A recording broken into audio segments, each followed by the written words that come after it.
Do you know that NASA explores not only stars, planets, galaxies, or black holes? Hard to believe, but yes. The agency also works on discoveries here on our home planet Earth. So what has NASA recently discovered? Is there life under the ice? While they were analyzing data recently, they discovered something unbelievable hiding under Antarctica's ice. And this discovery not only changes everything we know about the whole water system of the Earth, but it may also help with research about life in space. Humankind's existence might depend on understanding Antarctica and its secrets.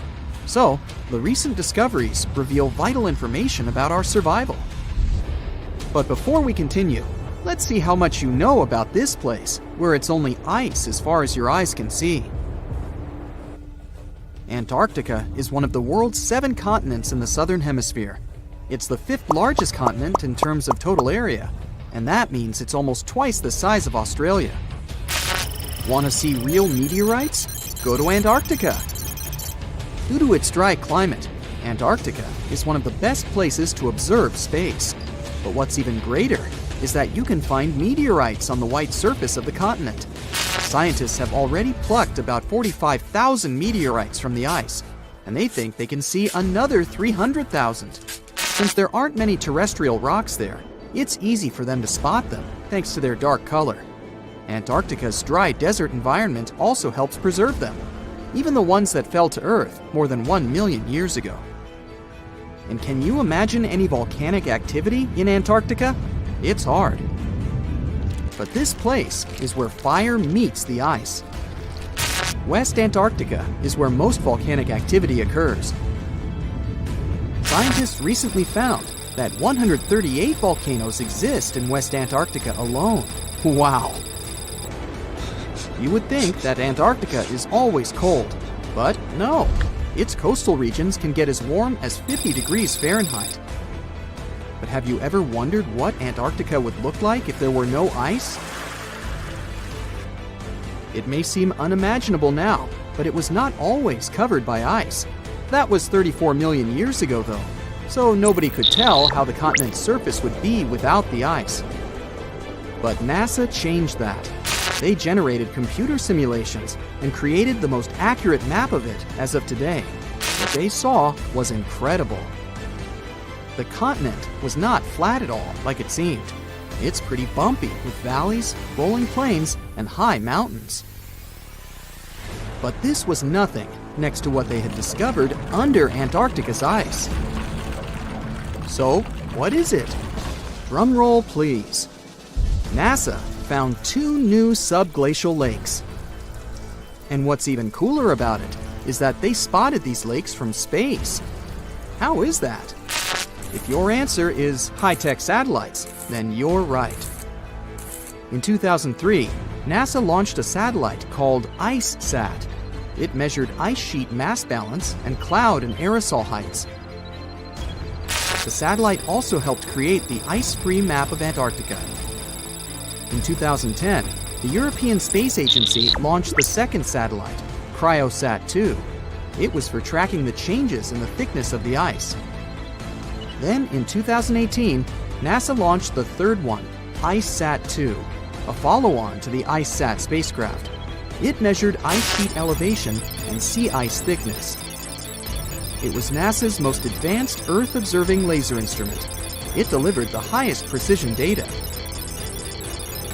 And when that was combined with the data from the other satellites, it was possible to spot these 2 new lakes near a pair of larger ones.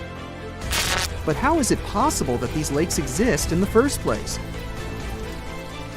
The average thickness of most Antarctica ice is approximately 1.2 miles. However, it can get over 1.8 miles thick in some places, especially during the winter. So, you might think that there's nothing under there, but science says otherwise. It's not quite possible to see it with your bare eyes, but the continent's ice is slowly but constantly flowing in different directions under the force of its weight. But scientists could not figure out how water moved for many years. That started to change in 2007, when data gathered from the IceSat provided insight into what hides beneath the surface. They first discovered an entire network of meltwater lakes connected under Antarctica's fast-flowing ice streams, and there were hundreds of them. Scripps Institution of Oceanography glaciologist Helen Amanda Fricker figured that the elevation changes measured by IceSat happened because of the dynamics of these lakes. They did not hold meltwater statically. Instead, they were filling and draining continuously over time through a system of waterways. And as they did that, the ice above rose and fell. But where do they drain? The ocean, of course, and it drains a lot. A recent study, co-authored by Fricker, found that the drainage of one lake flushed as much as 198 billion gallons into the ocean in only 3 days. Countless mysteries about how nature works are still waiting to be solved.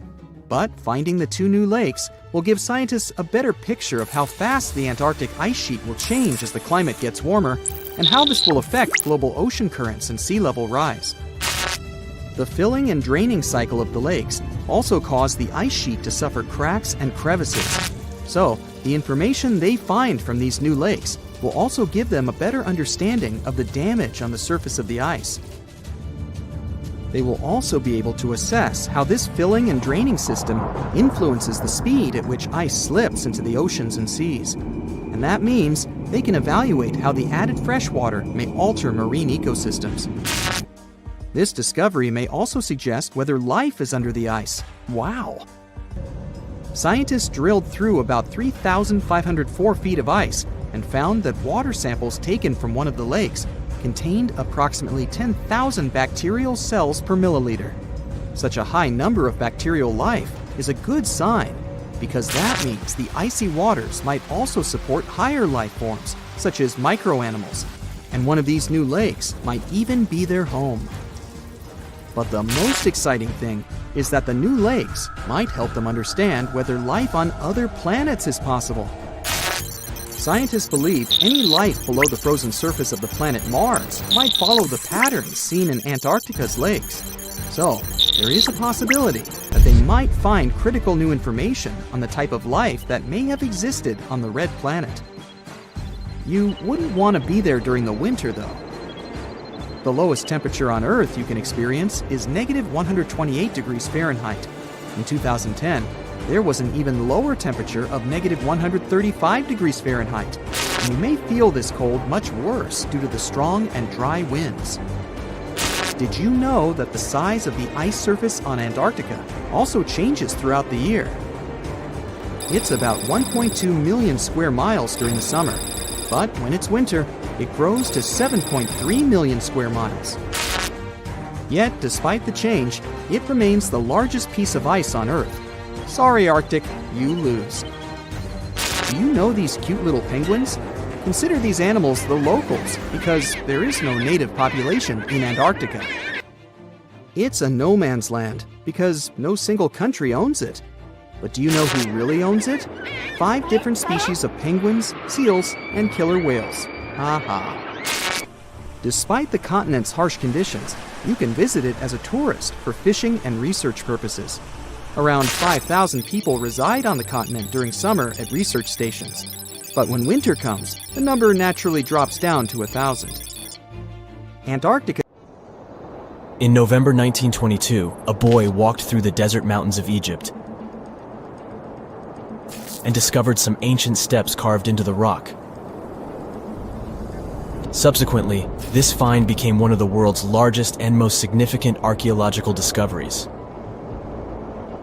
This step was part of Tutankhamun's untouched tomb. Archaeologists found about 5,000 ancient objects, including jewelry, fabrics, painted vases, and funeral masks. You've probably seen one of them. It has become one of the most recognizable attributes of ancient Egypt.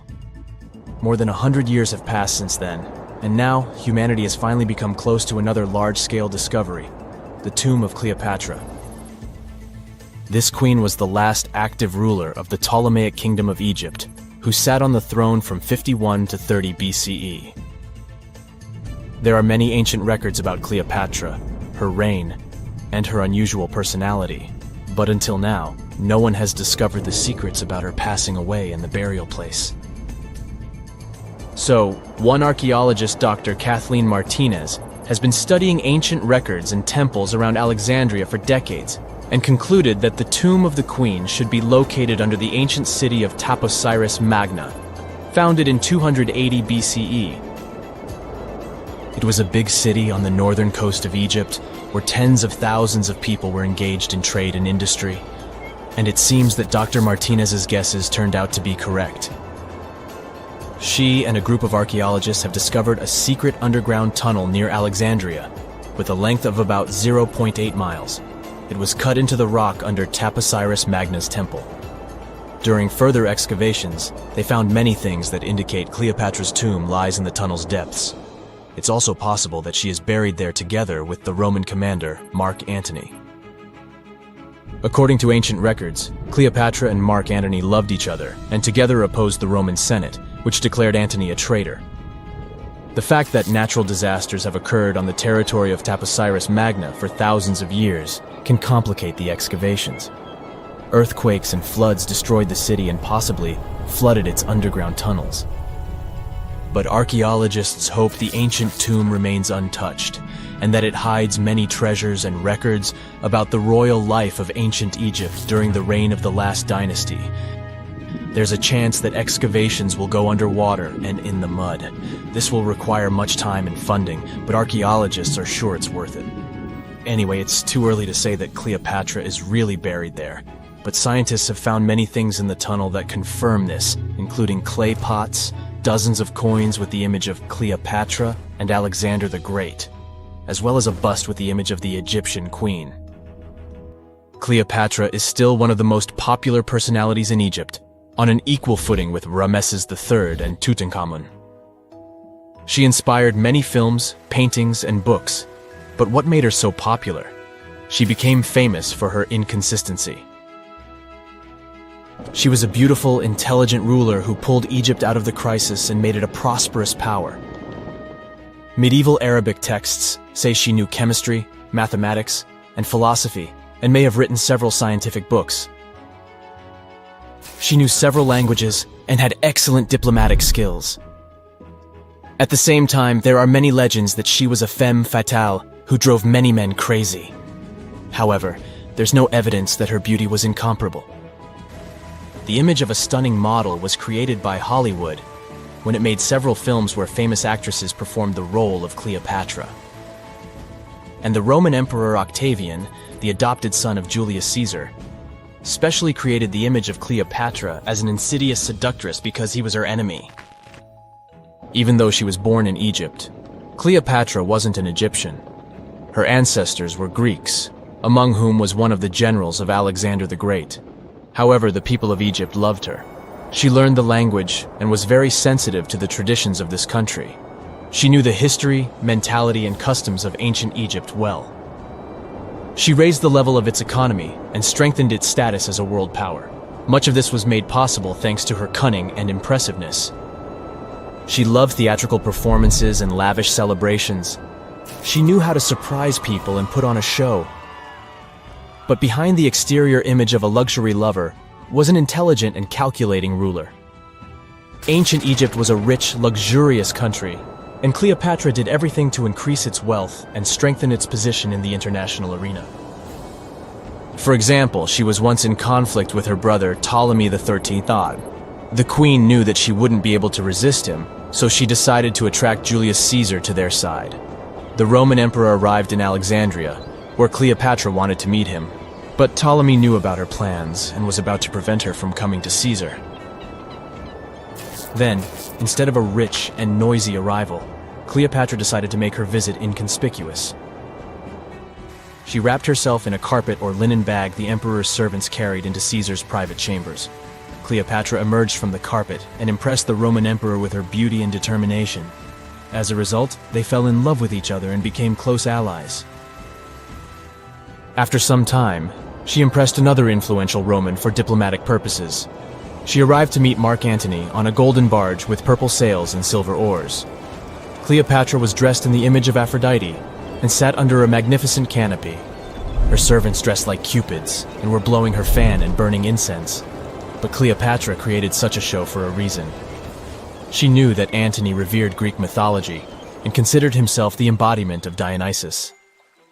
As a result, he was so impressed with this woman that he ended up marrying her. Cleopatra defended her crown, strengthened her alliance with Rome, and bore Antony 3 children. In Egypt, they threw big parties and enjoyed wealth with power. However, the relationship of a high-ranking official with the Egyptian queen caused a scandal in Rome. Octavian was Antony's primary opponent in the struggle for power, so he exploited the situation to darken the competitor's reputation. He used propaganda to make Cleopatra an insidious seductress in the eyes of Roman citizens. He accused Antony of succumbing to her charms. The Roman Senate supported Octavian and declared Cleopatra an enemy.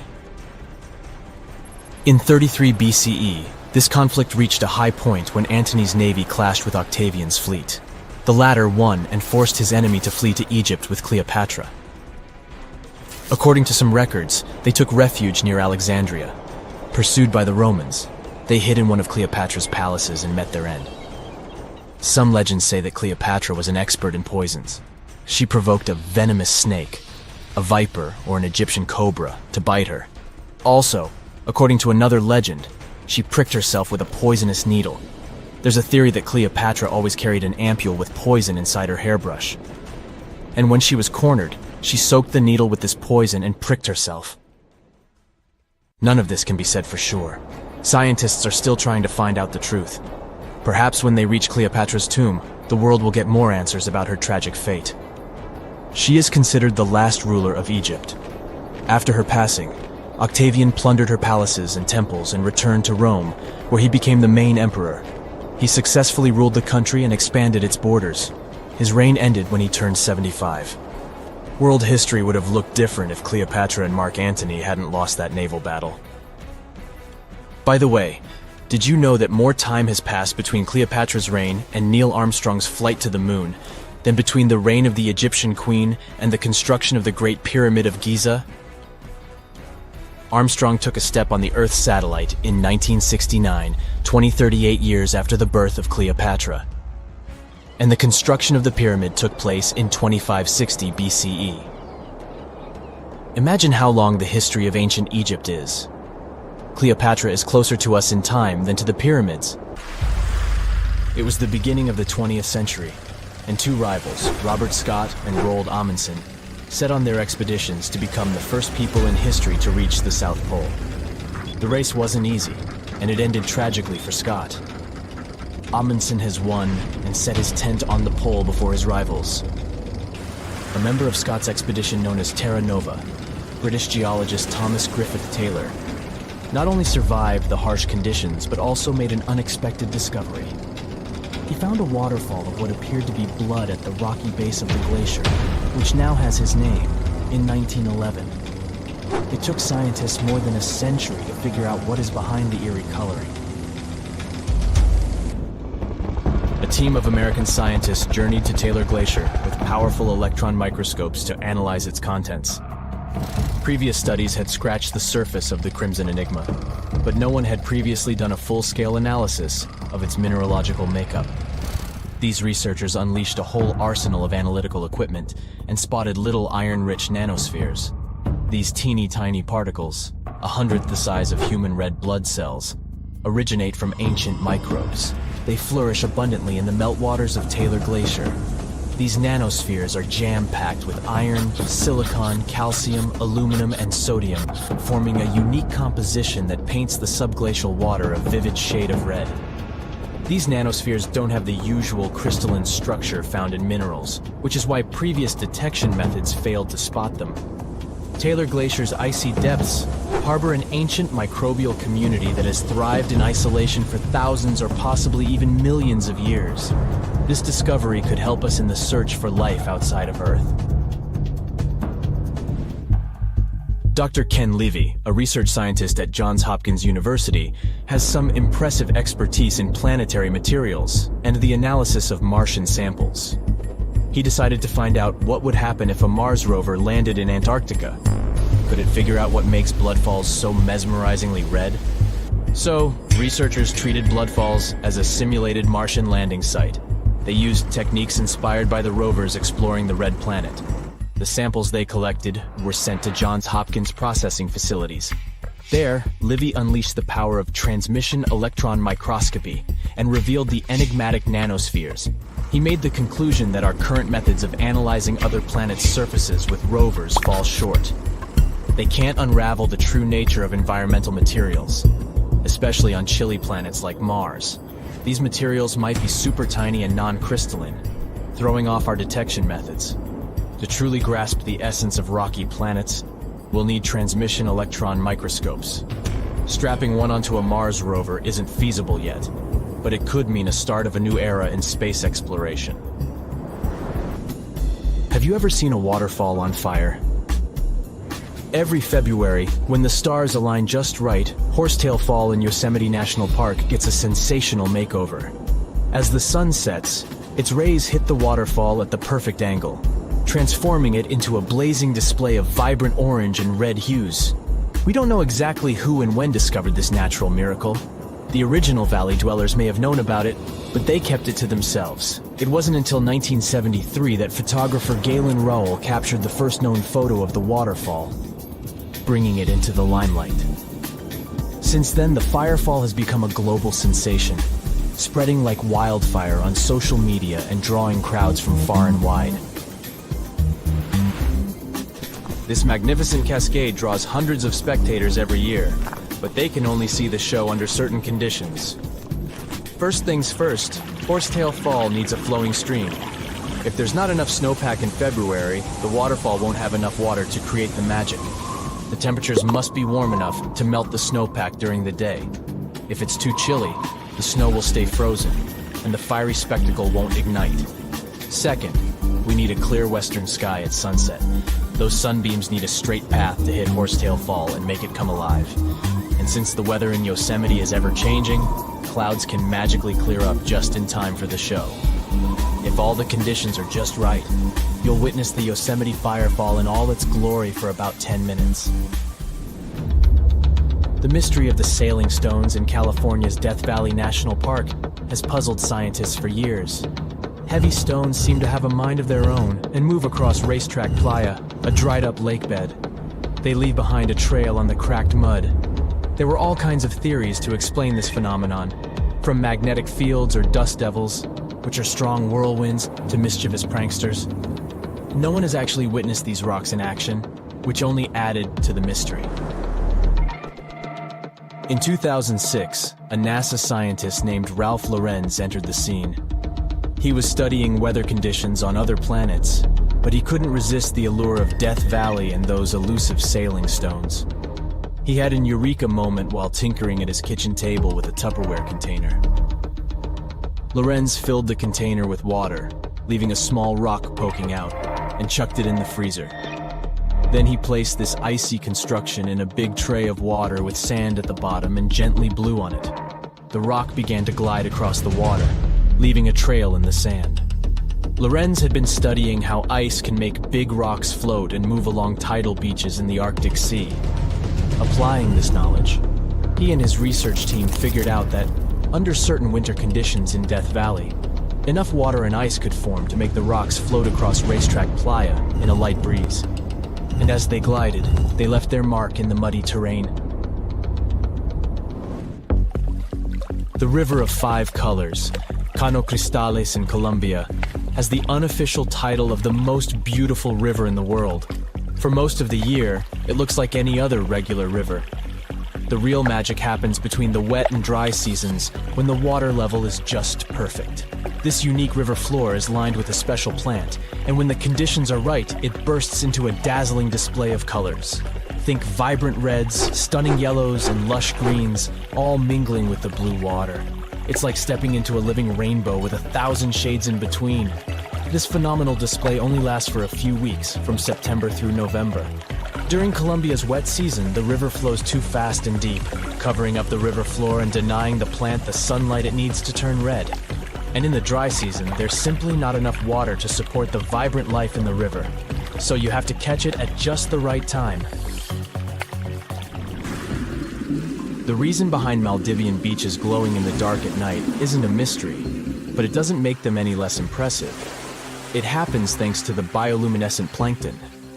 These tiny creatures are like little underwater disco balls, emitting a cool blue glow when they are agitated or on the move. Imagine walking along the shoreline and leaving behind glowing footprints. You can even take a night swim amongst these magical plankton. Researchers have discovered that their bioluminescence is actually a clever defense mechanism against predators. When these microorganisms flash their little blue lights, it disorients and surprises their attackers. The plankton produces this light using a chemical called luciferin. These enchanting plankton can appear at any time of the year. The best chances of seeing them in all their glowing glory are from June to December. During this period, there's a higher volume of plankton in the seas of the Maldives, creating the perfect conditions for a luminous show after the sun sets and the night sky takes over. You'll only witness the magic of bioluminescent plankton when tidal currents bring them close to the shore in large numbers. It's hard to predict exactly when this spectacular show will happen, so make sure to do your research and prepare to take photos with a high ISO to capture it, exactly like it looks in travel catalogs.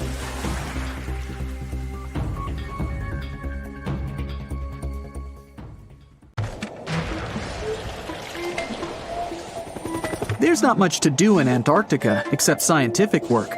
You could check out the wildlife, like some cute penguins and seals, and you'd get to see the occasional whale swimming around. Antarctica is one of the biggest lands out there that's only inhabited by scientists and researchers from all over the world.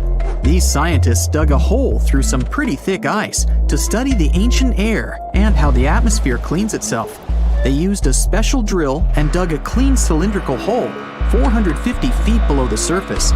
Some of this ice can be up to 800,000 years old and is a good indicator of what the climate was like in the past. It's like checking out tree rings to determine how old a certain tree is, except it's more complicated than that. After the effortless digging, they decided to drop some ice to the bottom of the hole to see what would happen next. They heard some really unusual sounds.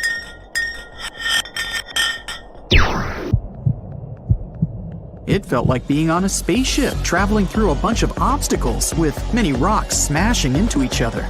The pitches changed over the quick descent of the block of ice, ranging from high pitch and ending with a low heartbeat-like sound.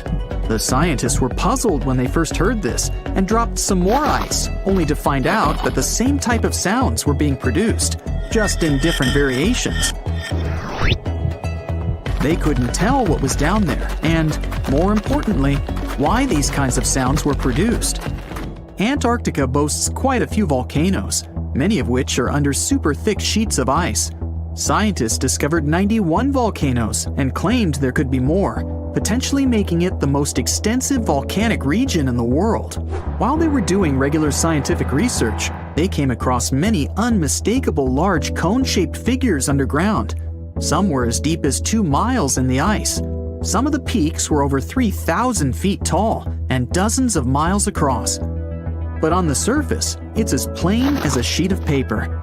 They may have dropped that block of ice inside an actual volcano that they were standing on, but it's unlikely. Even though the underground volcano presence was discovered by accident, there's a small chance they were actually standing on one where they had their workstation set up. It's more likely that they worked in an area where studying ancient climates is easier and less dangerous than other places. They collect ice samples and study them in a lab. It's like discovering a prehistoric insect embedded in amber millions of years ago when dinosaurs used to roam the land. But instead of little bugs, scientists study ancient dust, air bubbles, sea salts, volcanic ash, and anything else that may have come from the environment. They can practically tell how the climate was during that time. These ice samples might show that Antarctica's western ice sheet melted when the Earth's climate warmed up. If it did, then it's likely to happen again. That would mean sea levels rising, affecting coastal cities and small remote islands. But scientists aren't sure it's true, despite some evidence to back it up. The process of studying ice samples can take a week or even a year, depending on what they find. They crush or melt the sample bit by bit. And like those tree rings, the deeper the layer, the further we go back in time. In order to study ancient bubbles trapped in ice, researchers have to crush the samples under a vacuum hood to keep the air out while extracting the air and putting it in vials. There are various instruments and devices to study the ice samples, but because it's so sensitive to damage, each measurement must be in a cleanroom setting so that nothing gets compromised. The scientists have to wear proper bodysuits and many layers of gloves and constantly get ventilated. Even something as tiny and insignificant as a fingerprint can ruin a sample. They look for certain patterns to see changes in the atmosphere's composition and temperature. But dropping a few blocks of ice down a hole wouldn't be so bad. The reason why it made such a peculiar sound is the same reason why a moving car sounds different when it's honking than when it's stationary. The scientific word for it is the Doppler effect. It's an obvious change in the frequency of a wave with respect to an observer who is moving relative to the wave source. The effect doesn't mean the frequency of the sound changes, it just shifts. And this can be said about other types of waves, like water and light. But sound waves are the most popular ones when it comes to the Doppler effect. So, when the scientists dropped the ice block down the bottom of the hole, the sound waves traveled back up and bounced around the narrow tube where they drilled. That's why they got the pew pew sound. Let's not forget that this ice block traveled 450 feet beneath us. Oil ships dig holes in the oceanic crust that go thousands of feet beneath the Earth. The Kola Super Deep Borehole in Russia is the deepest hole ever made by humans. It goes more than 40,000 feet below the surface and took almost 20 years to reach 7.5 miles. Below it is only half the distance to the mantle. In terms of the whole Earth, this very deep hole is literally scratching the surface. This wasn't a hole to dig for oil, and wasn't in the ocean either. The drilling was stopped in 1992 when the engineers found out that the temperatures were 100 degrees Fahrenheit higher than they predicted. And then it was abandoned, and it's just been a barren hole now. But that's the closest we've dug to the center of the planet. The scary thing is that some of the workers on the site could hear voices coming from within. All the way in Yemen, an ancient hole exists in Barhout, in the east of the country in the middle of the desert. It's actually closer to Oman than to the capital Sana'a. This hole has puzzled experts and locals. Unlike the holes in Russia and Antarctica, this wasn't man-made. Or was it? It's been around for many years, and the locals try to steer away from it. They don't even like talking about it, since they claim it brings bad luck to those around it, or to whoever utters its name. They claim it was created as a prison for spirits, but many rule that out. The hole is 98 feet wide and somewhere between 330 to 650 feet deep. You can also hear strange sounds coming from the inside. But according to some scientists, the well has little to no ventilation and barely has any oxygen down there. So it's unlikely that anyone or anything lives down there.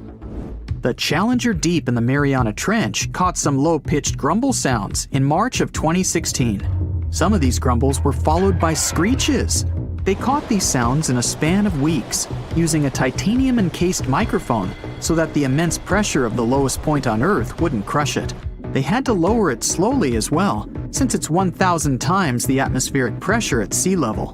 For 23 whole days, the microphone recorded typical sounds of whales passing by and boats sailing across from above, and even rumbles of nearby earthquakes, but they still couldn't determine what caused those initial sounds. The researchers couldn't understand if the noise from the bottom of the Mariana Trench was caused by humans or was natural.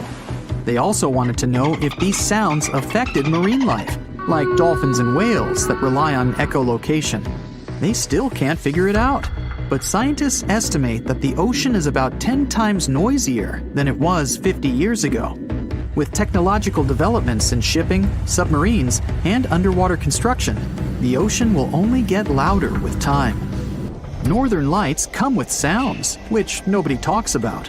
They're usually audible when the auroras are at their most powerful presence.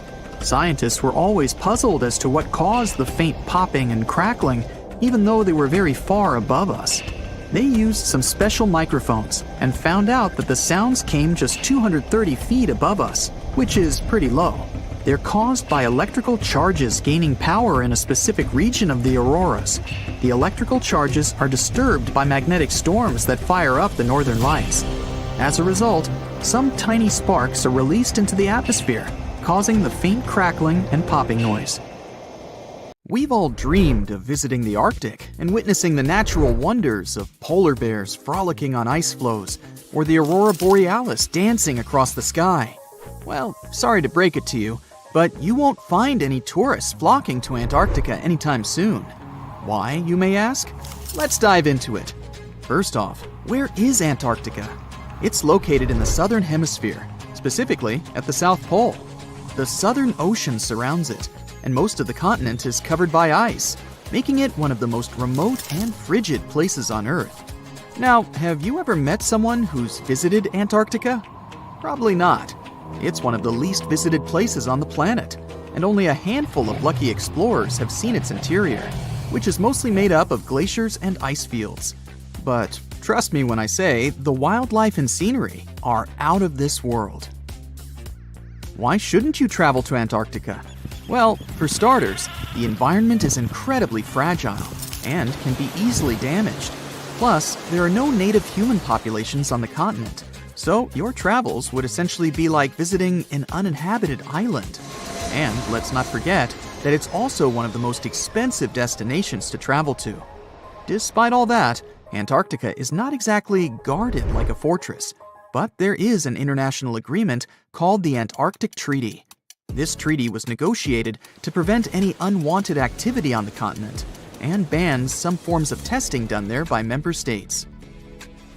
But the primary reason we can't just waltz into Antarctica is that it has a delicate ecosystem that needs protection. The treaty states that Antarctica should be used for peaceful purposes only and should be free from any human activity that could harm the environment. Scientists are still learning about the continent's unique ecosystem, and our activity and machines could disrupt the delicate balance that exists there. If you're still itching to go to Antarctica, getting permission isn't exactly a walk in the park. U.S. citizens, for example, need to complete a special form and send it to the Office of Ocean and Polar Affairs. And once you're there, you'll need to follow some strict guidelines to protect the environment, like not disturbing any wildlife or taking souvenirs like rocks, plants, or animals. Now, technically, can you live in Antarctica? While there are no laws banning people from living there permanently, it's a very inhospitable environment and unsuitable for human habitation. Temperatures can reach -76 degrees Fahrenheit and below, making it nearly impossible for anyone to survive without the proper equipment and experience. Plus, the nearest piece of land is over 1,000 miles away, making any inhabitants completely cut off from the rest of the world. Who knows? Maybe one day we'll get the chance to visit this unique and fascinating continent. But until then, let's admire it from afar. Let's now talk a bit about the discovery of Antarctica. Unlike other places that were already inhabited, Antarctica never had a native human population. Ancient Greek philosophers had an idea about the continent and called it Antarctos, meaning opposite the bear. The bears it refers to are not the polar ones though, but rather the Great and Little Bear constellations, which are only observable in the northern hemisphere. As a result, the term signifies the opposite of the land of the bear. Whaling and sealing voyages in the late 1700s and early 1800s would venture further south when rounding Cape Horn at the tip of South America. It was known that going further south often meant stronger winds, but also the risk of hitting floating ice of all sizes and of winds and seas that could prove dangerous to the ship and crew. Captain James Cook was the first to cross the Antarctic Circle on January 17, 1773, in the Ross Sea region. He reached a point further north a year later, and though he didn't sight land, he came to within 50 miles and saw deposits of rock held in icebergs, indicating that a more southerly land existed. The first sighting of Antarctica is widely acknowledged to have taken place in January of 1820, during the voyage of two ships under the command of Captain Fabian Gottlieb von Bellingshausen. as part of a 2-year exploratory expedition around the world to discover new lands. The captain's ships were the first to have crossed the Antarctic Circle since Cook. The first undisputed landing on Antarctica didn't happen until much later, on January 24, 1895, at Cape Adare during the whaling voyage of the ship Antarctic, led by Henrik Bull. A small boat with 6 or possibly 7 men on board rowed ashore during calm conditions. You might not believe it, but Antarctica is actually a desert. With all that ice, you'd think it'd be like a winter wonderland with snowball fights and hot cocoa all day long. When we think of deserts, we picture camels and cacti and people struggling to find water. But in Antarctica, it's a whole different story. The struggle isn't to find water, it's to find anything that's not covered in ice.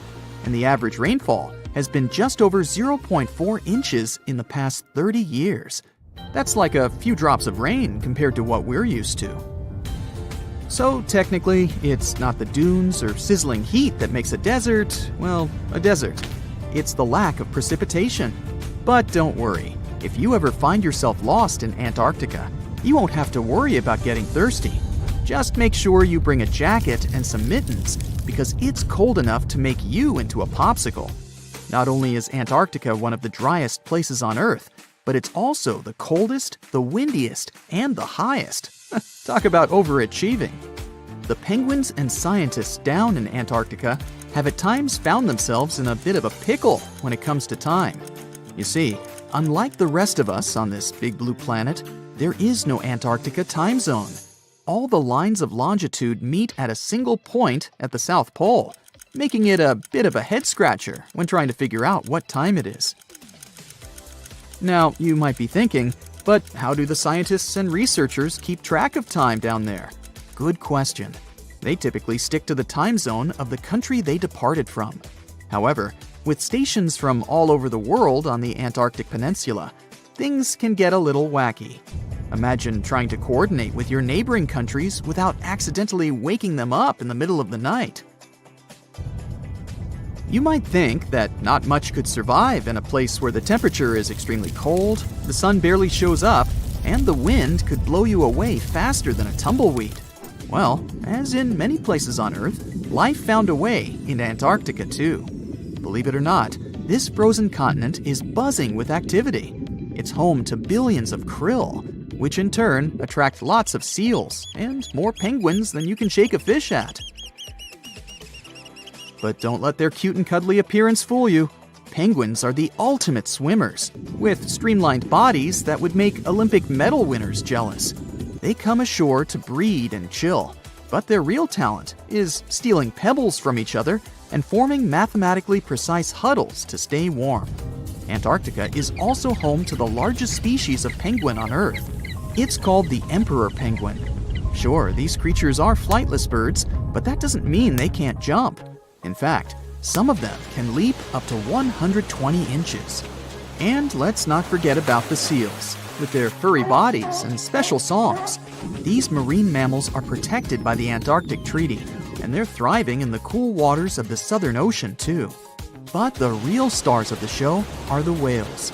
During the Antarctic summer, these huge creatures show up in droves to chow down on the abundant krill. It's indeed like a whale buffet down there. Alert! Alert! Leave all your things behind and find safety immediately. The southern continent has just erupted. This is not a drill. You see people running around, screaming their heads out. Cars bumping into each other. The whole nation is in panic. You're on the southern coast of Australia, but the sky is black and it stretches further than your eye can see. Your friend in southern India calls you and says the same thing. There's ash in the sky, and it's raining down on you. You hear rumbling in the distance, and it isn't even your stomach to blame. Everyone starts running inland. The black clouds swallow up everything in sight. Cars, trees, buildings. You're unable to see anything in front of you. Everyone's confused and scared. A tsunami breaches the shores, covering everything in its path. This is the Great Antarctic Eruption. Antarctica is that big continental desert covered in ice. In fact, it's technically the largest desert in the world. It's also covered with a whole lot of volcanoes, just chilling around. Scientists discovered that there are 138 volcanoes in Antarctica, 91 of which are hidden beneath the icy surface, and 47 on top. And there might even be more. But most of these volcanoes are dormant. And for a volcano to be dormant, it has to be fast asleep for the last 50,000 years. The last volcano eruption was Mount Erebus in the western part of the continent.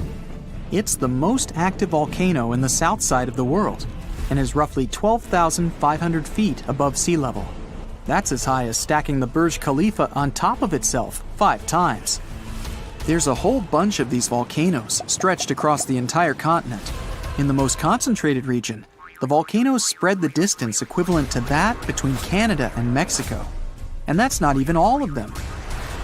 Scientists have warned that if any of these interior ice-contained volcanoes were to erupt, they'd melt the western Antarctic part of the land and increase the spill of ice into the ocean. It would raise the sea level and flood many endangered lands that are already at risk. And that's not mentioning the tectonic plates shifting underneath the surface, which allows some of the magma to squeeze its way to some surfaces. It's scary enough to expect what would happen if a huge volcano erupted. But what would happen if all the volcanoes in the Antarctic continent erupted at the same time? If you were one of those scientists on a boat on their way to conduct some experiments, you would begin to feel unease. You'd notice the water carrying a bit more of the current than usual. You look at your fellow scientists, and they too have the same look on their faces. As you land at the shore and take out all your tools and equipment, things don't seem normal. But the work has to be done. You head to the base and settle in. Business as usual. In the barren land, you see some emperor penguins waddling around, hunting, playing, and doing penguin stuff. But as you look around, you notice that the penguins all suddenly head to the ocean, and many of the wild Antarctic birds also begin flying towards the horizon. Weird. Then the ground starts shaking, and behind you appears a tower of smoke reaching to the sky. The ashes from a volcano can be very harmful for anyone with lung conditions, and even healthy people. The gases that come with it are usually blown away quickly, but are also harmful to humans and cause irritation to the eyes and throat. But if you're nearby, you may need a gas mask, or better yet, evacuate! The gases and ashes are the most dangerous part of a volcanic eruption. Even though the lava spewing and explosion may seem scary, the smoke in the sky can spread far away and even halt planes flying around. You look to your fellow scientists and they signal to you that it's time to go. Make like the penguins and swim off. But the waters are extremely rough and the rumblings getting louder and louder. Suddenly, you see more smoke wafting towards the sky, but from different locations. Back to the boat! It's sad to say, but leaving all that equipment was needed to survive. Carrying all that stuff would have slowed you down. But you're safe. For now. Looking behind you, you see a dark smoke screen covering every corner of the continent. Volcanoes have different types of eruptions. It's not just the shooting out lava into the sky scenario. They can range from aggressive to calm. Some spew out lava and some don't. This all depends on the environment, the number of gases contained, or if there's any groundwater present, and even the chemistry of the magma. So, chances are you'd be seeing all various types of explosions around you. You're out of Antarctica's mainland, but it's surrounded by lagoons and giant ice caps all around. You're doing your best to maneuver around them. But the ash is falling down all around. The sky is dark as the smoke blocks out the sun. Volcanic ash comes in all sizes and can cause different damage, from as little as lung and eye irritation to smothering vegetation and crops. And that's just the thing. More often than not, these volcanic ashes are extremely thick. They can even collapse the roofing of some buildings if a lot of ash is accumulated. Not to mention blocking roads and compromising aquatic life. And that flash in the sky isn't your imagination. Ash clouds in the sky are so powerful that they create electrical fields that can create lightning storms. And these bad boys can interfere with radio signals and even start fires. Also, these clouds are extremely hot on their own. As if that lava flow isn't enough to start any fires. Oh well. But there are some volcanoes that are explosive. And along with the ashes flying around, there are flying rocks. This overheated rubble comes striking down like meteoroids from the sky and can be pretty dangerous. You see the rocks hit the surrounding ice caps and water around you. As you reach a somewhat safe zone, you see the volcanoes all nicely lined up behind you, spewing all that thick red gooey fire. But the water tide isn't exactly peaceful. Volcanoes near oceans and seas can even cause tsunamis. Great. Submarine earthquakes shake the ocean bottom and produce large, powerful waves. And don't even think about surfing on them. If there are volcanoes spitting out red-hot lava, then why hasn't all the ice in Antarctica melted? The answer lies beneath the Earth's surface. Tectonic plates barely move underneath there. It's pretty safe to say they're stable. So for such a large piece of land, the coldest continent on Earth, the few active volcanoes are insufficient to melt all the ice. The real reason why the ice is melting and water levels are rising is the warm ocean current around Antarctica. But this time, they're all erupting at the same time. With the volcanoes discovered, who knows how many are left underground, covered in ice. And that's the scary part. Some of these volcanoes are hidden so deep beneath the icy surface that they now heat up from the lava spewing out. The ice begins to destabilize everything around. The ice on the ridges begins cracking open little by little. Like giant cans of soda bursting open, lava shoots from the snowy depths, causing enormous cracks in the ground. And then, magma finds its way to the party. This uninvited guest will begin to melt the surroundings, causing the ground to destabilize even more. Slowly but surely, the ice around Antarctica will melt. And if all the ice is melted, the Earth's sea level would rise by around 230 feet. That means coastal cities would be submerged underwater. The ocean currents would be flipped around, and hurricanes and typhoons would not want to take a break.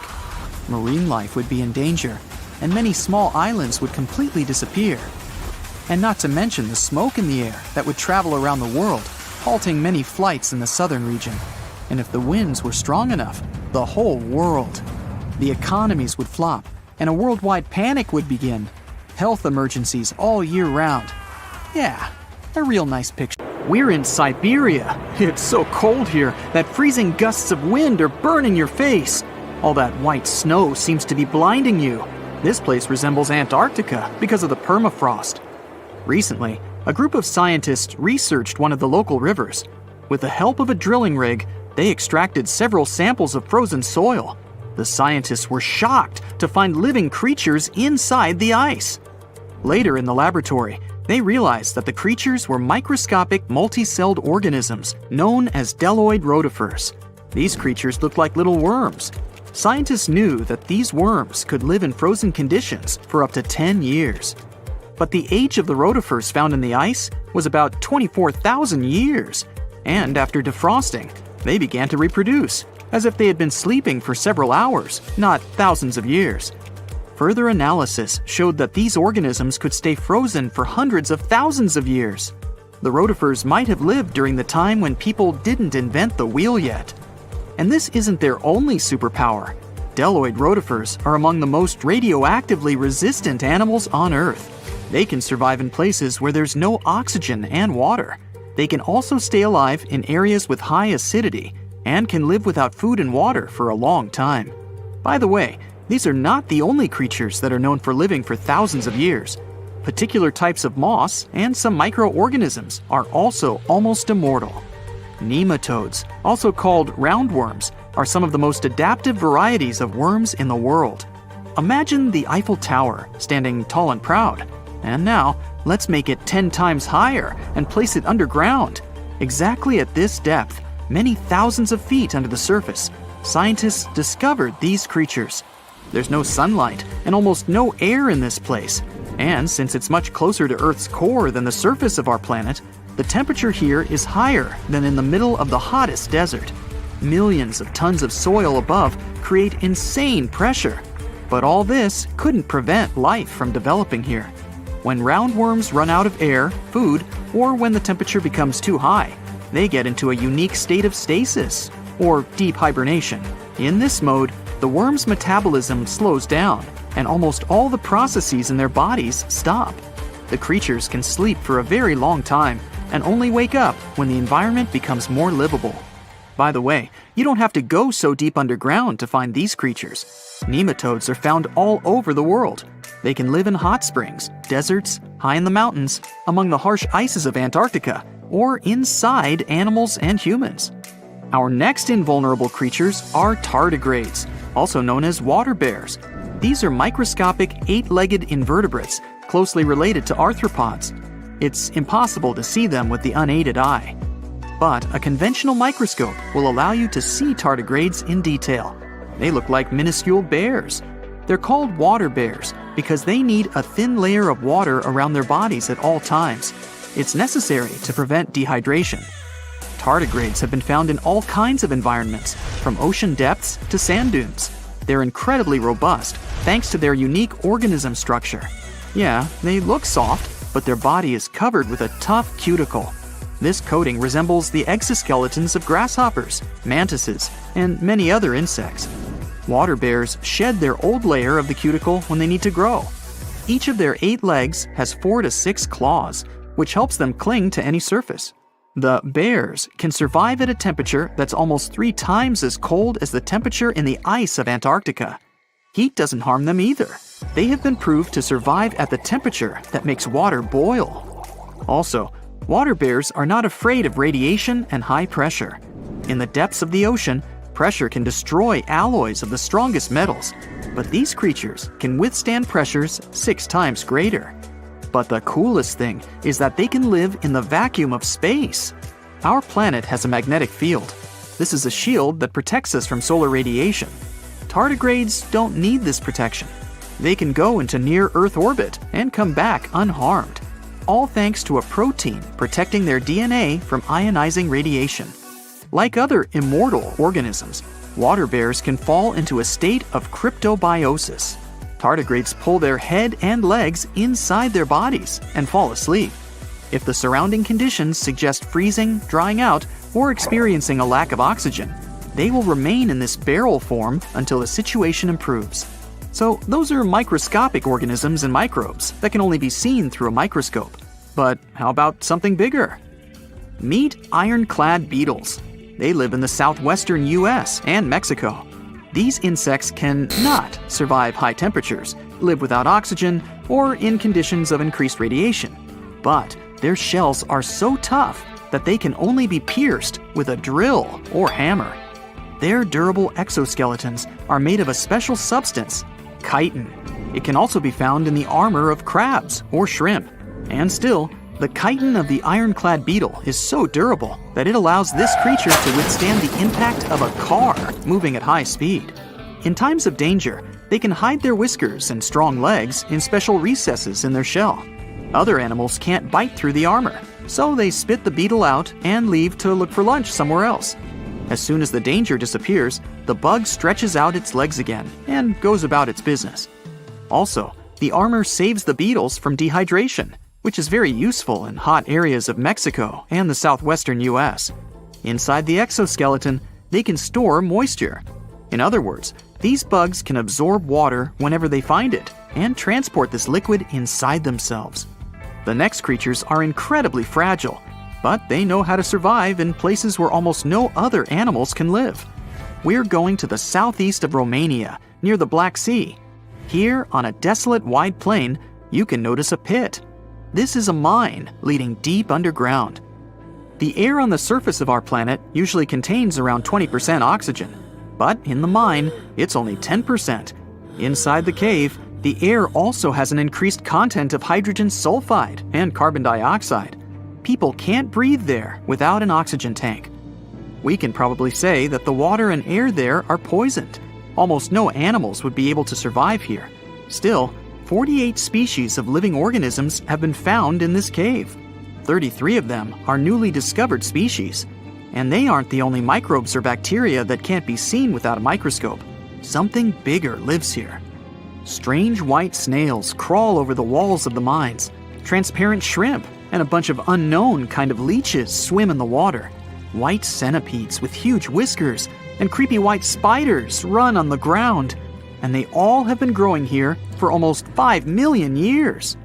You might notice a water scorpion and another unidentified species of this animal. It doesn't look like its relatives living in hot sands or tropical forests. No living creature here looks ordinary at all. All animals are either white or transparent. They have no eyes, but are equipped with long paws and antennae whiskers that help them navigate in this dark space. The deeper you go into the cave, the less oxygen the air contains. But the number of living organisms is increasing. The air is filled with methane and carbon dioxide. All the inhabitants of this cave have never seen the light of the sun and have never gone out of the darkness. It seems impossible to survive in such conditions where plants don't produce oxygen. The answer to the question of their survival is hidden in a small lake. The surface of the water is covered with strange foam. If you look closely, you can see that this white substance is alive. It resembles soft, wet paper that is easy to tear. The thing is billions of living organisms, bacteria called autotrophs. There's much more carbon dioxide in the cave than there is outside, and these bacteria, like plants, absorb it. But they don't do this with the help of photosynthesis, which means they don't need sunlight. They use water for chemosynthesis. What these bacteria secrete is food for other bacteria, and these other bacteria are food for bigger creatures. A unique food cycle that you can't find anywhere else on the planet only exists here. When you hear the word mummy, you might get a chill down your spine. That's because most of us associate this word with those creepy characters we've seen in some scary movies. But in reality, mummies have helped us understand a lot about ancient civilizations, their rulers, and about how people used to deal with losing their loved ones. The people most famous worldwide for their mummies are the ancient Egyptians. They believed that some sort of existence after passing away was possible, if certain conditions were met. That's why they insisted on preserving the human body through the process of mummification and placing the mummy in a furnished tomb, kind of like giving it a fully functioning apartment of its own. Why did they believe in this? Well, because they were deeply connected to their natural environment for the most part. They saw the natural cycles around them, like how the sun rose every day, followed by the moon, or how new life was always sprouting from plants, even after they had wilted away. They also believed that the powerful spirit Osiris, who represented the cycle of passing away and resurrection, played a role in this process. To prepare for the afterlife, the ancient Egyptians followed certain rituals, like mummification, which involved using materials like honey, resins, and incense to preserve the body. There's no other mummy more popular than that of King Tut. He was a young pharaoh who ruled over 3,000 years ago in Egypt. The problem with discovering ancient royal tombs is that most of such burial sites were previously robbed. People knew ancient rulers had been left with many valuable belongings, so those locations became vulnerable to thieves. When King Tut's tomb was opened in 1922, people were excited because it had not been robbed, like many other previously discovered royal tombs. That's how well hidden it was. Inside, his mummy was encapsulated in a total of 3 coffins, including one made of gold. The objects found in his tomb showed us what ancient Egypt was like, and studying his mummy also helped us learn about the culture and practices popular at the time when he passed away. We also learned about his family by looking at his DNA. Scientists were able to discover that he had had a disease called malaria and a problem with his foot that might have made it hard for him to walk. Ramses II was another pharaoh in Egypt who ruled for 68 years, which was quite a lot back in the day. He was known for his expansion campaigns and building projects. Many objects from his time as a ruler still exist today, including a large statue of him. Ramses II was about 6 feet tall and lived to be about 90 years old. After looking at his mummy, scientists concluded that he may have had a medical condition that affected his spine. Now, remember those thieves I mentioned before? They are probably the reason why Ramses II ended up in a plain coffin in a secret collection of royal mummies at Deir al-Bahari, which was rediscovered in 1881. Thankfully, archaeologists were able to identify him because his journeys had been recorded on his wrappings. The process was really tedious too. In fact, in ancient Egypt, the mummification process could take a staggering 70 days to complete. A special person would say a very specific speech while delicately handling the body and drying it out using a type of salt called natron. They also used linen and resin to make the body look more lifelike and to wrap it in cloth. The tomb was equally as important for ancient Egyptians. The walls of King Tut's tomb, for example, were adorned with intricate artwork that depicted his journey to the afterlife, from his burial procession to his passage through the underworld. The ancient Egyptians believed that everyone made this journey after passing away, and they filled their tombs with items and paintings to help the person in their spiritual travels. Additionally, the walls of the tomb were decorated with spells from a special book, which contained a collection of poems that the Egyptians believed would help people reach the afterlife. And speaking of how important this journey was, people also placed food in these ancient tombs. In King Tut's tomb, archaeologists discovered 36 jars of vintage beverages and 8 baskets of fruit, which were believed to be left there to help him in his journey to the afterlife. The Egyptians believed that traveling to the afterlife took a really long time, so they left a lot of supplies, such as food and water, to sustain their loved ones. Pharaohs also generally had numerous luxurious garments and beautiful jewelry in their tombs to ensure that they would have a fashionable journey. These items included various types of linen clothing, such as tunics, scarves, gloves, and headdresses, as well as a lot of gold jewelry with precious stones, like bracelets, buckles, pendants, necklaces, rings, and even precious depictions of insects for protection. Some were also deposited with fans made from ivory and ostrich feathers to keep them cool in the afterlife. Some ancient rulers were even placed in their forever apartments along with boats. For example, Pharaoh Khufu built the Great Pyramid at Giza as his tomb, and a large ship was found inside. King Tut, however, was buried with multiple boat paddles, but no actual boat. Instead, he had 3 chariots and numerous walking sticks made of precious materials, perhaps indicating he'd rather travel to the beyond by land, not by water. Amongst the most interesting objects found near ancient mummies are bottles of oils and perfumes. If rulers were supposed to be fashionable, why not smell nice too, right? Also, some of them had some ancient kinds of board games, most of them made out of precious materials like gold or ivory. One of those games was called Senet. It was very popular amongst the ancient Egyptians and very similar to modern-day chess. The ancient Egyptians may have the most famous mummies out there, but they weren't the first to invent the procedure. In fact, it all started in South America with an ancient civilization named the Chinchorro. As far as we know today, these people were the first to mummify their loved ones that had passed away. They did it somewhere around 2,000 years before the Egyptians started their own rituals. Sure, we can tell a lot about ancient rulers by studying these mummies, but until recently, we had no idea what they really looked like during their lifetime. Not so long ago, though, some very special mummy paintings were found by archaeologists studying ancient Egyptian objects. These mummy portraits are highly detailed paintings of individuals that were made while they were still alive. Such paintings were often painted on wood, as opposed to the classical portraits we all know about, which are painted on canvas. They are known for their realism and beauty, and have even been used by researchers to diagnose diseases by comparing them to the corresponding mummies. Some of these portraits also include depictions of jewelry, which was later found on the mummies. The recent discovery of these mummy portraits in Central Egypt is significant, as it marks the first time in over a century that such paintings have been found. Mummies appeared all around the world naturally, too.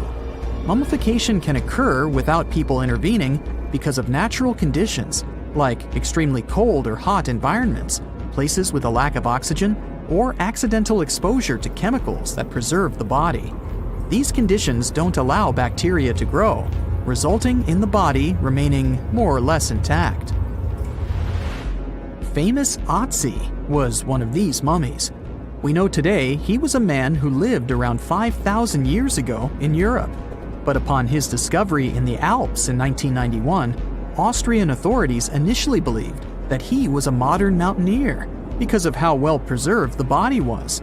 However, after the Iceman was removed from the glacier, it was determined that he was actually from the Copper Age. You have heard about Nikola Tesla. You have definitely heard about the Great Pyramids in Egypt. But what if I told you that Tesla may have probably uncovered the ancient mysteries surrounding the pyramids? Wait, what? Is this a crossover episode? Nope. It's highly probable that the secrets of the pyramids are hidden in plain sight. But first, let's recap what we know about the pyramids. What's so mysterious about them? I mean, they are just old quirky buildings, aren't they? One of the biggest questions is how they were built. Some people think that the pyramids were created by people using only their hands and muscles. But others think that there might have been some kind of crazy energy source that we don't know about yet. Like, what if aliens helped out or something? Just kidding. But this idea of some unknown energy source being used to build the pyramids has been around for ages. Even in old texts, like the pyramid texts, it talks about how the gods gave us something to build a great power. So maybe there was something really powerful and mysterious going on back then? Who knows? Back in the early 1900s, he got obsessed with the Great Pyramids of Egypt. He read numerous books about these ancient structures and was blown away by how much energy they seemed to have.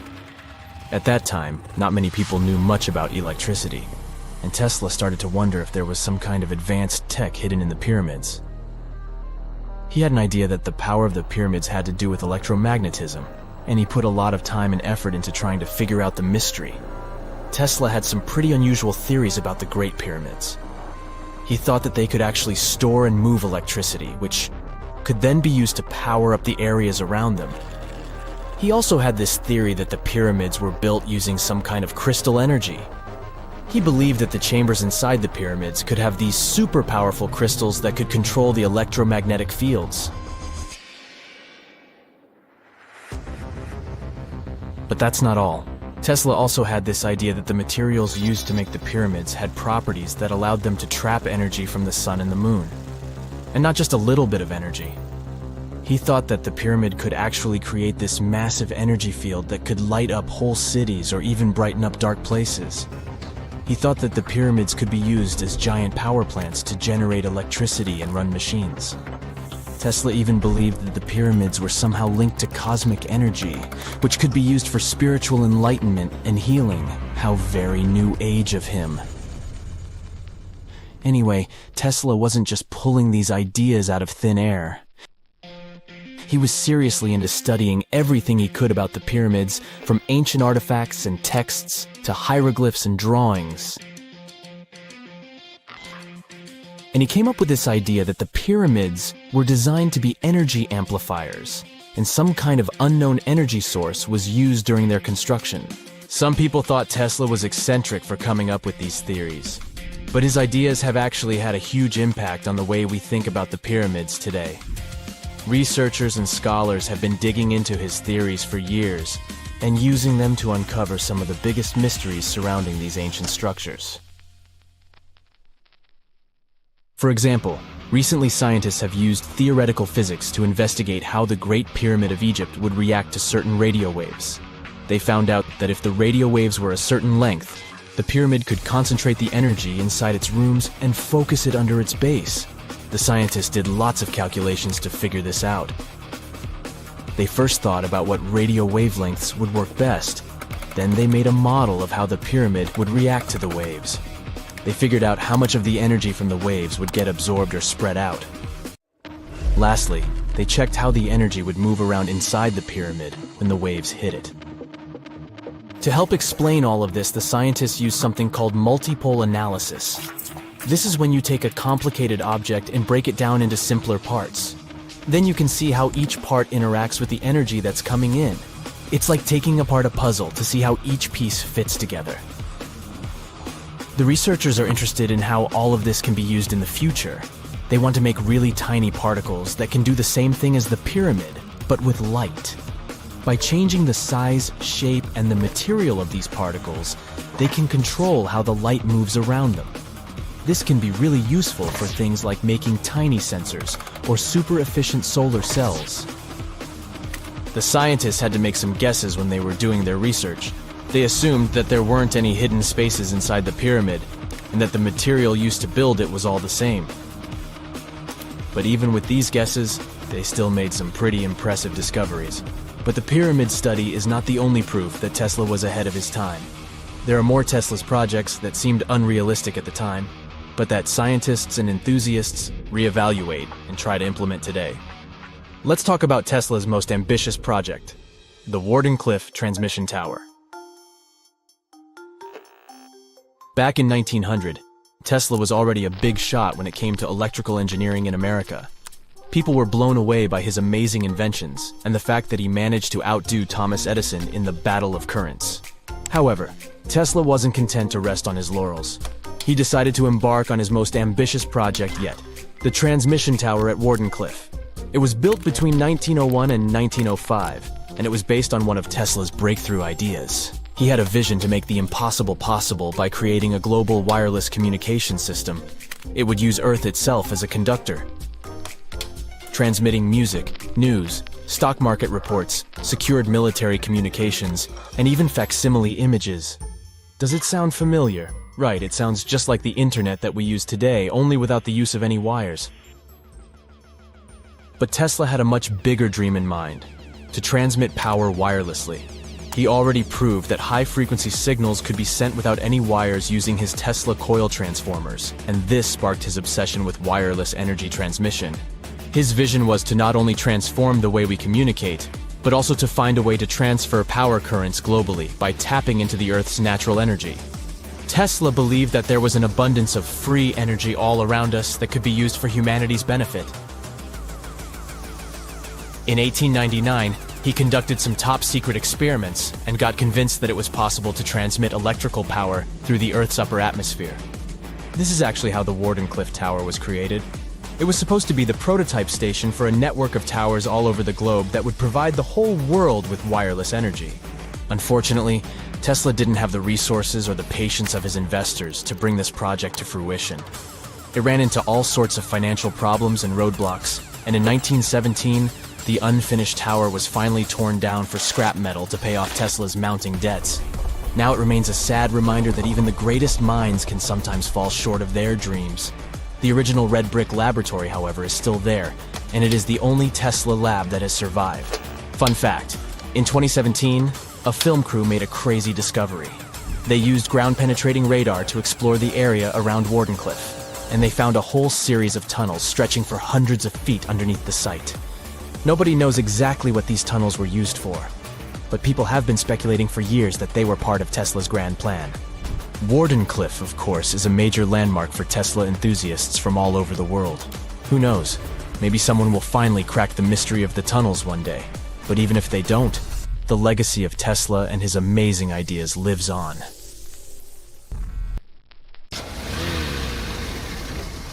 And now we're off to almost 5,000 years ago. Let me take you to ancient Egypt, where back in 2550 BC, guess what? The construction of the Great Pyramids of Giza started. People learned to build cathedrals and skyscrapers, but it wasn't until recently that these massive buildings appeared. It's still a mystery to even modern scientists how these pyramids were built 5,000 years ago. No wonder they are one of the 7 wonders of the ancient world. They're also the oldest of them and the only wonder of the ancient world that still exists in the 21st century. It must have taken a lot of cooperation to build a thing that massive, even for today's metrics. But the Giza pyramids weren't the first pyramids ever. The first one, called the Step Pyramid, was built around 80 years before the first Pyramid of Giza in 2630 BC for King Djoser. It wasn't meant to be extraordinary, but ended up being quite impressive. It was a pyramid of 6 stepped layers of stone. It was 204 feet high, which is as tall as a 19-story building. And it was the tallest building that existed at that time.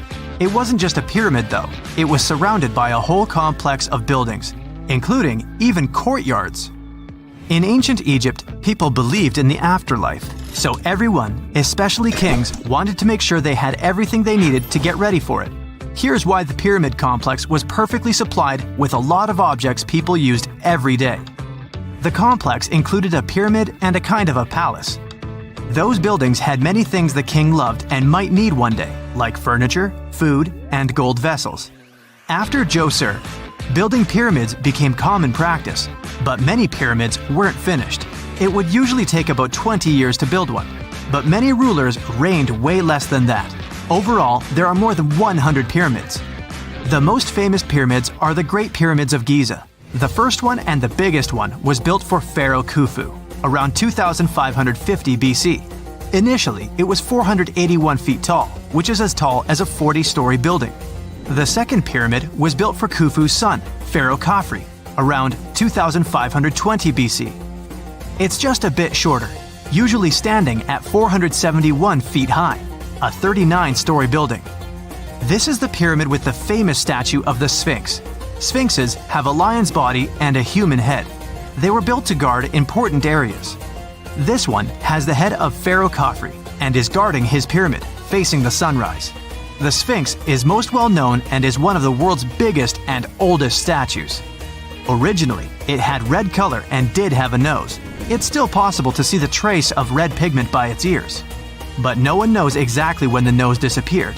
For some time, the Sphinx was sort of hidden underground, being covered with sand up to its shoulders. Luckily, in the early 1800s, an adventurer with a team of 160 people dug it out. The third Pyramid of Giza is the smallest one, being more than twice shorter. Originally, it was 218 feet high, about the height of a 20-story building. Built in 2490 BC, it was a pyramid for Khafre's son, Menkaure. The pyramids are designed to align with the points of the compass, and their sides symbolize the rays of the sun. But back at the time, there were no compasses. Ancient Egyptians figured out the directions themselves, and with amazing precision. To align the pyramids, they used 2 constellations. Originally, the pyramids were covered in smooth white limestone and had a gold-silver top to reflect the sun. Later, the white limestone was taken from the pyramids by other kings and used for other buildings. Scientists estimated that ancient Egyptians used about 2.3 million stone blocks to build the first pyramid. Each block weighed more than 1 ton. This is the weight of a rhino. Some blocks were even bigger, being almost as heavy as an elephant. 4.5 millennia ago, there was no modern equipment to help build it. There were no machines, no wheels, and even no steel. The only metal available to them was copper. Even today, scientists aren't sure how the Egyptians managed to build the pyramids. There are no records left that would shed light on it. Some even think that Egyptians wanted to keep it as their secret and didn't even record it on purpose. Many believe that poor people and foreigners built the pyramids, but it's not true. Actually, the builders were very skilled workers, and they were fed and paid well. The archaeologists claim that the builders lived in a nearby temporary city and were a highly organized community with a strong leader. Scientists say that around 20,000 people worked on each pyramid complex, and it took about 20 years to build each. It probably was a national project. The construction site was large in resources, and food and essentials were likely to be contributed from all parts of Egypt. Even with all that support, it remains unclear how people managed to cut, transport, and assemble those huge stones. One of the theories suggests the stones were most likely transported on boats down the Nile River. Then, there was a harder part. They had to be moved to the construction site. For that, they probably used wooden sleds. It wasn't very hard to pull them because the sand mixed with the right amount of water was pretty slick. And 10 people could move a sled even with a rock weighing 1 ton pretty easily. Finally, one last problem. The stones had to be lifted and put into place. Archaeologists have discovered the remains of the ramps system that dates back to when the pyramids were built. Most likely, the Egyptians designed a unique system to move and pull huge stone blocks, but no one knows what it looked like exactly. The most common opinion is that there were several ramps around the pyramid to help move the blocks. The ramp was growing with the pyramid getting higher. They suppose people were walking up the stairs, pulling the stone on the wooden sled up in the middle on the sandy ramp. But this is just one of the options. Others say that the ramps were going around the pyramid. Some say the ramps were inside the pyramid. But we'll never know for sure, and it'll forever remain a mystery, just like the ancient Egyptians wanted. Surprisingly, there's not much inside the pyramids. Most of it is just solid stone with very little open space. But let's take a quick look inside the biggest of the pyramids of Giza.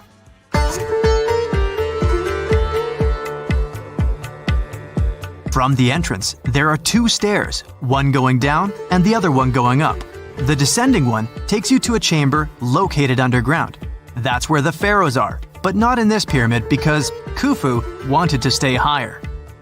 The underground room is partly unfinished. The room with Khufu's sarcophagus is called the King's Chamber.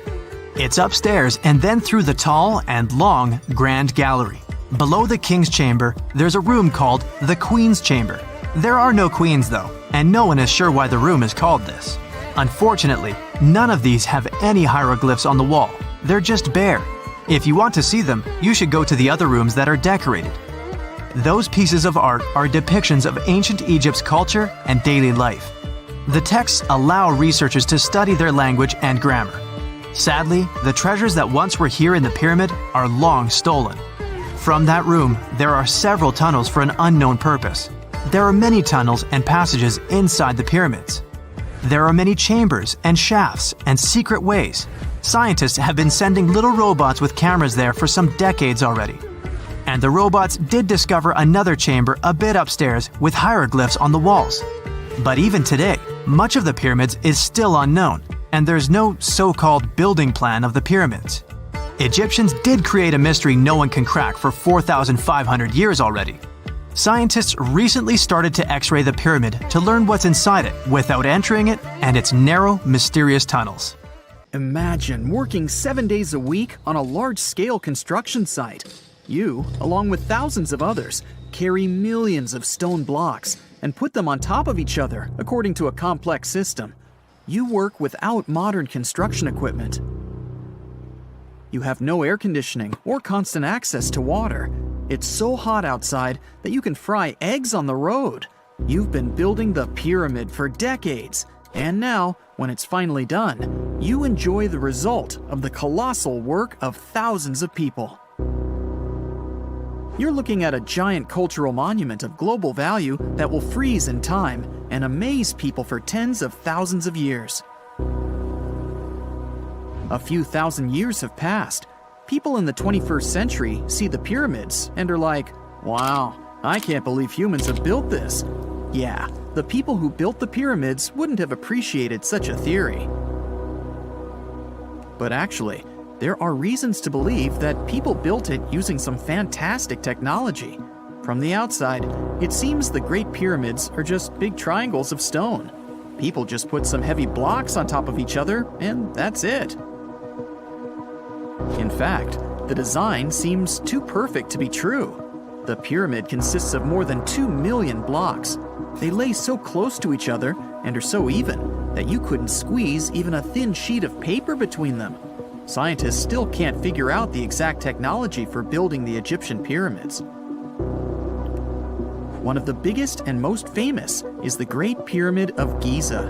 This huge construction, well known all over the world, has one big secret. There should be a capstone on top of the pyramid. It's a triangular-shaped stone block, a small pyramid on top of a huge one. It's also called a pyramidion. The builders of ancient Egypt made it out of granite and limestone and covered it with gold. No records or old drawings prove that there was a pyramidion at the top of the Great Pyramid of Giza. But there's another ancient Egyptian structure with such a triangle, the Red Pyramid. It was built before the Great One, and its capstone has survived to this day. Archaeologists have found and reconstructed it. But where could the capstone of the Great Pyramid be? It's a mystery that still has no answer. Some are sure that some thieves have stolen it from the top. Maybe they just climbed up and pushed the pyramidion down. It makes perfect sense. The capstone was probably the most valuable element of the pyramid. Many scientists and archaeologists still don't know its exact purpose. Some believe that this peak covered with gold glorified the pharaohs. The capstone reflected moonlight at night and illuminated the entire space around it. During the day, the capstone reflected sunlight with its shiny surface. You could have noticed it from afar. The top of the pyramid was a kind of guiding star for lost travelers. All other stone blocks of the pyramid consist of limestone. People polished them to make them look shiny. In the past, they were even glowing and reflected light. You could see glowing pyramids from space, although they looked like tiny lights.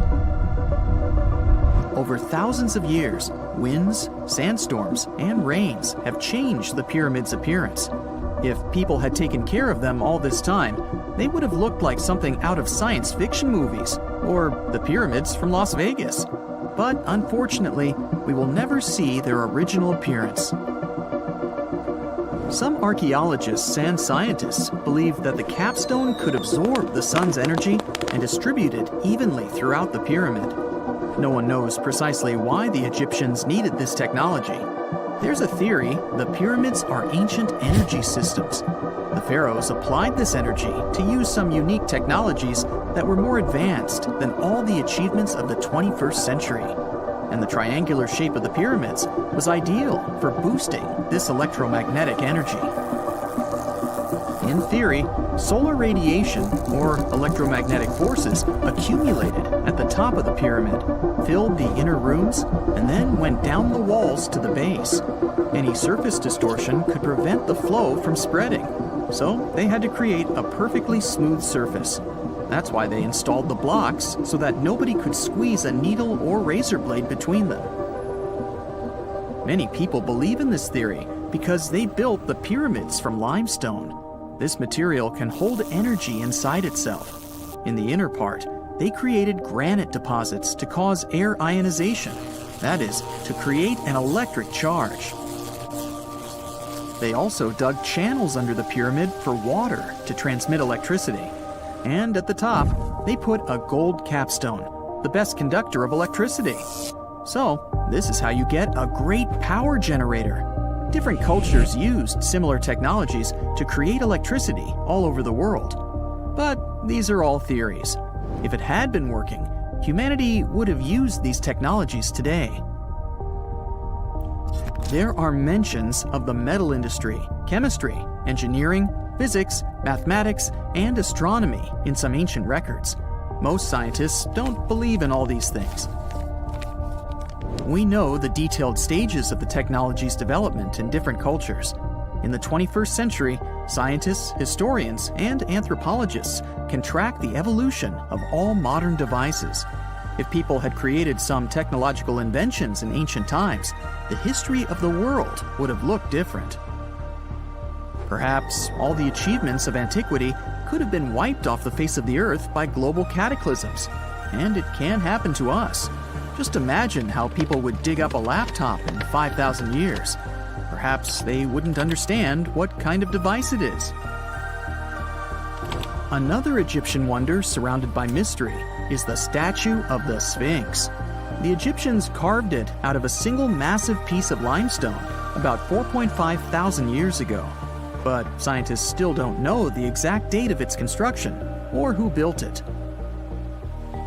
People painted the Sphinx in different colors, so it looked much brighter and more vivid in the distant past. It was shining just like the Great Pyramids. Anyway, time hasn't only changed its appearance, but its name too. Initially, the Egyptians called it Hor-Mekhet. The Greeks renamed it the Sphinx about a few hundred years after it had been built. The Sphinx emphasized the greatness of the rulers of Egypt. It also performed a symbolic function of a watchdog guarding the tomb of the pharaoh and the paths leading to it. This version sounds realistic, since archaeologists have discovered many secret entrances at the foot of the Sphinx. Perhaps these rooms and intricate tunnels lead to underground halls with treasures. And treasures don't always mean gold and jewelry. According to legends and theories, the Sphinx guards the Hall of Records, the storage of all humankind's knowledge. The information about the ancient mythical state of Atlantis could be there. You can find many detailed maps of the internal dungeons of the Sphinx on the internet. They show structures 12 stories deep under the statue. It looks like a small city filled with gold, scrolls of knowledge, and various ancient artifacts. But don't believe all these maps. These are just theories. Several thousand years have passed, but people have very little information about it. Archaeologists know that there are still many strange and exciting things about the Sphinx that are still undiscovered. Some locals are afraid to research because they believe they can awaken something terrible from the underground depths. Therefore, it's mostly scientists from other countries who conduct the excavations. In 1998, scientists discovered strange tunnels leading to empty rooms under the Sphinx. They realized that some people tried to get there through tunnels in the past, and maybe those people took all the treasures that were there. One of the legends says that some powerful artifact lays beneath the Sphinx. Its technology can change the whole world, but the locals are hiding it because it can damage the planet. Some believe that you can find evidence of unknown technologies painted on the granite walls in the pharaoh's tombs. But most likely, these paintings and signs tell us the myths and legends of ancient Egypt. But what if Egyptian symbols and drawings are detailed instructions for using ancient technologies? What if the locals that lived at that time thought, people in the future won't be able to get energy themselves. Let's leave some detailed instructions for them. Anyway, there are many riddles and theories. In reality, the search for answers is a dangerous undertaking, since it's not easy to get into the underground halls. Excavations can ruin the structure of the entire Sphinx. Any person inside the tunnels may get lost and never be able to find their way back. Besides, it costs a lot of money. Now, what would be awesome is if people could invent some device that could scan underground areas and show their detailed models.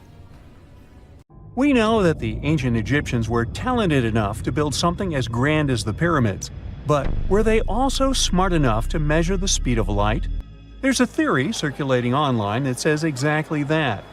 If you look at these two numbers, you'll see that they match completely. The first one is the speed of light in a vacuum measured in meters, and the second one is the latitude of the Great Pyramid of Giza. So, was it done on purpose, or is it just a coincidence? Well, happily, we can tell you that it's actually just a coincidence, not another conspiracy thingy. The Great Pyramid is just one of the many places in the world that share the same latitude. And more importantly, even if the ancient Egyptians had somehow measured the speed of light and chosen to keep it a secret from the rest of the world, they wouldn't have used meters to put it down. Meters were only defined at the end of the 18th century. The builders of the pyramids used a different unit of measure called cubits. 1 cubit is equal to 1.5 feet. Cubit was based on the length of the arm from the elbow to the tip of the middle finger, and it became popular in the ancient world. So if they wanted to impress the rest of the world and set the pyramids at a point that matched the speed of light in cubits, they would have to build their iconic constructions somewhere in Europe. And then the Danish astronomer who first measured the speed of light in 1676 would have been really upset to know that someone had done it centuries before him. So although they were ahead of their time in many aspects, the ancient Egyptians never measured the speed of light or used longitude and latitude to map their locations. The base of the Great Pyramid of Giza might seem like a perfect square, but it's actually an 8-sided structure, not 4-sided. Each of its 4 sides has a subtle concave indentation that splits it evenly from base to tip. The official version is that a British pilot was the first to notice it in 1940 while flying over the pyramid. He took a photograph that showed shadows highlighting these indentations. Some people think these lines are only visible from above and can best be seen at dawn and dusk during the spring and autumn equinoxes. This has led to a freaky theory that the ancient Egyptians might have designed the pyramids to communicate with something looking at them from above. Now, the Great Pyramid is one of only 3 pyramids that used to have a swivel door. It weighed around 20 tons, but they could still easily open it from the inside. Its precise fit made it nearly invisible from the outside, with no visible latch or handle. There were only slight variations in the exterior stone that gave out an opening. The other 2 pyramids with similar doors belonged to Khufu's father and grandfather. The Great Pyramid also has a hidden void at least 100 feet long that was only found in 2017. We still don't know what lies within the space, what purpose it served, or if it is the only space of its kind. Researchers used the same tech to see through cathedral walls, Mayan pyramids, and even volcanoes. It depends on a natural shower of subatomic particles called muons. They pass more easily through empty space than through solid materials. So if they arrange multiple muon detectors around a structure, scientists can map out its solid and empty areas. A team of scientists placed muon detectors inside the Great Pyramid and allowed them to gather data for months. Scientists have analyzed samples of the mortar used to build the pyramids many times. Although we know its composition, modern technology still can't replicate it. The mortar is mostly made from processed gypsum, but it wasn't used like the cement we use for bricks today. Instead, they used it to support the joints between the massive stones as they were set in place. The estimated amount they needed to construct the Great Pyramid was around 500,000 tons of mortar. The gypsum mortar is stronger than the stones themselves and has held up for thousands of years. Now, all 4 sides of the Great Pyramid are aligned with the cardinal points – north, south, east, and west. According to geologist and engineer Glenn Dash, the alignment is accurate to within 4 minutes of arc, or 1/15th of a degree.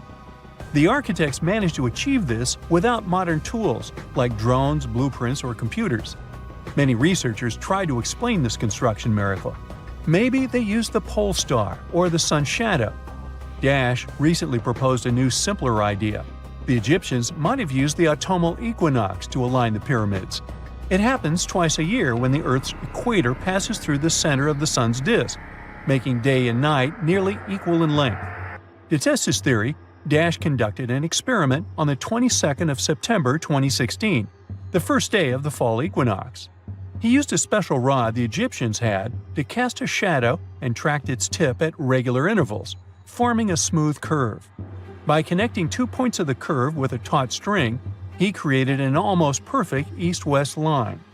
Dash noted that on the equinox, the shadow's tip runs in a straight line, nearly perfectly east-west, and with a slight counterclockwise error.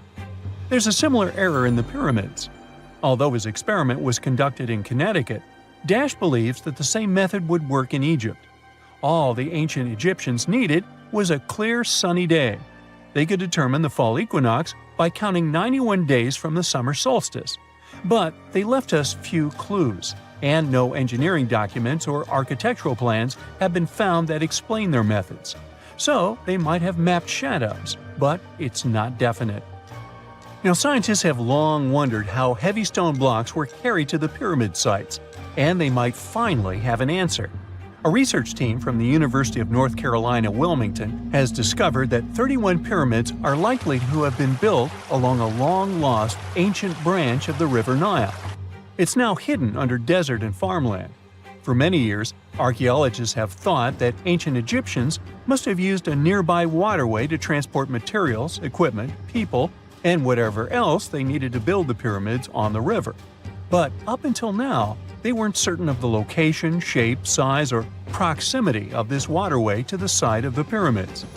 The group of researchers used radar satellite imagery, historical maps, geophysical surveys, and sediment coring to map the river branch. They believe it was buried by a major drought and sandstorms thousands of years ago. The team managed to go below the sand surface and get images of some hidden features thanks to radar technology. They found hidden rivers and ancient structures running at the foothills of where most of the ancient Egyptian pyramids lie. The discovery of this extinct river branch helps explain the high pyramid density between Giza and Lisht, in what is now an inhospitable area of the Sahara Desert. Now, Egypt isn't the only country with the most pyramids in the world. The champion's title here goes to its southern neighbor, Sudan. It has between 200 and 255 pyramids, compared to Egypt's measly 138. They were built by members of the Kingdom of Kush, an ancient civilization that ruled the lands along the Nile River many years ago. They started erecting pyramids around 500 years after the Egyptians had stopped doing it. Their pyramids are much smaller than the Egyptian ones, but were built for the same purposes. Archaeologists are still working to find out how the pyramids in the Sudan were built, how long it took to complete them, and what happened to their society. And now we're off to almost 5,000 years ago. Let me take you to ancient Egypt, where back in 2550 BC, guess what? The construction of the Great Pyramids of Giza started. People learned to build cathedrals and skyscrapers, but it wasn't until recently that these massive buildings appeared. It's still a mystery to even modern scientists how these pyramids were built 5,000 years ago. No wonder they are one of the 7 wonders of the ancient world. They're also the oldest of them and the only wonder of the ancient world that still exists in the 21st century. It must have taken a lot of cooperation to build a thing that massive, even for today's metrics. But the Giza pyramids weren't the first pyramids ever. The first one, called the Step Pyramid, was built around 80 years before the first Pyramid of Giza in 2630 BC for King Djoser. It wasn't meant to be extraordinary, but ended up being quite impressive. It was a pyramid of 6 stepped layers of stone. It was 204 feet high, which is as tall as a 19-story building. And it was the tallest building that existed at that time. It wasn't just a pyramid though, it was surrounded by a whole complex of buildings, including even courtyards. In ancient Egypt, people believed in the afterlife, so everyone, especially kings, wanted to make sure they had everything they needed to get ready for it. Here's why the pyramid complex was perfectly supplied with a lot of objects people used every day. The complex included a pyramid and a kind of a palace. Those buildings had many things the king loved and might need one day, like furniture, food, and gold vessels. After Djoser, building pyramids became common practice, but many pyramids weren't finished. It would usually take about 20 years to build one, but many rulers reigned way less than that. Overall, there are more than 100 pyramids. The most famous pyramids are the Great Pyramids of Giza. The first one and the biggest one was built for Pharaoh Khufu, around 2550 BC. Initially, it was 481 feet tall, which is as tall as a 40-story building. The second pyramid was built for Khufu's son, Pharaoh Khafre, around 2520 BC. It's just a bit shorter, usually standing at 471 feet high, a 39-story building. This is the pyramid with the famous statue of the Sphinx. Sphinxes have a lion's body and a human head. They were built to guard important areas. This one has the head of Pharaoh Khafre and is guarding his pyramid, facing the sunrise. The Sphinx is most well known and is one of the world's biggest and oldest statues. Originally, it had red color and did have a nose. It's still possible to see the trace of red pigment by its ears. But no one knows exactly when the nose disappeared. For some time, the Sphinx was sort of hidden underground, being covered with sand up to its shoulders. Luckily, in the early 1800s, an adventurer with a team of 160 people dug it out. The third Pyramid of Giza is the smallest one, being more than twice shorter. Originally, it was 218 feet high, about the height of a 20-story building. Built in 2490 BC, it was a pyramid for Khafre's son, Menkaure. The pyramids are designed to align with the points of the compass, and their sides symbolize the rays of the sun. But back at the time, there were no compasses.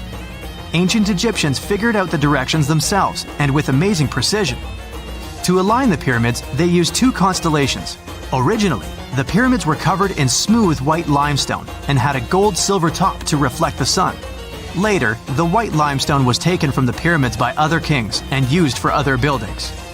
Scientists estimated that ancient Egyptians used about 2.3 million stone blocks to build the first pyramid. Each block weighed more than 1 ton. This is the weight of a rhino. Some blocks were even bigger, being almost as heavy as an elephant. 4.5 millennia ago, there was no modern equipment to help build it. There were no machines, no wheels, and even no steel. The only metal available to them was copper. Even today, scientists aren't sure how the Egyptians managed to build the pyramids.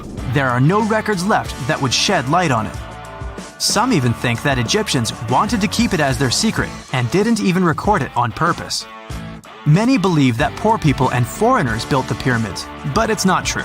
Actually, the builders were very skilled workers, and they were fed and paid well. The archaeologists claim that the builders lived in a nearby temporary city and were a highly organized community with a strong leader. Scientists say that around 20,000 people worked on each pyramid complex, and it took about 20 years to build each. It probably was a national project. The construction site was large in resources, and food and essentials were likely to be contributed from all parts of Egypt. Even with all that support, it remains unclear how people managed to cut, transport, and assemble those huge stones. One of the theories suggests the stones were most likely transported on boats down the Nile River. Then, there was a harder part. They had to be moved to the construction site. For that, they probably used wooden sleds. It wasn't very hard to pull them because the sand mixed with the right amount of water was pretty slick. And 10 people could move a sled even with a rock weighing 1 ton pretty easily. Finally, one last problem. The stones had to be lifted and put into place. Archaeologists have discovered the remains of the ramps system that dates back to when the pyramids were built. Most likely, the Egyptians designed a unique system to move and pull huge stone blocks, but no one knows what it looked like exactly. The most common opinion is that there were several ramps around the pyramid to help move the blocks. The ramp was growing with the pyramid getting higher. They suppose people were walking up the stairs, pulling the stone on the wooden sled up in the middle on the sandy ramp. But this is just one of the options. Others say that the ramps were going around the pyramid. Some say the ramps were inside the pyramid. But we'll never know for sure, and it'll forever remain a mystery, just like the ancient Egyptians wanted. Surprisingly, there's not much inside the pyramids. Most of it is just solid stone with very little open space. But let's take a quick look inside the biggest of the pyramids of Giza.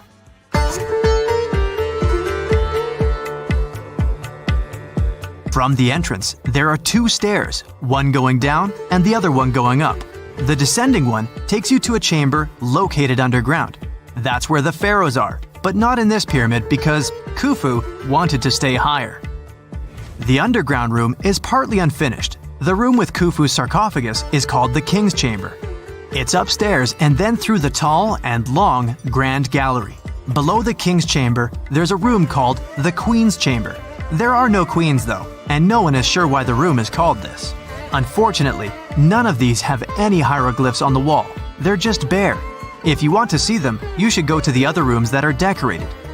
Those pieces of art are depictions of ancient Egypt's culture and daily life. The texts allow researchers to study their language and grammar. Sadly, the treasures that once were here in the pyramid are long stolen. From that room, there are several tunnels for an unknown purpose. There are many tunnels and passages inside the pyramids. There are many chambers and shafts and secret ways. Scientists have been sending little robots with cameras there for some decades already. And the robots did discover another chamber a bit upstairs with hieroglyphs on the walls. But even today, much of the pyramids is still unknown, and there's no so-called building plan of the pyramids. Egyptians did create a mystery no one can crack for 4,500 years already. Scientists recently started to X-ray the pyramid to learn what's inside it without entering it and its narrow, mysterious tunnels. The story goes that 2 Mayan twin boys loved to play ball. Sure, they were really good at it, but they also made a lot of noise when playing. The lords of the underworld soon became bothered by the sound and summoned the 2 boys to the underworld, a place the Mayans called Xibalba. As soon as the boys reached their gloomy destination, the lords of the underworld began putting them through a series of tests. Soon enough, the inexperienced twin boys failed the tests and lost their lives. But this was not in vain. This sad event resulted in the appearance of a beautiful fruit tree. Soon enough, a young woman saw a beautiful fruit on this tree and reached up to pick it. Legend has it that soon after that, she gave birth to another set of twin boys named Hunahpu and Xibalba. Just like their ancestors, these twins were great ball players, but they were equally as loud, and the lords of the underworld became annoyed again. They decided to ask this pair of twins to come to play a game in the underworld, hoping to get rid of them too. When the twins arrived, the Lord sent them through a number of frightening places. The first one was the House of Gloom, which was very dark. They then passed through the House of Knives, where they had to avoid getting injured. The twins then built a fire in the House of Cold, so that they didn't freeze, and ran through the House of Jaguars, where they tricked the animals into not eating them. Finally, they entered the House of Bats, where they seemed to have lost their luck. One of the bats managed to run off with Hunahpu's head. The lords then challenged the twins to play ball with them, but the boys were clearly at a disadvantage. Jibalinkui placed a turtle on Hunahpu's shoulders to make up for his lost head, and they began playing. As the lords became distracted by an animal near the court, Jibalinkui stole his brother's head and placed it back in its place. Much to the annoyance of the lords, the twins were now able to tie the game. Hunahpu and Jibalinkui continued to perform a series of tricks for the lords of the underworld.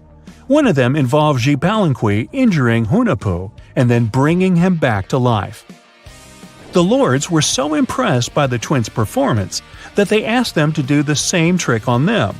Of course, the twins agreed, but after performing their trick on some of the lords, they refused to revive them. Seeing what had happened, the lords of the underworld admitted defeat and begged for their lives, promising not to intervene in the lives of people ever again. Hunahpu and Jibalinkui were happy to have avenged their ancestors and gained the respect of the lords. Legend has it that the lords of heaven were so impressed by the twins that they took them to live in the sky by turning them into the moon and the sun. The Maya civilization was one of the most dominant indigenous societies in history, and their folklore and traditions are still discovered and studied today. They used to live in a territory called Mesoamerica. It was made up of modern-day Mexico and parts of Central America like Guatemala, Belize, Honduras, Yucatan Peninsula, and El Salvador. They lived from 1800 to 900 BCE and up to 900 to 1500 CE. Apart from their impressive legends, the Maya were very skilled inventors. They're known for their calendars, writing systems, farming methods, and sports. Their writing, for example, was found preserved on buildings and stone monuments, as well as in rare books and pottery. It's a system made out of more than 800 hieroglyphics in various combinations. Each of those signs was said to represent a syllable. Their writing system was deciphered by accident by Tatiana Proskorakov, an American woman who initially studied to be an architect. Since she didn't find a job in her field, she eventually became a Mayanist in her own right, despite not being academically trained. She was the first to notice that the Mayan upended frog glyph meant birth, and that their toothache glyph meant the date when the king ascended to the throne. It made it easier for scientists to pinpoint birthdays, as well as the names of the rulers of a specific Mayan dynasty. They also invented the concept of zero, which is seen as one of the greatest innovations in mathematics, physics, and human history altogether. Sure, even back then, people understood the idea of having nothing, but the concept of zero as a number is a relatively new invention. A fun fact about Mayans is that they really liked hats. The bigger your hat was, the more important you looked. Not only was it a sort of fashion statement, but it also made them look taller, which was a big deal for their aesthetic. The Mayans also came up with one of the most intricate and complex calendars in human history. It was the first to use zero as a placeholder. Their calendar ended on December 21st, 2012, which led some people to believe that it translated to the end of the world. Obviously, that was not the case. It just so happened that the date coincided with the end of a Mayan cycle of years. But you know, as advanced in science and astronomy as they were, they did make some mistakes. One of them was their belief that the world was flat. Their theory was that the four corners of the world were watched by the brother lords, who kept the sky from falling over their lands. Hats off for their menus, though, as they were well-known chocolate eaters. They turned eating chocolate into a form of art. The drink they made wasn't really like the hot chocolate we enjoy today, though. The recipe included mixing cacao with water, honey, chili pepper, cornmeal, and other ingredients to make a foamy, spicy drink. The ritual of drinking cacao was a crucial part of their celebrations. We're not done discovering all the amazing parts of their architecture and civilization. It was only a few years ago that a Maya pyramid was found at Tonina, in the Mexican state of Chiapas. It was estimated to be more than 1,000 years old. The reason why it escaped archaeologists for so long was that it lay hidden under what was believed to be a natural hill. The ruins of two Mayan cities have been recently discovered in the Mexican state of Campeche. Why didn't we find them until now? Well, they were concealed by really thick vegetation, which made it difficult for archaeologists to reach them. The Mayans didn't just disappear. Their descendants are still around today, many of them choosing to live in their ancestral homelands. You can find them in Guatemala, for example, where the Maya people make up the majority of the population. Overall, the Maya ethnic group contains people that speak different Mayan languages, such as Yucatec, Quiche, Quechua, or Mopan. They had no idea what a spa day was, but the Mayans really enjoyed a nice sweat once in a while. Sweat lodges were discovered around ancient Mayan sites. They were built out of stone or adobe. These rooms were an essential part of their cleansing and healthcare rituals. One of the earliest sweat lodges was found in Quello in northern Belize and appeared to date back 3,000 years. One of the most important parts of the Mayan culture was a ball game which they named Pix. It had both political and spiritual significance. We can see ball courts at important parts of Mayan archaeological sites. The main goal of the game was to pass a rubber ball through a very high stone hoop without using your hands. Basically, it was a combination of soccer and basketball. However, it could have serious consequences. The loser could, at times, even lose his own life. Ooh, high stakes indeed. Because of this game and the need for bouncy balls, the Mayan people were some of the first cultures to use rubber. They made it using natural latex. There were different kinds of rubber depending on what natural substances the latex was mixed with. And that, my friend, is the way the ball bounces. Sorry, but you know me, I just couldn't resist. This just in, the world's oldest pyramid was built during the last ice age. And I'm not even talking about Egypt. I'm saying our ancestors might have spewed a 27,000-year-old pyramid in West Java. Gunung Padang is not exactly shouting pyramid. It's more of a mound with huge scattered stones tossed all over it. But local people seem to revere it, and they have for centuries. It wasn't until recently that the Indonesian authorities decided to excavate a bit deeper to see what all the fuss was about. They ended up finding the remains of a human settlement. It was rather unexpected, since the mound is pretty high up.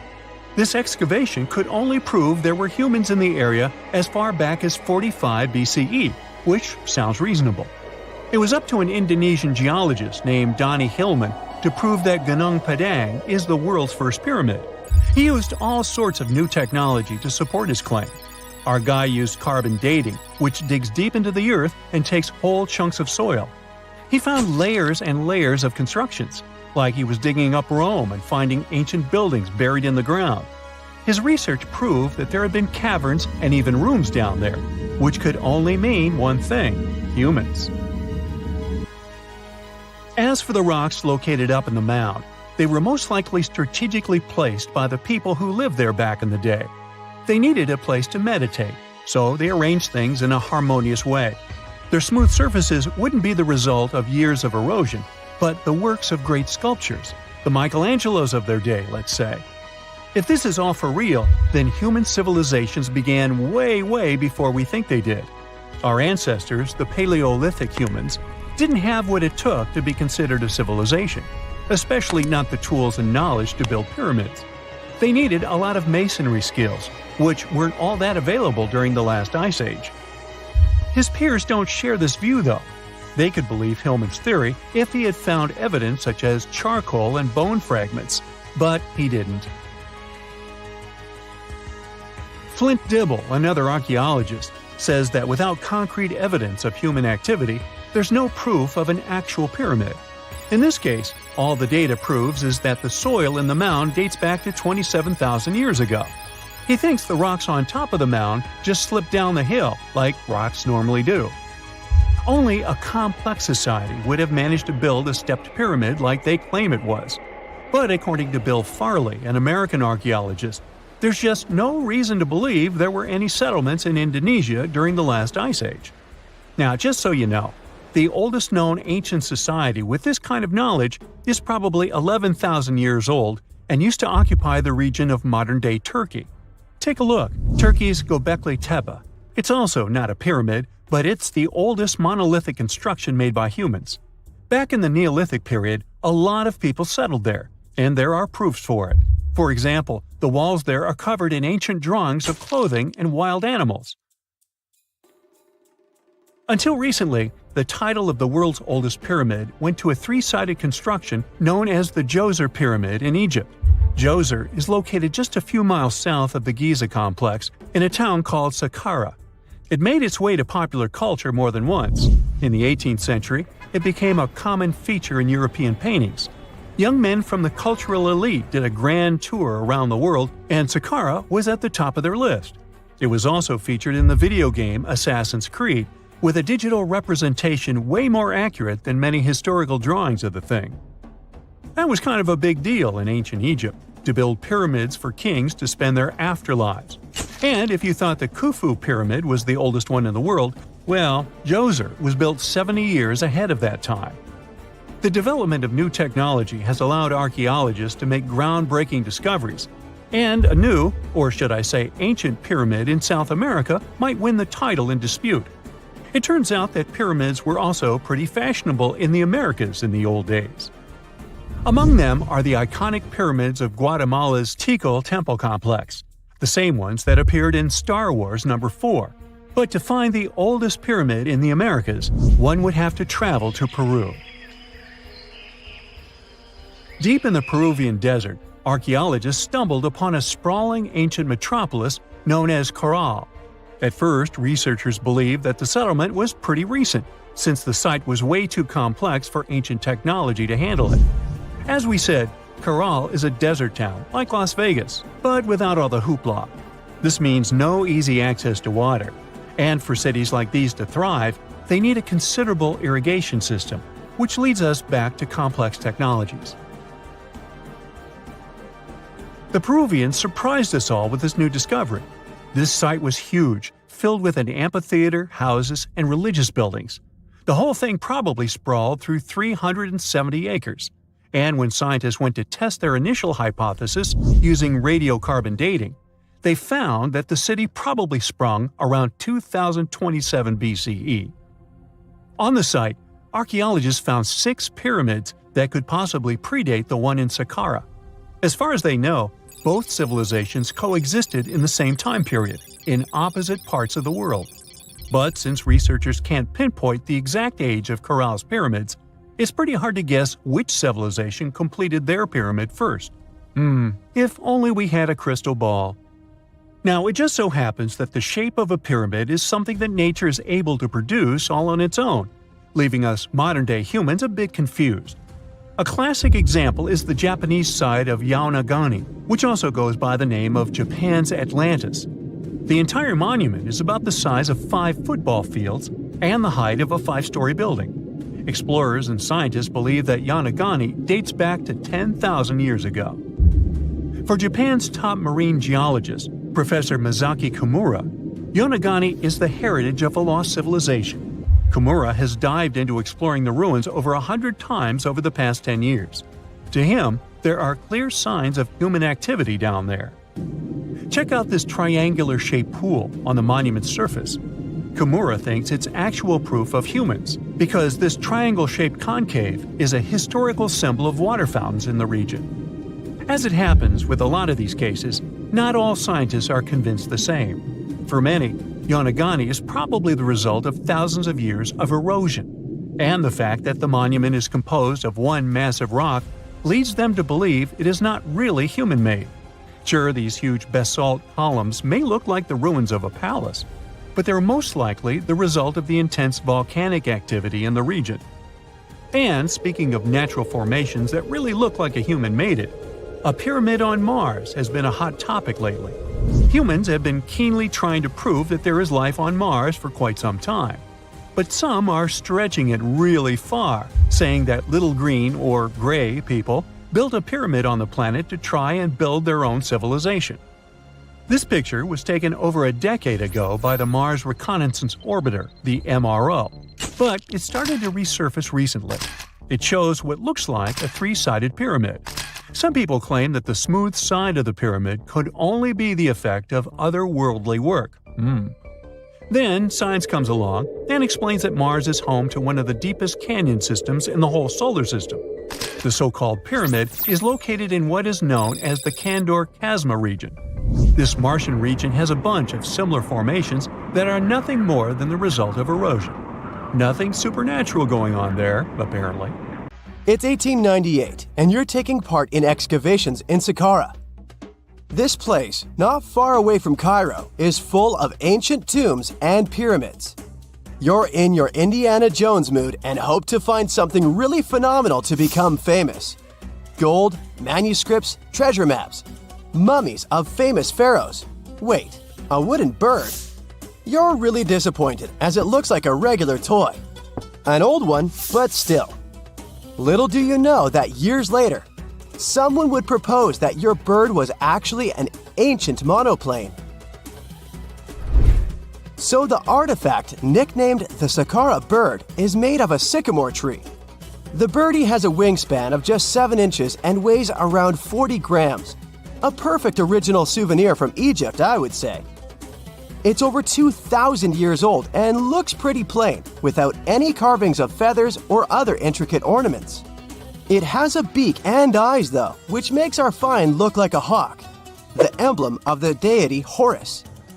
Its tail is rather unusual as it's squared, looks weirdly upright, and it seems like the sunken part of it was the place for a now missing piece. Humans love solving a good mystery, so there have been several attempts to explain the use of the birdie. First, quite simply, is that it was a ceremonial object. The second idea is that it was a toy for a child from some well-off family. It could have been some sort of boomerang, which was a popular concept in ancient Egypt. Then there was a theory that the bird had been used as a weather vane. But this one has been debunked as the figure doesn't have any holes or markings, except for the one made at the museum in Cairo to fix the exhibit on a stick. So there was no way to hang it in the past. Almost a century after the bird was found, Egyptologist Dr. Khalil Masiha proposed a new theory that it could have been a model of a monoplane. He believed the bird was missing a horizontal tailplane. Otherwise, it had its wings set at a right angle, similar to that of modern planes. It could have worked to generate the aerodynamic lift necessary for flights. Dr. Masiha also claimed that it was common at that time to place miniature models of technological inventions in tombs. So, did the ancient Egyptians really invent the plane in 200 BCE? That would make the Wright brothers, who are considered the inventors of aviation, really upset. They made one of their first flights only in 1903. There's just one way to know for sure, and that is to test the model. But you know, the ancient museum in Cairo would unlikely let one of their cherished exhibits fly around like a toy. That's why glider designer Martin Gregory built a similar model, this time of balsa wood, and concluded that even with the missing tailplane, the plane wasn't much of a flyer. Case solved? Not really. This didn't sound convincing enough to the History Channel, so they invited an aerodynamics expert to build another replica of the bird. He tested it in weather conditions similar to those in Egypt and was impressed with the little plane's abilities. So, if they did invent the prototype of a plane back in the times of pharaohs, it would be a good example of an oopart. That's an out-of-place artifact, an object that's way ahead of its time in terms of technology or history. And the Saqqara bird isn't the only example of such a revolutionary concept. In 1901, a group of divers retrieved the Antikythera mechanism from an underwater shipwreck near the Greek island of Antikythera. It's been dubbed the world's first analog computer, and it's currently dated around 100 BCE. The bronze mechanism could tell the position of the sun, moon, planets, and stars, as well as the lunar phase, the dates of upcoming solar eclipses, and even the speed at which the moon moves through the sky. No one's sure who used it and how or where it was made. But it's obvious that it's extremely precise and way too advanced for its time. The first flushing toilets in the world were invented in the middle of the 20th century. Just kidding. The ancient Minoans on the Mediterranean island of Crete and the Indus Valley civilization both came up with this brilliant invention at the same time, around 4,000 years ago. The plumbing and sanitation were so well done that no one managed to design anything better until 2,000 years later. One ancient Minoan lavatory was discovered at the Palace of Knossos. It looks like it had a wooden seat set over a tunnel that directed water from a rooftop reservoir to an underground sewer. Other varieties got water from jugs. Only the super rich people could afford all this glory. So if you wanted to shop for real estate back then, the flushing toilet would be a telltale sign you were in the rich neighborhood. Automated doors became a cool, seemingly new invention back in 1931. But the technology behind them is actually much older. Think the 1st century CE old. Mathematician and engineer Heron of Alexandria came up with a hydraulic system to open and close temple doors. To bring it into action, you need to light a fire to produce heat. There was a brass pot under the fire, half filled with water. The inventor connected the brass pot to containers that acted as weights. When the fire was burning, the water moved into the containers. They went down and pulled the ropes. It was nothing like a supermarket door that opens in front of you before you even have time to think. Heron's door took hours to open, and there was no way to stop the process. That's why they only opened the doors once a day before people entered the temple, to add some mysticism at the temple during ceremonies. Spooky. Looks like the first ever battery was invented in Baghdad around 2,000 years ago. A German archaeologist found this oval-shaped clay jar in 1938. Scientists are still not sure what purpose it served and who exactly invented it. There is a theory that it was used for electroplating objects with precious metals. When they filled it with a weak acid like vinegar, the battery produced around 1 volt of electricity. Another theory says it was a vessel for sacred scrolls. Would you like to buy contact lenses designed by Leonardo da Vinci himself? In 1508, he invented a glass lens with a funnel on one side. You were supposed to wear it with water inside to improve your vision. Sounds a bit uncomfortable, doesn't it? So, around a century later, French scientist René Descartes decided to improve the idea and make the cornea contact the future lenses. Contacts because they contact your eyes, get it?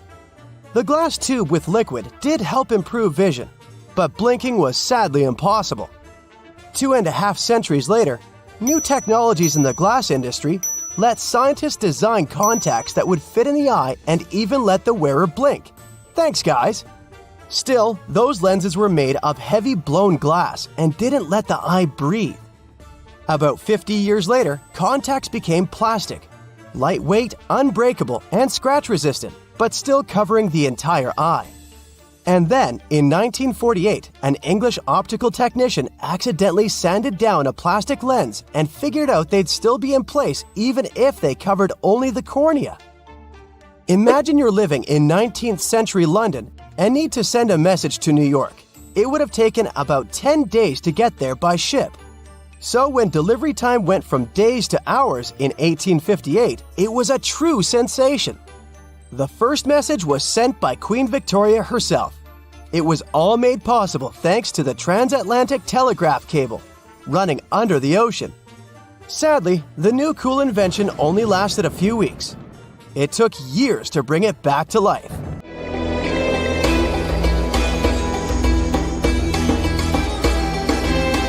The Great Pyramid was created as the final resting place of ancient Egyptian monarch Khufu. According to legend, French leader Napoleon entered the Great Pyramid and came back out looking shaken and super pale. He never revealed what he saw inside, but whatever it was is said to have affected him for the rest of his life. When Napoleon entered the pyramid, he would have walked through a super tight and ascending passageway. He'd then go through another passageway, known as the Great Chamber. This corridor would have been much taller than the previous one, and would have cobbles too. He'd then reach the King's Chamber, the centerpiece of the Great Pyramid, which was lined with huge blocks of granite. But it wouldn't have looked as grand as we might imagine. There are no hieroglyphics decorating its walls, as Egyptians only began decorating the burial chambers of pyramids much later on. The pharaoh's tombs deep inside the pyramid would have also been filled with treasures, from chunks of gold to the world's most expensive jewelry. But this would have all been looted a long time ago. The only thing that probably would have been left in there would have been a huge sarcophagus, which would have once contained the king's mummy. He'd also have to walk past the Queen's Chamber. This room most likely didn't hold any queens though, as pyramids were usually only built for one person. There are mysterious tunnels leading from here. To this day, no one is really sure what they're there for. And that's not the only mysterious and creepy thing Napoleon may have encountered, as stories of pharaohs leaving ancient curses on pyramids go way back. Many pyramids had warnings written on the outside, telling of horrifying things that would happen to those who entered and disturbed the peace. We might not know what exactly Napoleon found in the Great Pyramid that scared him so much, but we know for sure what was found in Tutankhamun's tomb. Tutankhamun was an ancient Egyptian pharaoh who was only 8 or 9 years old when he took to the throne. He became a cultural phenomenon when his tomb was discovered almost completely intact in 1922. His pyramid sits in the Valley of Kings in Thebes, modern Luxor, which is in Egypt. Unlike the Great Pyramid, Tutankhamun's tomb was covered in beautiful wall decorations. The walls told the story of how he would travel to the afterlife through the underworld. Egyptians believed all people would have to take this journey, so they would fill their tombs with objects and paintings to help them get there. There'd also be spells painted on the walls. They believed this would help people pass over to the next realm. The journey would be pretty long, and for that reason, the ancient Egyptians would also fill the pyramids with food. Tutankhamun's pyramid was filled with 8 fruit baskets. They even found something called gingerbread fruit in there. The rooms were jam-packed with furniture, statues, clothes, and staffs, amongst a whole bunch of other things. You'd likely find a lot of clothes and expensive jewelry in the pyramids as well. The ancient Egyptians wanted their ancestors to travel in style to the afterlife. They put Tutankhamun in his final resting place with over 50 pieces of clothing, all of the highest quality. There were tunics, scarves, gloves, and headdresses, and a ton of jewelry. Bracelets, pendants, necklaces, rings, and scarabs for protection were all found inside. Each of them was made of gold or precious stones. There were also fans made of ostrich feathers to keep the old pharaoh cool in the hot Egyptian sun. But the temperature inside the pyramids never actually went above 68 degrees Fahrenheit. The ancient Egyptians developed a super cool air conditioning system that we don't fully understand even today.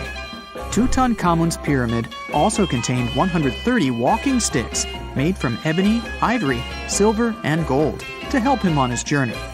There were 3 chariots hidden away in case he got tired of all the walking. They also put 11 boat paddles inside, but there was no sign of any boat.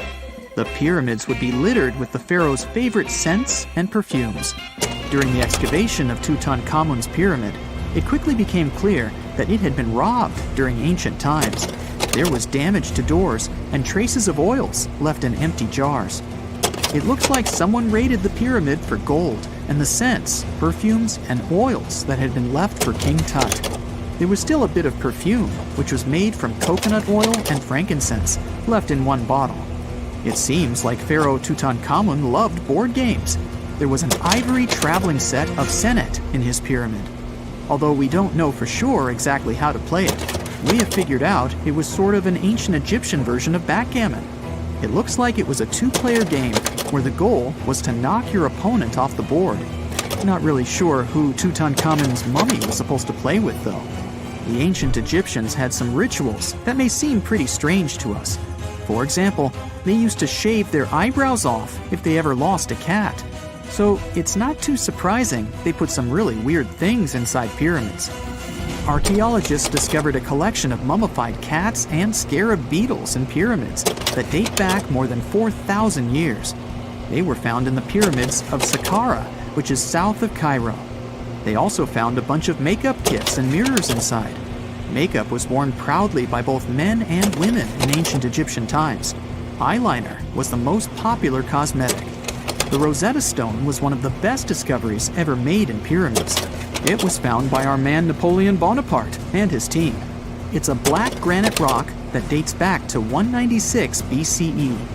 It's transcribed in Greek, Demotic, and hieroglyphic. When it was translated in 1822, we got the key to understanding ancient Egyptian hieroglyphics for the very first time. The discovery of Queen Hatshepsut's mummy in 1903 changed our understanding of the Egyptians forever. After she had passed away, her successor, Thutmose III, removed most of the evidence of her reign, so we basically knew nothing about Egypt's first great female leader. She's now gone on to become one of the few and most famous female pharaohs of Egypt.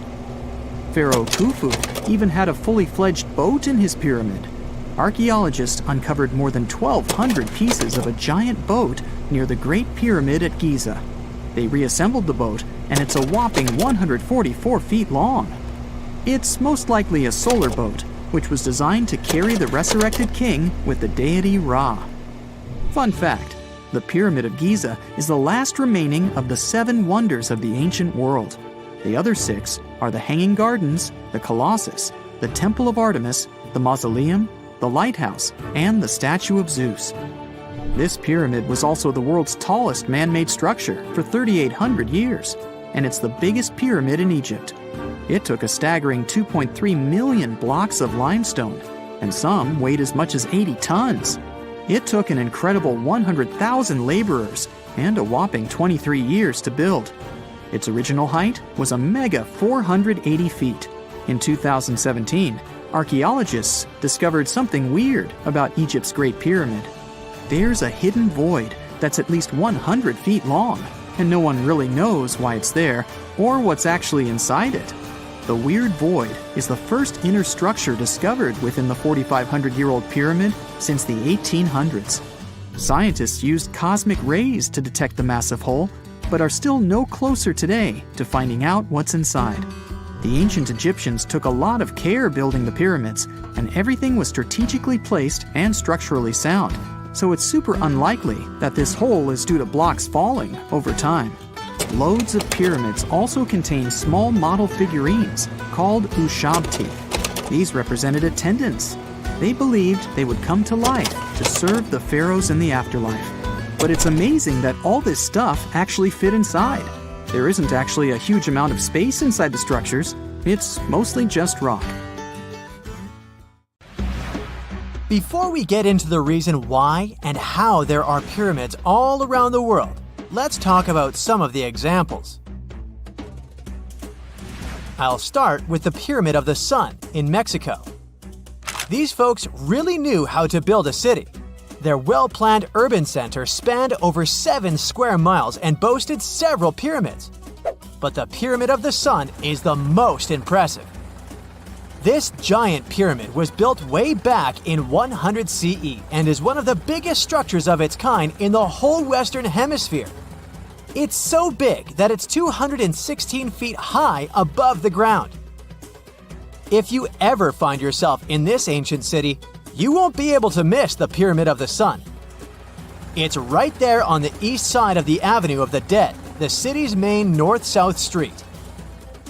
To build this incredible pyramid, around 1 million cubic yards of material were used, including a special kind of red volcanic rock called hued tizontal. Impressive, huh? We don't know too much about the people who built the Pyramid of the Sun or its purpose. But archaeologists believe there was once a temple on top of it. When explorers went below the pyramid in the 1970s, they found a bunch of cool tunnels and chambers. In 2011, they even found a secret stash of clay pots, obsidian pieces, animal bones, human figurines, and a mask. Who knows what other secrets the pyramid is hiding? If you decide to see this one, you must climb the pyramid using the 248 uneven steps on the west side. Watch your step. Sudan got some pyramids too. Nubian pyramids aren't as big as the ones in Egypt, but they still got around 200 of them. These ancient pyramids have been home to the tombs of the pharaohs of the Meroitic Kingdom for almost 1,000 years, who ruled Egypt from Nubia to the Mediterranean Sea. The pyramids at Meroe were constructed using granite and reddish sandstone. Oh, and did you know that Sudan has more ancient pyramids than Egypt?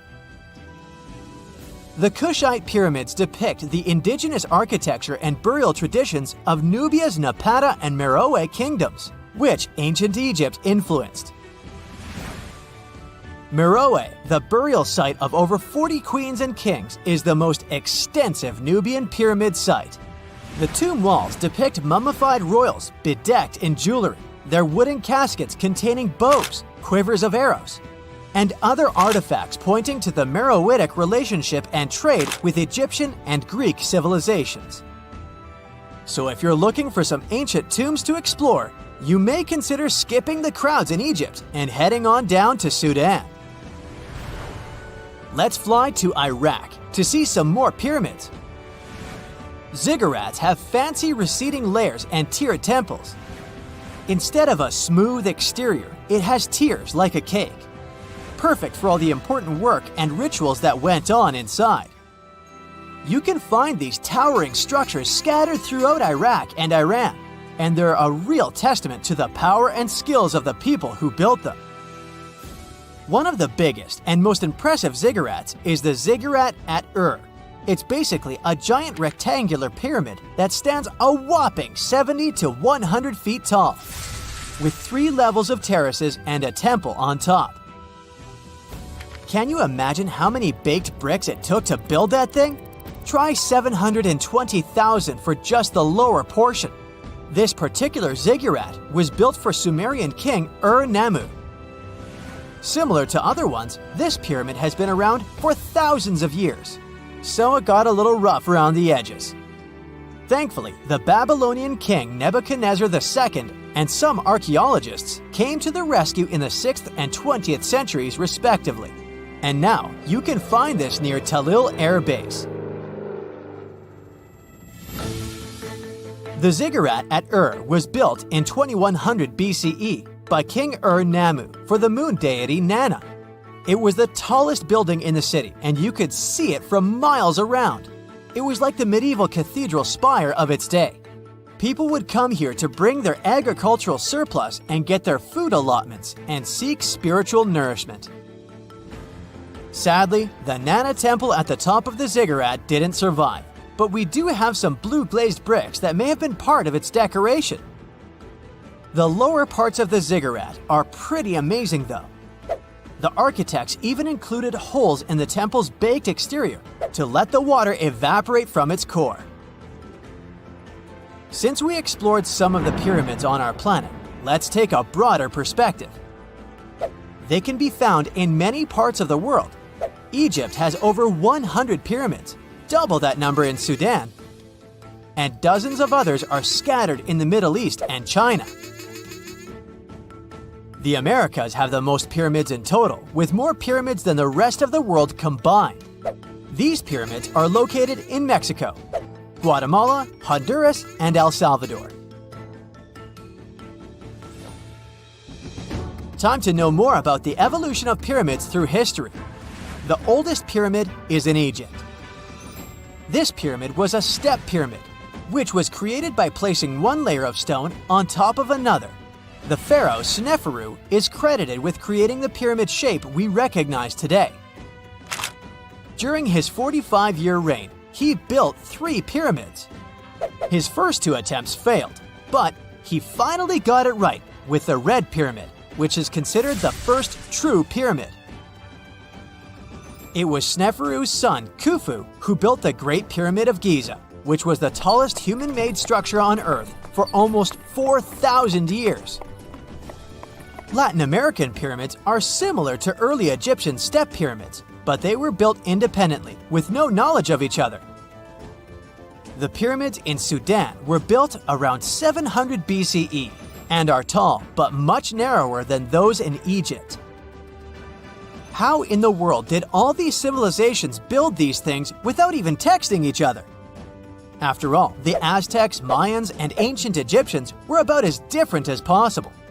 But despite their cultural differences, they all seem to agree on one thing. Pyramids were pretty cool. Step pyramids are all around the world because they were the most feasible and stable way to build large and tall structures without access to lighter building materials like wood and metal. The triangular form with a square base is the best way to build a sturdy structure, and having a cube structure would require more material for less height. Now, when it comes to pyramid design, the Egyptian pyramids were like giant triangles with a square base, smooth sides, and a pointy top. On the other hand, the Aztecs and Mayans went for a tiered cake look, with steps leading up to a flat platform on top. So, while all these pyramids share the same basic shape, they have their own unique flair. Each group built its pyramids using different materials, techniques, and slope angles. So while they may have been inspired by each other's work occasionally, they were just doing their own thing. Egyptian pyramids had smooth, angled sides that were designed to help the pharaoh's soul ascend to heaven. The Pyramid of the Sun was built over a series of caves that served as a passageway for the deities. The Maya built the temple of Kukulkan in Chichen Itza to honor the deity Kukulkan, usually represented by a serpent. Nicknamed El Castillo, it has 91 steps on each side, plus a platform. That's 365 steps, one for each day of the Mayan calendar. Tell me, Brightsiders, how were pyramids built? To begin with, humans made them, not a foreign race from space that landed on Earth. You see, one thing that all pyramids have in common is that they were built without advanced tools or even the wheel. It took a lot of people to build them, including skilled laborers and architects. For example, it's estimated that 20,000 people built the Great Pyramid of Giza, and it's believed that most of them were skilled laborers. Building pyramids was a massive undertaking that required years of planning and effort. The Great Pyramid at Cholula, Mexico, took 600 years to complete. You know, scientists make discoveries that change the world, but even they can face mysteries. Here are 10 things that have baffled scientists. Imagine that you constantly hear a low-frequency hum, and no one can trace its source. Roughly 4% of the world's population hears the hum. It's a geography-free sound. I mean, people all around the world hear it, so the name varies from Tao's hum to Auckland hum, depending on the region where it gets generated. The sound is just on the threshold of human hearing. People hear it less when they're outside, and it gets louder indoors, especially at night. What's even scarier is that you cannot unhear it once you've heard it. Some folks say it started in London around the time of Charles Dickens, who wrote A Christmas Carol, and the low-frequency sound actually comes from the humbug. Or not. Actually, the earliest cases were recorded in Bristol, UK, dating back to the mid-1970s. Scientists have various theories about where the hum comes from and why only some people can hear it, yet they don't have a clear answer. It could occur when ocean waves move along the ocean floor. They shake the Earth when they collide with continental shelves. Or this might be happening because of volcanic eruptions and earthquakes. Oh, and how about ultra-low frequency radio signals used to communicate with submarines or even 5G? Upsweep is another type of unidentified sound. It was discovered in 1991 in the Pacific Ocean. The sound is high enough to be recorded throughout the ocean. Scientists theorize that the sound could be related to underwater volcanic activity. Interestingly, the volume of the sound has been diminishing compared to its volume when it was first discovered, yet it still can be detected. Plus, it's seasonal. It reaches its highest volume in spring and fall. Is it related to seasonal changes? No one really knows for sure. The next mysterious thing is a cone-shaped monument found in the Sea of Galilee in Israel. This monument was discovered accidentally by sonar scanning in 2003, but the findings were published only in 2013. The monument weighs 60,000 tons. It was once submerged by rising waters. Archaeologists say the monument is enigmatic because they can't figure out where it's from. They don't know what it's connected to or its function. So this big and unusual thing remains a mystery. Now let's move to Göbekli Tepe, Turkey. This place offers you one of the most archaeologically significant sites in the world. Why is it important? Well, it has massive carved stones about 11,000 years old. To put it in perspective, they're 6,000 years older than Stonehenge. Ancient people placed these stones before they began farming or crafting metal tools or pottery. So the existence of this place goes against the chronology of civilization we're familiar with, where people farmed first and built second. Apparently, it wasn't like that. In any case, a good question is, what was the purpose of this site? Was it built to worship some spirits? Yep, archaeologists believe it might be the world's oldest temple. Okay, say this with me. Paleodiction notusum. Yeah, I know it sounds like a chemical formula. This is a living fossil found deep down on the ocean floor. A creature makes these hexagonal burrows, that for sure. Yet scientists can't identify the artists. Now, what do I mean by living fossil? Well, Paleodiction notusum is a creature believed to produce a burrow nearly identical to Paleodiction fossils. Is it a worm-like animal that made them? Scientists don't know. One thing is clear, this isn't some random stuff created by geological forces. Now, speaking of fossils, take a look at this giant one. Its informal name is Godzillius. It was discovered in 2011 by an amateur paleontologist. This is a scientist who studies the history of life on Earth by analyzing fossil records. Anyway, back to Godzillius. It's almost 7 feet in length and 9 feet tall if you were to measure it upright. This fossil is 450 million years old, coming from the time when Cincinnati was underwater. It might be a fossilized algae mat, but some scientists have different opinions. This is a massive tunnel found in South America. The tunnel is at least 8,000 to 10,000 years old. At first, researchers discovered a couple of colossal burrows. They were enormous and neatly constructed. Geologists were amazed, saying they had never seen such structures before. There's no known geologic process to explain their formation. I mean, researchers have known about the burrows since the 1930s, but back then they believed that these tunnels were just some sort of archaeological construction, until they discovered huge claw marks on the walls and ceiling. They reasoned that some extinct species could be the ones to have left these marks. Many geologists strongly believe they found the burrows of giant ground sloths and armadillos. The structure is the largest known burrow from the Paleolithic age in the Amazon. Yet experts have many questions. How come such a deliberate-looking structure could form naturally? A researcher then discovered another strange cave.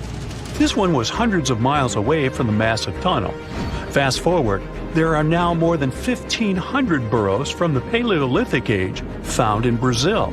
What's even more interesting is that some of these caves are connected to tunnels that sometimes lead to chambers. I'll continue with a natural phenomenon. What if I told you that every year, especially in October, fireballs appear on the Mekong River in Thailand? According to legends, Naga fireballs are a call for Buddha to return to Earth. and river serpents are the ones making these calls. Well, that's a myth, but what does science say about it? Is it related to a flammable gas? There are no clear answers yet. These fireballs appear to rise from the water. They can go as high as almost 990 feet. They're like fireworks, disappearing rapidly. They typically glow with a reddish or orange color. I'll mention some legends too, because why not? They're thrilling. And it would be a shame not to include the one about the lost city of Atlantis. As you may know, the legend says that Atlantis submerged into the ocean around 11,000 years ago. Since then, not just scientists, but also treasure hunters and philosophers have been searching for the lost world. Could Bimini Road be a trace? In 1968, a diver found strange stones off the coast of North Bimini Island in the Bahamas. The stones look human-made. It's like they were evenly spaced out and laid in an orderly row. It baffled scientists, but not for long. Carbon dating analysis of the blocks revealed that geological forces created the road naturally. There weren't any tool marks or signs indicating that the blocks had been stacked or something. The research is continuing, but yeah, scientists generally believe that the rocks were created by erosion. Well, I guess the time of Atlantis hasn't come yet. Okay, picture this. You're wandering on the beach, and you see dozens of octopuses walking past. In 2017, a group of people from Wales witnessed exactly this. Why did these creatures come out of the ocean? No one knows the answer. The group reported that they had seen 20 to 30 octopi crawling on the sand. The people looked for some signs of injury, but found nothing. They said that they had carried the animals back to the ocean. Interestingly, these creatures kept crawling onto the shore when people were asleep. Experts say that it's hard to be sure of the reason that pushed the animals to the beach without conducting a physical examination. They're still speculating about the reason behind this unusual and rare occurrence. Could it be overcrowding? Furthermore, the octopi were well armed. A separate study points out that the more fishers hunt large animals that feed on octopuses, the more the octopus population grows. Maybe that's why these creatures have to go farther to find food or shelter. But without proper research, these are only theories. There's a lot we don't know about space, too. So here's a bonus fact about the yellowish source of life in the solar system. Scientists have discovered a new type of wave inside the sun. These waves move in the opposite direction to the sun's rotation. Plus, they move super fast, so fast that it's beyond our understanding. Researchers have different theories about the function of the waves. If they figure out their role, this could give them additional insight into the processes happening inside the sun. And yes, the octopi were well armed. Let me take you to a place that seems to be out of this world. Life inside this cave has been isolated from the outside world for about 5.5 million years. And it does show. See for yourself. Due to such a long isolation, the conditions inside the Movil Cave are like nowhere else on our planet. A unique ecosystem is flourishing there, even though there is a severe lack of sunlight inside the cave, and the air is toxic. The cave, located a few miles west of the Black Sea in Romania, was first discovered in 1986. Nowadays, you can only visit it if you have special permission. Plus, the central caverns are guarded naturally by narrow limestone tunnels and vertical shafts. So, if you're no stranger to claustrophobia, you'd probably better not enter this place. In the depth of the cave, the air has twice less oxygen than the air outside. Instead, it contains a lot of carbon dioxide and hydrogen sulfide, so not the freshest air you can breathe. It's also pitch black inside the cavern. But despite, or should I say thanks to, this cocktail of extremely harsh conditions, the site is a true goldmine for biologists. Shockingly, life seems to be booming here. In a 1996 study, scientists identified 48 species, and 33 of them were unique to the cave. Most of the creatures inhabiting the cave are tiny, with long limbs and antennae that help them navigate in the dark. They have no vision and lack pigment, and it makes sense. Why would you need to be able to see if you live in total darkness? And why would you need to be pretty and colorful with no one to see you? Now, I'm going to take you to another cave. It's no less amazing, but looks very different. This is the Giant Crystal Cave, aka the Cave of the Crystals, in Mexico. These ginormous crystals were found in 2000 by a mining company after the water was pumped out of the cave. 2 miners then saw the crystals after entering the drying cave on foot. These awe-inspiring crystals are actually massive gypsum pillars hidden 984 feet underground. They're anchored to the walls and the floor of the scorching hot cave. Scientists estimate that the crystals could have been already growing for 500,000 years. That's why many of them are so long and wide that you can walk across them. Unfortunately, visiting this wonder of nature is impossible at the moment. But maybe it's for the better, since the giant crystal cave is a dangerous place that can easily turn into a trap. For tens of thousands of years, it was filled with groundwater, which was originally pushed upward into the opening by a magma chamber located in the depths of our planet. The magma under the cave kept the water hot, but eventually the temperature of the water dipped below 136 degrees Fahrenheit. As a result, the water started to fill with calcium and sulfate, whose particles began to recombine into gypsum. And then, white-tinted crystals took over the cave. And since they stayed underwater, they were able to keep growing. You don't have to fly to space to take a closer look at a black hole. Scientists have found something very similar to black holes in the southern Atlantic Ocean. A black hole has such an enormous gravitational pull that once something gets pulled inside, it doesn't have any chance to escape. Even light can't get out of a black hole. But ocean black holes seem to be almost as powerful as their space relatives. But instead of catching the light, they do the same with water. Ocean eddies are massive whirlpools that spin against the main current. They usually swirl billions of tons of water, and most of them are larger than a city. These whirlpools are so powerful that nothing trapped by them can escape. But the scariest thing is that you might not even notice heading into one of them. These things are so huge that you won't spot their boundaries until it's too late. When scientists started exploring ocean vortices with the help of satellites, they discovered the borders of several eddies.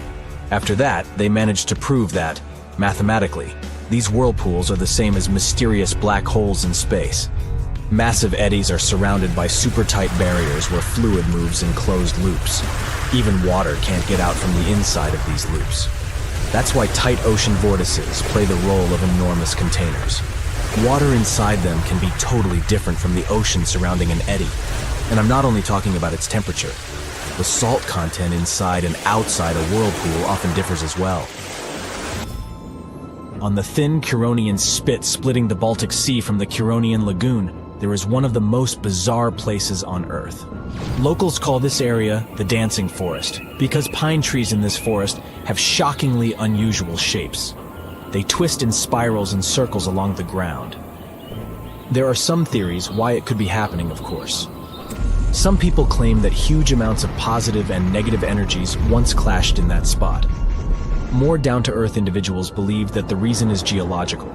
Sandy soil in the area is too unstable to hold trees growing upright. The most popular is the idea that strong winds blowing from the water influence the shape of the trees. In any case, experts haven't come to the final conclusion yet. Look at these underwater crop circles. For the first time, they were spotted in 1995, close to southern Japan's coast. Local divers called these 7-feet-wide structures mystery circles. The enigma had been plaguing many minds for almost 16 years until the culprit was finally caught. Imagine the researchers' surprise when it turned out to be a male pufferfish. The fish needs a bit more than a week to build one circle, and the aesthetics are obviously crucial. A male is swimming inside the circle, digging valleys in the sand with its fins. But that's not all. The fish also use shells and corals to decorate particular parts of their circles. This whole build-a-circle thing has a practical purpose as well. The way a male fish swims pushes the sand toward the center of the circle and creates a mound which later serves as a nest. The next mystery on our list is in the Caribbean. Just off the coast of Belize, there's a giant sinkhole. That's the Great Blue Hole. It's about 1,000 feet across and more than 400 feet deep. Once, a long time ago, this hole was a cave. But then rising waters filled it, making it collapse in on itself. The deeper you'll descend into the Great Hole's crystalline waters, the darker it will become. You'll see tons of stalactite-filled caves there, but entering them is extremely dangerous, unless you want to get hopelessly lost. Once you reach a depth of 50 feet, you'll notice that the water is shimmering. That's the invisible line dividing the sinkhole's salty top from the freshwater abyss. You might want to turn back right now. Who knows what you might come across in the murky depths? There was an old Amazonian legend that told about the river that was so hot that it boiled. And it was believed to be just a legend until Peruvian geoscientist Andrés Russo questioned if the river could be real. All experts denied such a possibility. After all, hot rivers do exist, but only in the areas where there are volcanoes.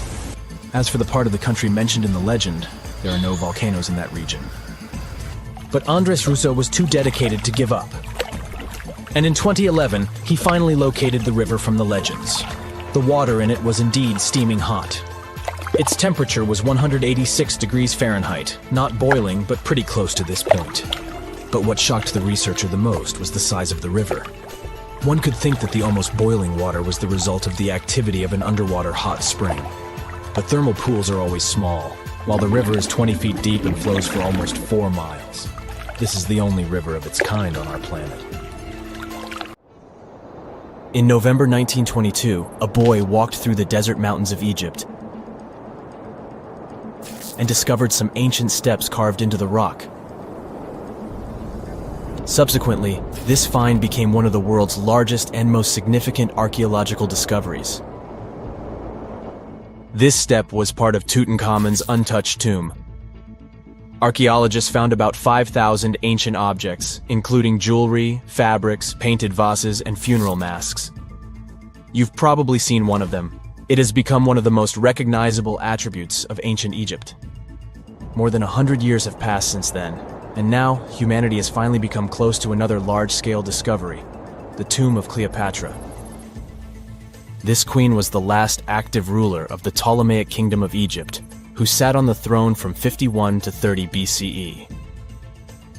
There are many ancient records about Cleopatra, her reign, and her unusual personality, but until now, no one has discovered the secrets about her passing away in the burial place. So, one archaeologist, Dr. Kathleen Martinez, has been studying ancient records and temples around Alexandria for decades and concluded that the tomb of the queen should be located under the ancient city of Taposiris Magna, founded in 280 BCE. It was a big city on the northern coast of Egypt where tens of thousands of people were engaged in trade and industry, and it seems that Dr. Martinez's guesses turned out to be correct. She and a group of archaeologists have discovered a secret underground tunnel near Alexandria with a length of about 0.8 miles. It was cut into the rock under Taposiris Magna's temple. During further excavations, they found many things that indicate Cleopatra's tomb lies in the tunnel's depths. It's also possible that she is buried there together with the Roman commander, Mark Antony. According to ancient records, Cleopatra and Mark Antony loved each other and together opposed the Roman Senate, which declared Antony a traitor. The fact that natural disasters have occurred on the territory of Taposiris Magna for thousands of years can complicate the excavations. Earthquakes and floods destroyed the city and possibly flooded its underground tunnels. But archaeologists hope the ancient tomb remains untouched, and that it hides many treasures and records about the royal life of ancient Egypt during the reign of the last dynasty. There's a chance that excavations will go underwater and in the mud. This will require much time and funding, but archaeologists are sure it's worth it. Anyway, it's too early to say that Cleopatra is really buried there, but scientists have found many things in the tunnel that confirm this, including clay pots, dozens of coins with the image of Cleopatra and Alexander the Great, as well as a bust with the image of the Egyptian queen. Cleopatra is still one of the most popular personalities in Egypt, on an equal footing with Ramesses III and Tutankhamun.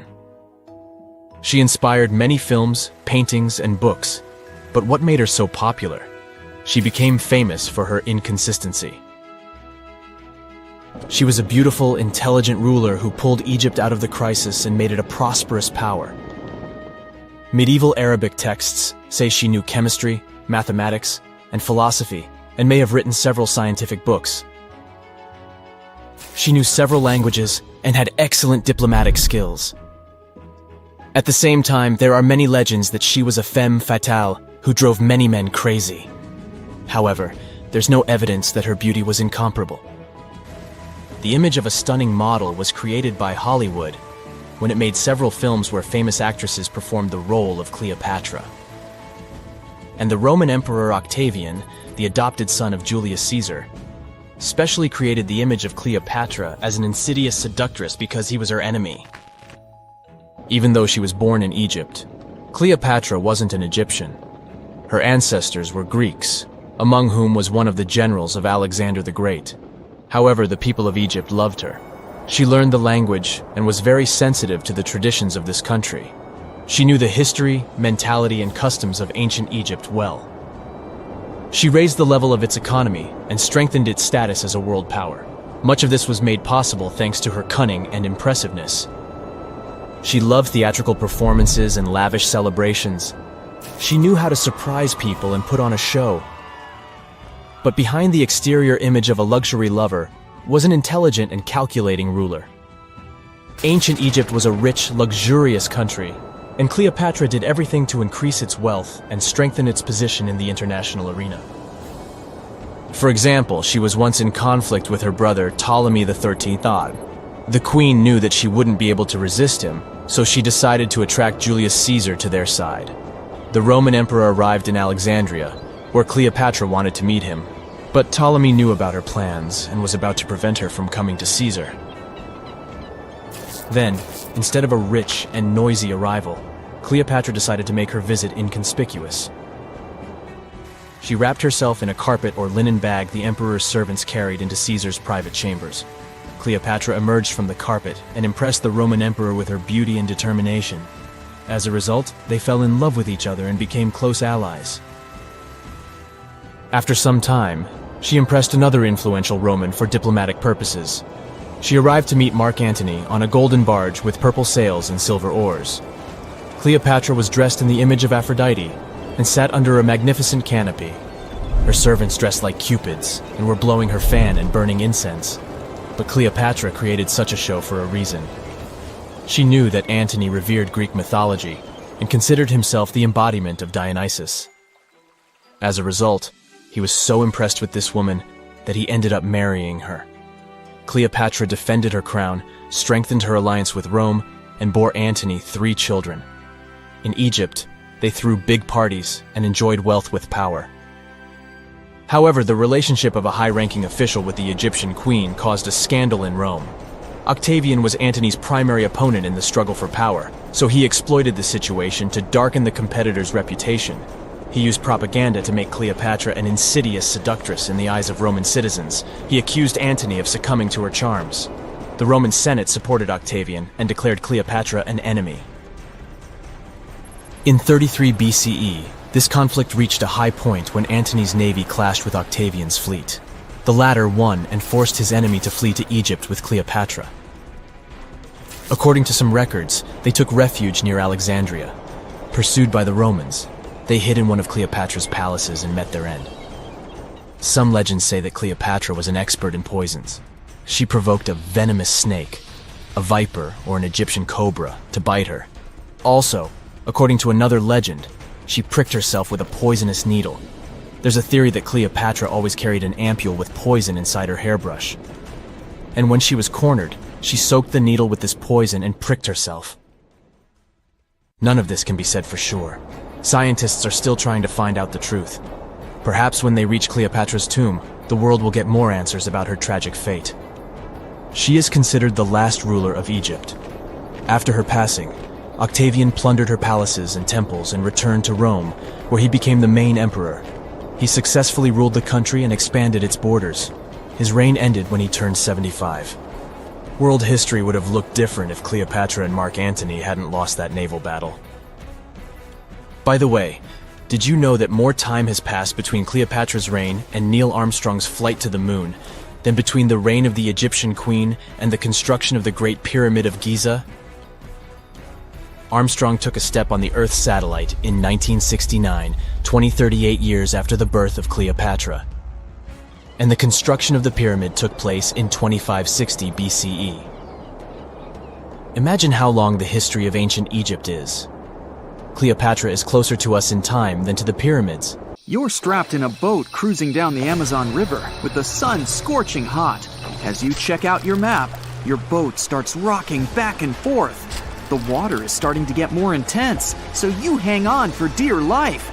You tuck your map in your pocket and try to take control of your boat. You strike some jagged rocks and duck low to avoid tree branches. Your boat strikes a large rock out of nowhere and capsizes. You're swimming in the murky green water. While you're trying your best to get ashore, your boat gets washed away. Underneath the water lies a whole new world of bizarre and dangerous animals.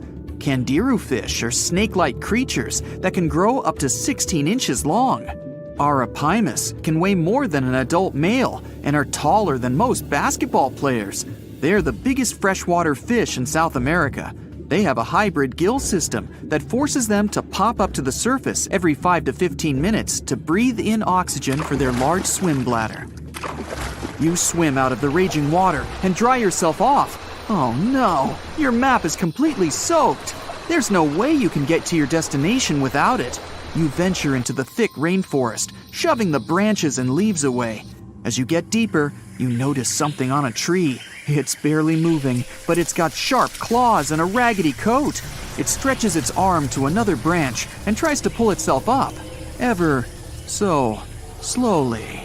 Sloths sleep more than half their days and only head down from trees once a week. They're so motionless, they sometimes grow algae and moss on their fur. The rainforest gets denser with each step until there's barely any sunlight illuminating the path in front of you. You notice a figure following you. With every branch you step on, you can hear a faint sound right next to you creeping around. You start walking a bit faster, and the sound catches up with you. You make it out of the dense part and tread along a narrow path until you reach a cliff. You can't walk normally here, so you pin against the wall and walk sideways to cross the hills. You slowly move across with the river 30 feet below you. You move your right foot, and some rocks fall into the river. You keep going and misstep. You're about to fall, but you hold on to a large tree branch and pull yourself up. You notice a couple of colorful poison frogs inches away from your fingers. Touching any of these frogs can be extremely dangerous and harmful, despite their amazing color patterns. The golden poison frog is one of the most poisonous animals in the world. One of them hops right next to you, so you let go of the branch and fall back in the river. The river is washing you down until you reach a calm current. Underneath you is a swarm of piranhas swimming with their sharp teeth. The red color on their skin is unmistakable, so you swim off like an Olympic athlete. Piranhas will eat anything that gets in their way, no matter the size. You grip onto a log and climb up a small rock to catch your breath. There's a huge electric eel underneath the rock. Despite their name, they're more related to catfish than eels. They use their powerful 600 volts of electricity to defend themselves and catch food. You're stuck, unless you're like the common basilisk that can run on the water like a jet ski. These incredible lizards have special webbing on their toes and can run the distance of a basketball court. You hop on a bunch of rocks until you reach the land. You continue walking along the riverbank until you come across a moving rock. You rub your eyes and see it moving again. It's a dinosaur-looking turtle that resembles a crocodile with armor. The mata mata is a freshwater turtle that disguises itself with its surroundings to catch prey. Their heads stretch longer than their bodies. You shimmy your way past it and continue. You head back into the rainforest and find a spot to rest. Wait, there are giant ants everywhere. They're the biggest ants in the world and can produce one of the most painful stings out there, even comparable to a wasp's sting. You immediately get up and find another place to rest. As you continue walking along, you notice the same feeling of something following you. You can hear some leaves rustling, but it's getting dark and there's no way of telling. You find a nice little spot to build a campfire and catch some Z's. But in the Amazon, everything is a threat. Except for those cute capybaras wandering around. They live in groups next to water sources. They're also the biggest rodents in the world. You don't need to worry about them if you're stuck in the middle of the Amazon rainforest. Suddenly, you feel something slithering up next to you. You look down and see a massive green anaconda just about to constrict you. They are the heaviest snakes in the world and can grow up to 20 feet long and have a huge appetite. You get up and sprint your way out of there. All right, you found a decent cave to crash in. It's daytime again, and you're still alive. You continue walking along the rainforest. You were able to find some breakfast to boost your energy for the rest of the day. You spot something on a tree that looks like a branch, but it's actually a potu, a master of disguise that can spend days motionless on broken tree branches. These bizarre birds use those branches as their permanent home, where they lay their eggs and chill all day. You continue your way through the rainforest and see a Brazilian wandering spider crawling on a tree branch right in front of you. 8 of these species can be found in the Amazon area. They are some of the most aggressive and venomous spiders out there. So, you make a big detour and walk away from it. You feel someone walking next to you again, but you still can't figure out what it is. You see a steep cliff with a waterfall hitting a large lake ahead of you. Looks peaceful, until you see a team of black caimans gathering around the shore. They're the biggest predators in the whole Amazon ecosystem and feed on anything that moves. It's a good thing you're on high ground, otherwise, whoa! You slip and fall down the river, right on the deep end. So far, no caimans spotted you. You swim underwater and try to get to the opposite end of where the reptiles are. As you climb out and dry yourself off, you notice some large black spots on you. You try pulling them off, but they've latched on pretty hard. The Amazon giant leech finds its target by tracking movement and shadow. Once they attach themselves to the skin, it's extremely difficult to extract them. The best way to do so is to slide your finger next to its mouth and pull it off slowly. Ugh. You manage to get them off your body and see that the caimans are swimming towards you. You're pinned to the wall with the lake of hungry reptiles approaching. Suddenly, a pink dolphin jumps out of the water and splashes all over them. They can grow larger than humans and are the celebrities of the Amazon. Scientists think they get their color from the blood capillaries on their skin. The Amazon even has bull sharks swimming around. These carnivorous giant fish are threatening to humans and can swim in both saltwater and freshwater. These sharks prey on anything within their reach, including other sharks.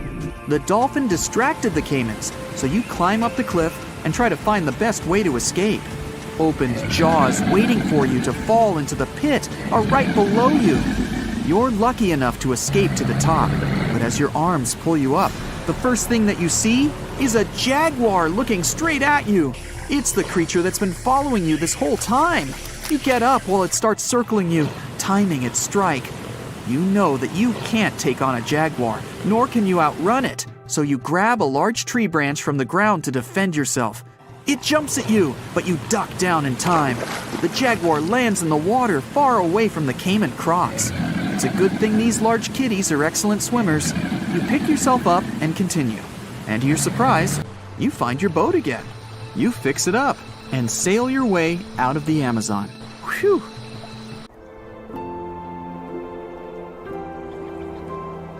Have you ever wondered why mountains seem so still and silent?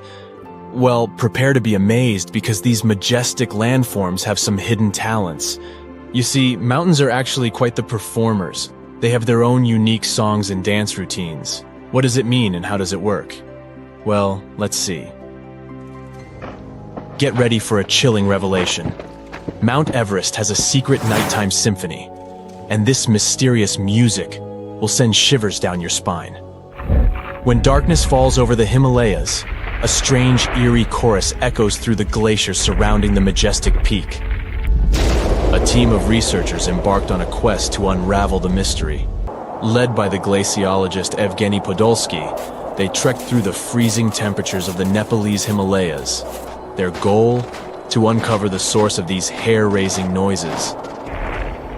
The team was amazed by the incredible size and beauty of Mount Everest.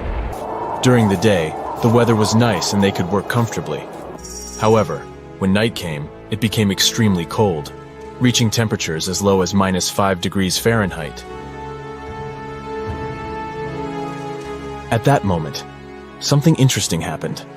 The ice on the mountain started to break apart and make loud booming sounds that echoed through the valley.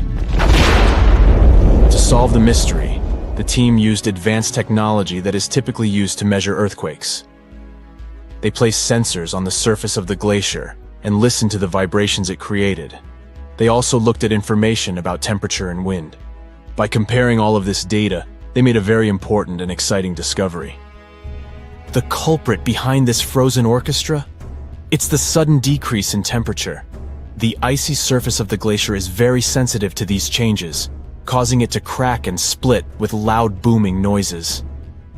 This discovery helps scientists understand how glaciers behave in a world where climate change is becoming more pronounced. This adventure is really important because it gives scientists who study glaciers and the climate in faraway places like the Himalayas very valuable information. The melting of glaciers in that area is happening really fast, and that's a big problem. It's a serious threat to South Asia. Recent research shows that the glaciers have been melting 10 times faster in the past 40 years compared to the previous 700 years. But this isn't the only reason why mountains can make strange noises. Other mountains might also sing their own songs. For example, Mount Matterhorn. Guess what? Everything around us has its own special rhythm. Objects vibrate at certain frequencies because of their shape and what they're made of. You've probably seen it before with tuning forks and wine glasses. When they're hit with the right frequency, they start shaking and making sounds. But here's something cool. Even mountains have their own groove. They vibrate in their own unique way. Jeffrey Moore and his team of adventurous scientists wanted to find out if mountains can dance to their own music, just like bridges and tall buildings. They thought that the special shapes of mountains might make them vibrate at certain frequencies, which is called resonance. But testing this idea wasn't easy. Unlike buildings that engineers can shake or bridges that vehicles can drive over, mountains are massive and hard. It's hard to make them move on purpose.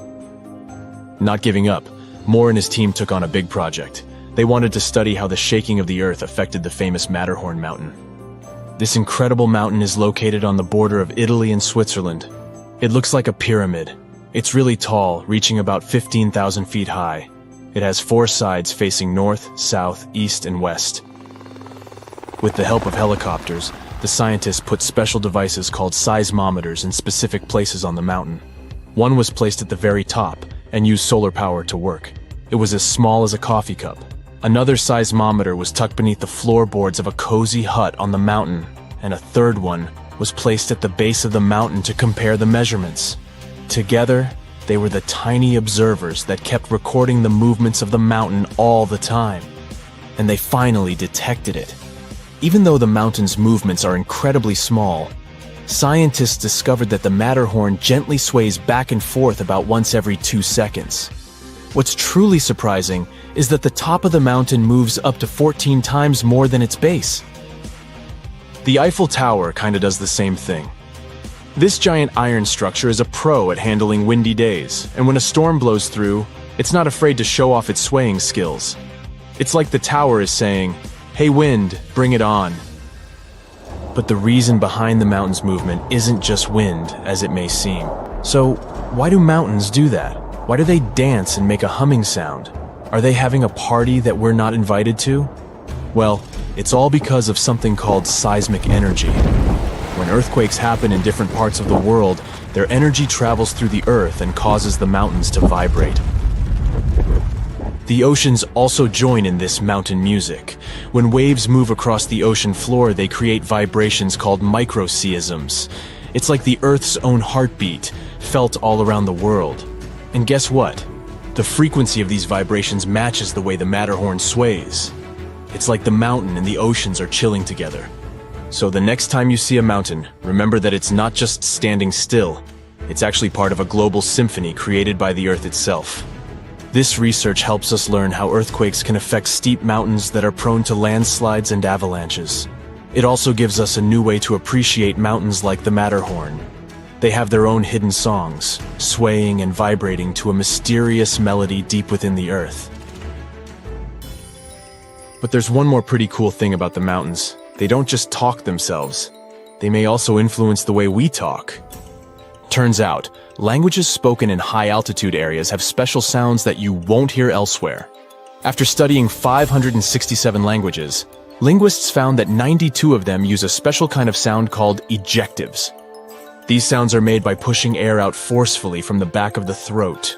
This creates bursts of speech that give these languages their distinctiveness. Scientists were really surprised by this connection. These sounds, like a strong K and Ka, are not common in English or European languages. But some indigenous languages in North America and the area between the Black Sea and the Caspian Sea have them. What's even more puzzling is that Tibetan languages, spoken in mountains, don't use ejectives. Linguists are curious to unravel this mystery and learn more about how mountains and language are connected. So, why do some languages spoken in the mountains have special sounds? Well, it's a bit of a mystery. Researchers have some cool ideas. One idea is that these sounds might help people keep their throats from getting dry when they talk in the dry air of the mountains. Another idea is that the lower air pressure up there makes it easier to make these sounds, but scientists are still figuring out the real reason. Although some experts are not entirely convinced by this explanation. They say that while geography can influence language, there are other reasons why languages might be similar, like borrowing words from nearby languages or being close to each other. But this research has still given us some amazing insights. Mountains not only shape the way our world looks, but they also shape the way we talk. So, the next time you're exploring a mountainous area, listen carefully to the local language. You might hear unique sounds and words that are influenced by the mountains themselves. It's like nature is sharing its own special secrets through the language of the people who live there. And remember that the mountains themselves also have a voice, and they're speaking to us in their own special way. Scientists are still on an exciting adventure to uncover their secrets. So let's see what are some cool things they'll find out in the future. Stay tuned. Okay, let's play a little guessing game, shall we? Can you name the 6th largest river on Earth in terms of volume? That's the amount of water that flows through a waterway. The first couple of rivers are easy to list. Number 1, of course, is the Amazon River in South America. Then we have the Congo in Africa, and the Ganges in India. Feel free to name all the rivers on the planet. You won't get any closer to the answer. Why? Because this river is not on the surface, but underneath the waves of the Black Sea. In 2010, a team of scientists discovered this river while studying the Bosphorus Strait in Turkey. Sonar scanning revealed a channel at the bottom of the Black Sea. The channel had water flowing through it. It turned out that at places, it's 115 feet deep. That's 3 times as tall as your average telephone pole. This flow of water acts like a real river. It has rapids and waterfalls, and its volume is 350 times greater than that of the River Thames in London. Talk about a strong undercurrent. If it was a surface river, it would really be in the top 10. Bad news for the Madeira River in Bolivia and Brazil, the present number 6. But how did this underwater river form? The answer lies in the amazing features of the Black Sea. It gets its water from 2 main sources. The first are the rivers that flow into it, like the Danube, Dnieper, and Don. Lot of D's there. But more importantly, they are all freshwater waterways. On the other side, quite literally, there is the Mediterranean, and it's salty, like a lot. When this salt water gets inside the Black Sea, it goes straight to the bottom. You see, fresh water is lighter than salt water. This creates stratification. It's a fancy term that simply means that the 2 types of water don't mix together. Salt water has a higher density, so it drops right down to the bottom. If you want to see how that works, you can do an experiment at home. Pour mineral water into 1 cup and salt water into another. Table salt will do. Then put a grape in each cup. You'll see how it immediately sinks to the bottom of the cup filled with fresh water. The grape will stay afloat in the cup filled with salt water. The same thing is happening inside the Black Sea. But there is another side to this phenomenon. The upper layer of water is rich in oxygen. This means it can support life. The bottom layer, however, is anoxic. Yep, you guessed it. This means there is no oxygen at the bottom. But this isn't a bad thing. Because of this trait of the Black Sea, shipwrecks are able to survive for centuries. Oxygen decomposes wood. And from what material did the ancient people make their ships? That's correct, timber. Recently, in 2018, scientists discovered the oldest Greek shipwreck on Earth. The merchant ship lies more than a mile deep at the bottom of the sea. Experts estimate that the vessel is 2,400 years old. The wreck was valuable for historians to study all the elements of ancient ship construction. From the mast to the rowing benches, it's all intact. The wreck lies some 50 miles off the coast of Bulgaria, but no one has seen it in person. Explorers sent a deep-sea ROV, or remotely operated vehicle, to film the wreckage. It was impossible for a diver to go down.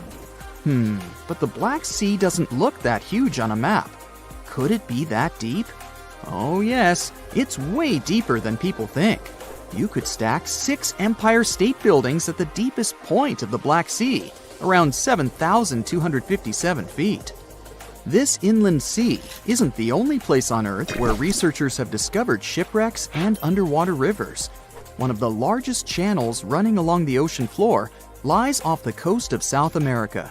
It runs from the mouth of the mighty Amazon and into the Atlantic Ocean. Studying underwater rivers isn't an easy task. The depth and the strong currents make it impossible to send in divers. Even the equipment for underwater research has to be sturdy. Otherwise, the current will just wash it away. That's why the underwater river in the Black Sea was ideal for scientists to explore. Earth's oceans and seas are powerful. But, lucky for us, there are places where divers can admire underwater rivers. Ever heard of a cenote? Sounds Spanish. Well, that's because it is. Cenotes are underground caves. They form after the limestone above collapses, revealing the groundwater under them. The term cenote is associated with the Yucatan Peninsula in Mexico. Ancient Maya used them as water sources. In the Mayan language, the word cenote meant sacred well.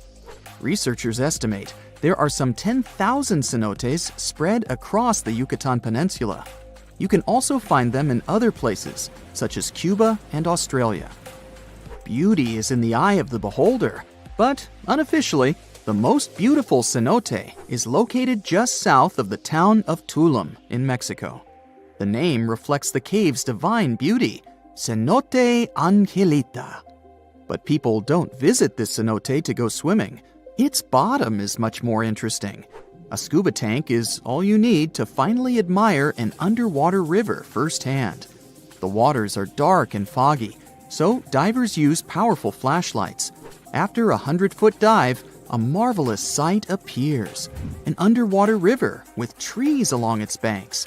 Some of them even have green leaves, just like any other water flow on dry land. But it's not really a river. Here comes the fascinating part. Remember how saltwater and freshwater don't mix? Well, the river the divers see is actually a thick layer of fog between the two types of water. 3 feet of hydrogen sulfates to be exact. This is the compound that water processing plants use to remove chlorine from drinking water. The substance is so heavy that the fog it produces moves independently from the surrounding water, and it creates an illusion that a river is flowing underwater. But there are other real rivers that play tricks on you. Take, for example, the Mystery River in Indiana. It's the longest underground river in the United States. Explorers discovered the river and its cave system, Blue Spring Caverns, in the 19th century. Nearly 3 miles of the river are navigable. Isn't that impressive? You can book a boat tour on a river that you can't even see. But the most mysterious river on the planet is the Saraswati River in India. The coolest part about it is that it doesn't exist. It was an alleged river only mentioned in ancient literature. For centuries, people thought that it was just a myth. Then satellite images showed that it might be real. Ancient texts spoke of a major confluence of 3 mighty rivers, the Ganges, Yamuna, and Saraswati. The first 2 are visible today, but where's the third one? That's what scientists decided to find out. Images from an American satellite showed the presence of underground water in the area. Until then, researchers thought that these were paleo channels. This simply means that water flowed through them a long time ago. But, to their surprise, it appeared that there was still water inside these channels. Scientists estimated that the Saraswati River flowed above the ground some 5,000 years ago. But it didn't dry up completely. It just went underground, some 200 feet below the ground.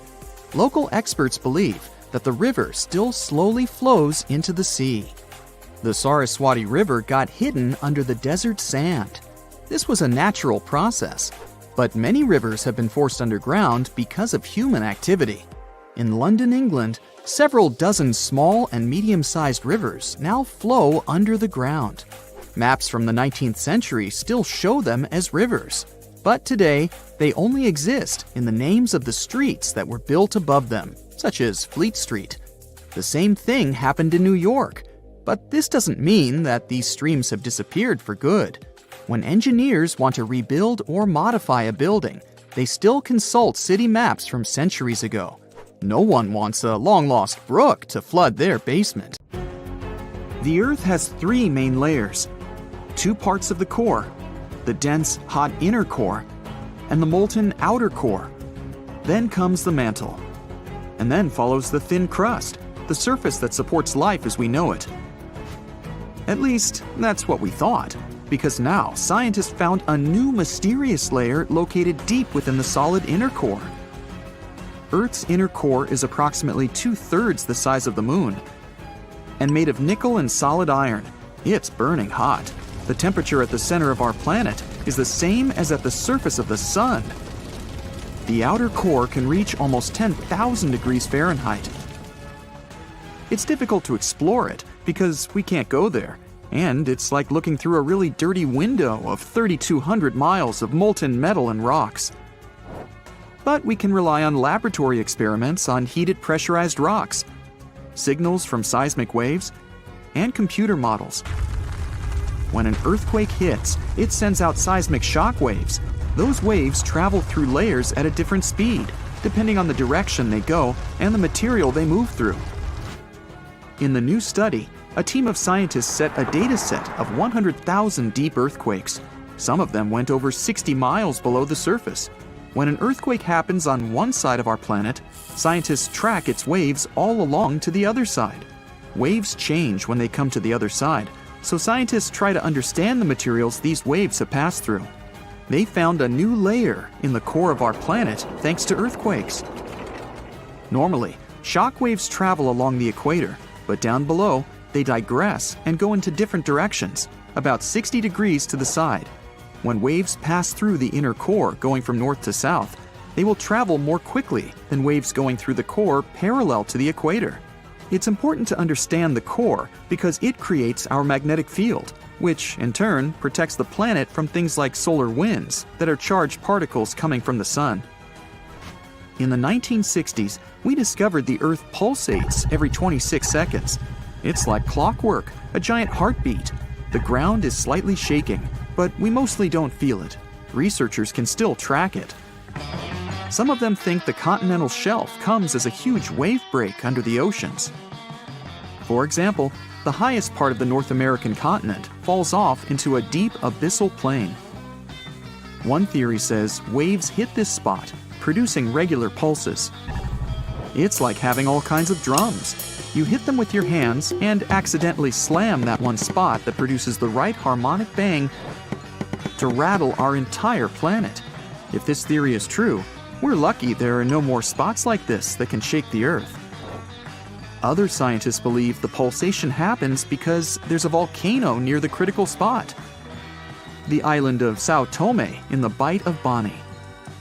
You're walking, running, and jumping, but when you stop, it always feels like you're standing still.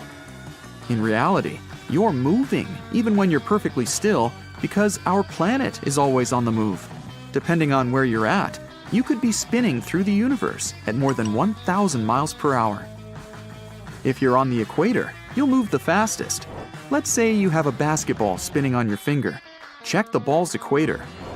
A random point on it has farther to go in just one spin than any point near your finger. That means the point on the equator is moving more quickly. The Earth is a planet that recycles all the time. The ground we're walking on is recycled. Our planet's rock cycle turns rocks of one type into another. That's a cycle that goes on and on.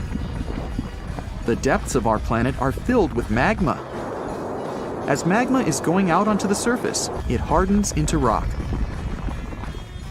Tectonic processes like volcanic activity, earthquakes, mountain building, and all of the other processes that shape the surface of our planet bring that rock to the Earth's surface. When the rock is on the surface, erosion shapes it and shaves its bits off. Those small particles then get deposited. All the pressure coming from above compacts the particles into sedimentary rocks, like, for example, sandstone. Sedimentary rocks can also end up deeper and deeper under the Earth's surface. Since there's a lot of heat and pressure, they get cooked into metamorphic rocks. They can go back to the surface once again, or even end up being re-eroded.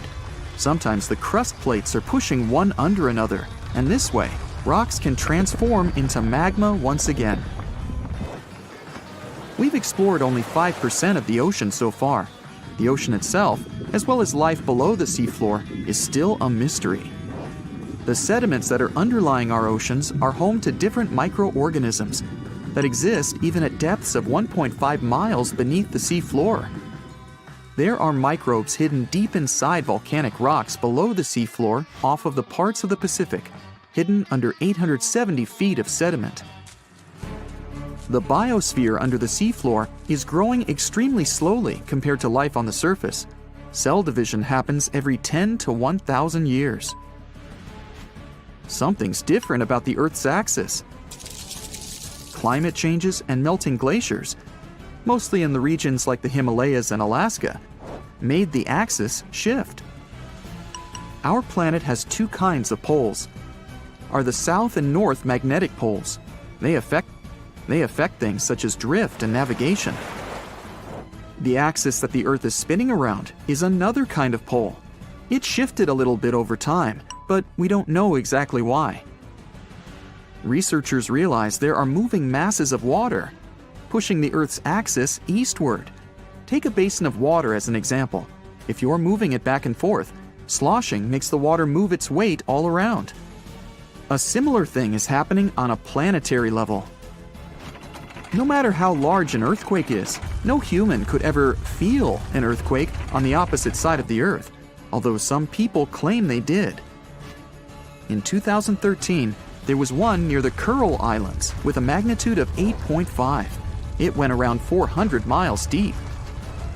It was so strong, people in Australia reported they could feel the ground shaking. The strongest earthquake happened in Chile in 1960 with a magnitude of 9.5. The rupture zone stretched from 311 miles to almost 620 miles along the country's coast. Earthquakes with a magnitude of 10 or higher can't happen.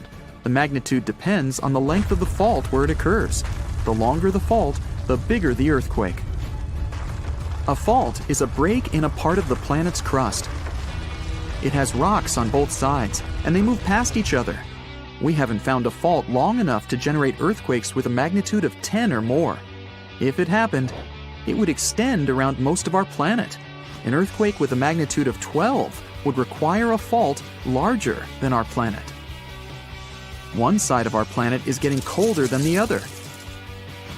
The Earth has a system that keeps it warm from the inside, a red-hot liquid interior deep below the surface. It spins and, at the same time, generates a magnetic field and gravity. That way, the Earth's core holds the atmosphere closer to the planet's surface. The Earth also absorbs heat from the sun, mostly on the surface. The heat doesn't spread equally on all parts of the Earth. One side of the planet, the Pacific Hemisphere, is losing heat more quickly than another, the African Hemisphere. This happens because land traps more heat than the surface under the ocean. The seafloor is way thinner than the landmass. Also, The temperature caused by the heat coming from inside the Earth is getting lower because of huge amounts of cold water above it. Clouds are not just like some fluffy distant pieces of cotton. They weigh more than 1 million pounds and help regulate our planet's temperature. If you take all the water droplets in clouds and bring them to the surface, you could cover the planet with a liquid layer as thin as a human hair. It doesn't seem like a lot, but this water is crucially important for climate.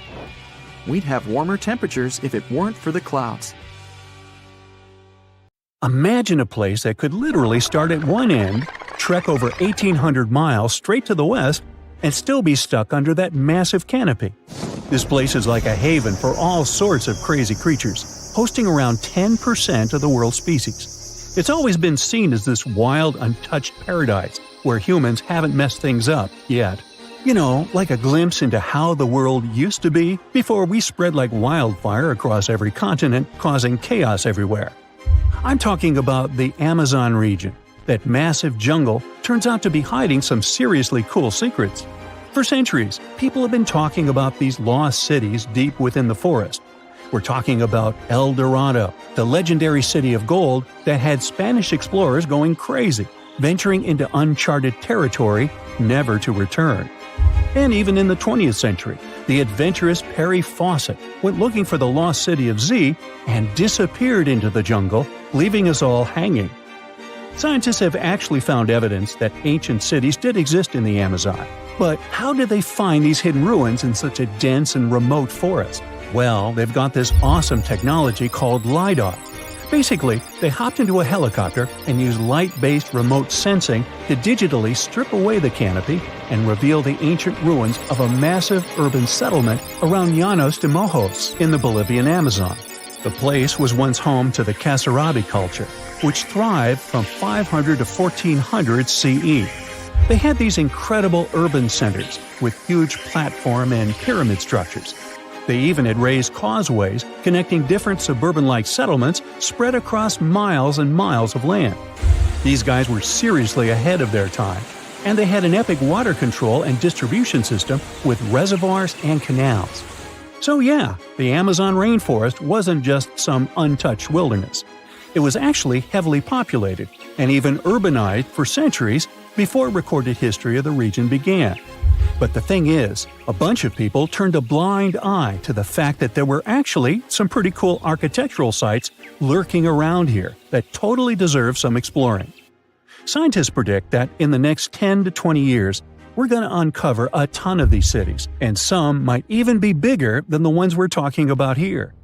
Michael Heckenberger, an anthropologist with the University of Florida, points out that we've seen some similar settlement features, like moats and causeways, in other parts of the ancient Amazon. This new research reveals something totally mind-blowing. Past examples of urbanism in the Amazon were more like groups of villages connected together, not quite what we'd call urban. You see, they were missing those fancy larger centers with their grand architecture and stuff. But guess what? Llanos de Mojos has got them. This place is the real deal when it comes to a fully urbanized Amazonian landscape. So, in the Llanos de Mojos region, a bunch of ancient settlements have been found. These were home to the Kasarabi people, who were all about hunting, fishing, and farming maize. We're talking about hundreds of sites spread across 1,700 square miles. But these sites were so remote and hidden in the tropical forest that it was like trying to find a proverbial needle in a haystack. A team of archaeologists weren't going to let that stop them, though. They decided to take to the skies and use some fancy LiDAR mapping technology. Just imagine an aircraft flying over the area, shooting out a bunch of infrared beams. These beams hit the ground and bounce back, giving us the distance to different objects. It's like creating a super detailed map from above. Using computer software, these genius scientists were able to strip away the trees from the images, revealing the Earth's surface and all the ancient archaeological goodies hidden beneath. And boy, did they strike gold. They found a whopping 26 unique sites, including 11 that nobody even knew existed before. So what about these 26 super cool sites? Among them, we've got Landivar and Kotoka, which are like these huge urban centers. And get this, we already knew they existed, But the new maps revealed they cover 1.5 and 1/2 square miles respectively. These centers are surrounded by moat and rampart fortifications, like something out of a medieval castle, and they've got all sorts of crazy stuff inside. We're talking artificial terraces, massive earthen platform buildings, and pyramids that reach over 70 feet tall. All these epic buildings are actually facing the north-northwest. It's like they were trying to align themselves with the cosmos or something. This kind of cosmic worldview can be found in other ancient sites in the Amazon too. Now, let's take a bird's-eye view and strip away all those pesky trees. We can see these two centers in all their glory, and they're actually connected to a whole network of settlements through a bunch of causeways. Picture it like spokes on a wheel, stretching out for miles. Canals also stretch out from these main centers and connect to rivers and Laguna San Jose. It's like they had their own water delivery system going on. These ancient guys totally reshaped the whole landscape with their crazy cosmology. The only bummer is that their impressive architecture was made from mud brick. While it looked amazing back then, it just wasn't as durable as the limestone used by the Maya. What happened to the Kasarabi and their settlements is still a big mystery. But based on dating at the sites, it looked like they disappeared around 1400 CE, way before Europeans arrived in the Amazon. One theory is that a massive drought hit the region and messed everything up. The researchers found these massive water reservoirs at various sites, which is pretty interesting, considering how rainy the Amazon is known to be. Who knows if they were for drinking water or farming fish and turtles? But hey, severe droughts have happened in the past, and it only takes a couple of bad harvests to make people pack up and move on. What's even more interesting is that these communities thrived in the same area where this guy Fawcett we mentioned before went missing while searching for his lost city of Z. Maybe he was onto something after all. This is how it was. Fawcett stumbled upon this super cool document called Manuscript 512 at the National Library of Brazil. It's believed to have been written by a Portuguese explorer. Now, according to this document, back in 1753, a group of explorers discovered the remains of an ancient city. It had arches, a statue, and even a temple with hieroglyphs. But the document didn't spill the beans on where this city was located. So Fawcett got all hyped up about finding this city and made it his secondary mission after his main goal of finding something called Z. At one point, he had to come back to Britain to run some errands, but in 1920 he decided to give it another shot. Fawcett went on a personal expedition to find the city, but it was unsuccessful. 5 years later, Fawcett, his son Jack, and their buddy Raleigh Rimmel disappeared in the Mato Grosso jungle. Some researchers think that Fawcett might have been influenced by info he got from indigenous folks about this place called Cujicagú. Turns out Cujicagú was discovered by Westerners in 1925, and it had the ruins of 20 towns and villages. Up to 50,000 people might have lived here. And get this, the discovery of other earthworks in southern Amazonia totally supports Fawcett's theory. In 2005, an American journalist wrote an article about Fawcett's crazy expeditions and discoveries. He called it The Lost City of Z. Catchy, right? Well, in 2009, he turned that article into a book with the same name. And in 2016, the super talented writer-director James Gray made it into a movie. Now, here's where things get a bit sad. The Amazon region is changing rapidly. Farming, ranching, and energy production are changing this incredible place. And guess what? Those untouched areas with ancient relics won't stay untouched for long. It's a race against time to document and preserve what's left of our past before it's lost forever. 47-year-old Kenny Veach told his family he was going hiking for 2 days. His destination? The Mojave Desert. The man wanted to revisit a cave he had discovered during one of his previous hikes. But that was the last time anyone had seen Kenny Veach. A helicopter and over 30 search and rescue teams came back empty. The hiker was nowhere to be found. Was the mysterious M Cave behind his disappearance? The oddest thing about Kenny's case is the fact that he was a seasoned hiker. He often went on solo trips to explore deserts in California and Nevada. The man was an ultralight hiker. That meant he brought only the most basic of supplies: water, food, and a tent. That's all. But this was enough for several days of camping in the desert. Kenny would rarely bring a GPS device with him. He didn't even bother to pack a compass or a map. Some would call him reckless, but he managed to get back home every single time. Kenny wasn't shy either. He had a YouTube channel where he regularly posted his adventures. He named his channel Snake Bit McGee because he picked up snakes wherever he went. But Kenny also had another habit. He went into every cave he found in the desert. Now, he didn't post many videos. Kenny mostly used YouTube to comment on other people's adventures. In a comment from June 2014, the man revealed that he had discovered a mysterious M-shaped cave. It was located in the Sheep Mountains of North Las Vegas. Kenny's description of the cave is where the weird part of the story begins. He spotted it while hiking and noticed the cave had an interesting entrance. It was shaped like a perfect letter M. Kenny went up to it, but something didn't seem right. He reported that his body started to shake as he approached the cave. The vibrations were so strong near the entrance that Kenny turned back.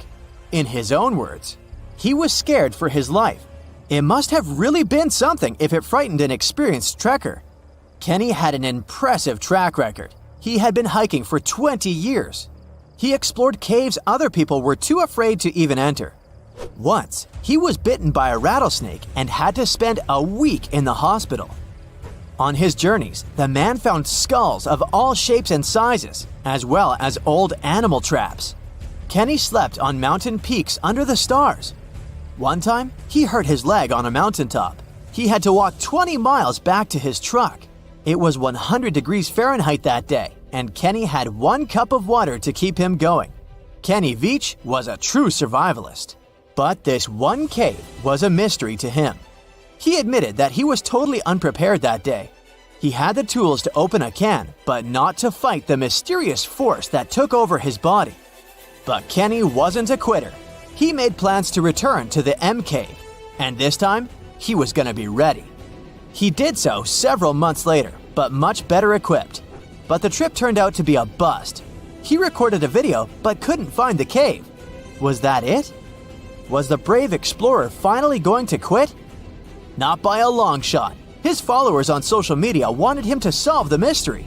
So he went out into the desert for the 3rd time. He planned a short, overnight trip, but nobody ever saw him again.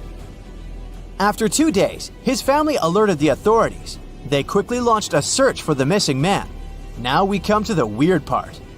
In one of his videos, Kenny stood in front of an abandoned mine shaft. This is where he briefed the viewers on the mission. Rescue teams reached this point and found Kenny's phone.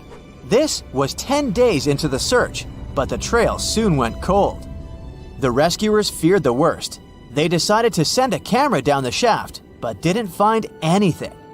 For a full month, no one had any idea where Kenny was. And then, the mystery deepened. An unknown woman came forward online. She claimed to be the missing man's girlfriend. The mysterious woman told the story of how she went with Kenny on hour-long hikes. She urged hikers to use GPS not to get lost. And then, a claim that shocked social media users. The woman believed Kenny's disappearance wasn't an accident. She revealed that her alleged boyfriend had some serious issues. Apparently, he had quit his job a year prior to his disappearance. Did Kenny Veach really trek into the desert to take his own life? People weren't convinced. Kenny's daughter believed her father just had an accident. In her words, he was a survivor.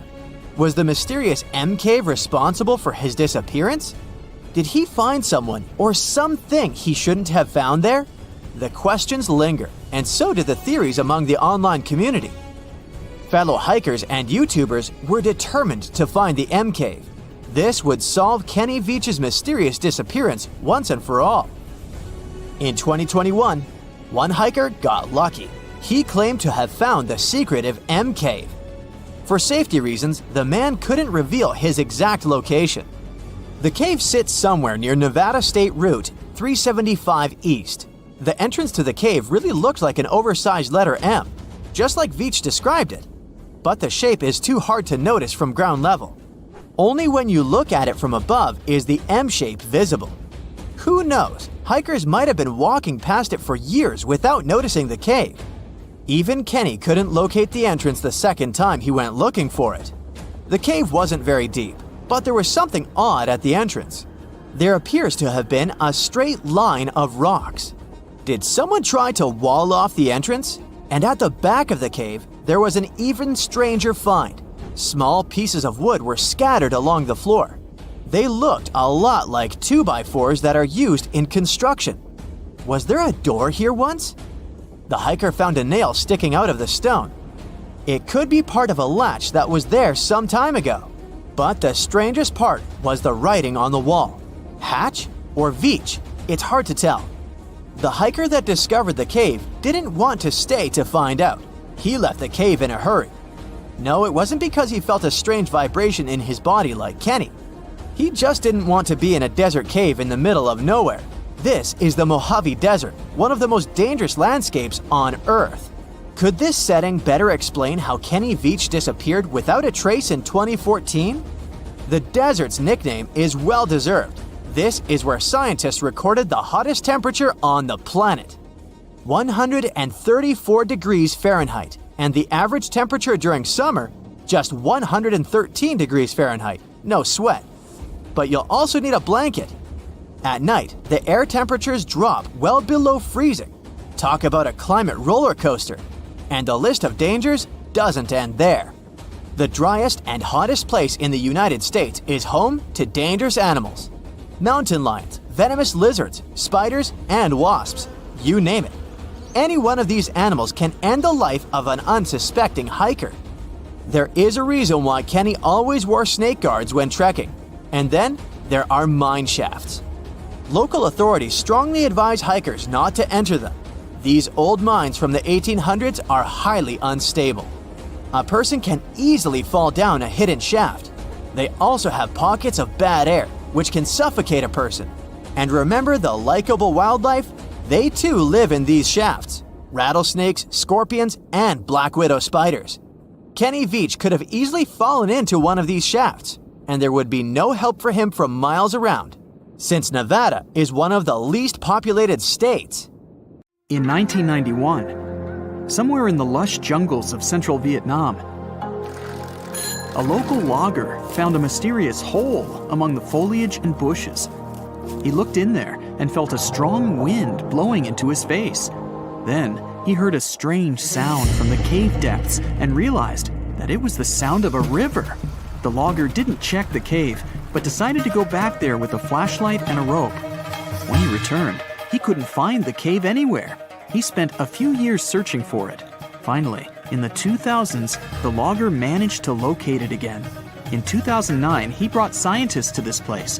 They found out the cave, called Sundong, is the largest in the world. There's so much space here that you'll hear a long echo if you shout. Sundong's main passage reaches 660 feet in height in some places, which is more than half as tall as the Empire State Building. The area of the cave is so huge that an entire New York City block with 40-story skyscrapers would fit in there. There's a deep underground labyrinth under the jungles of Vietnam, hiding 3 of the largest caves in the world, and Sundong is number 1 on this list.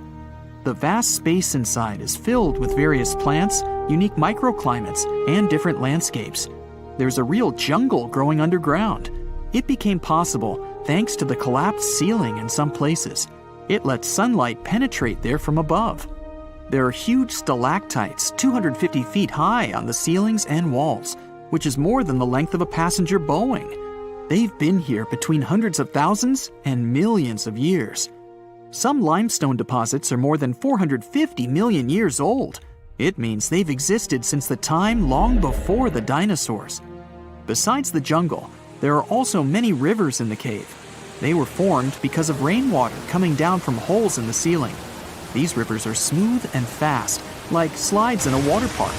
But riding them isn't the best idea, since they can carry you into one of those long labyrinths that the cave is full of. And we still don't know where they're going. You may find yourself in another unknown part of the cave.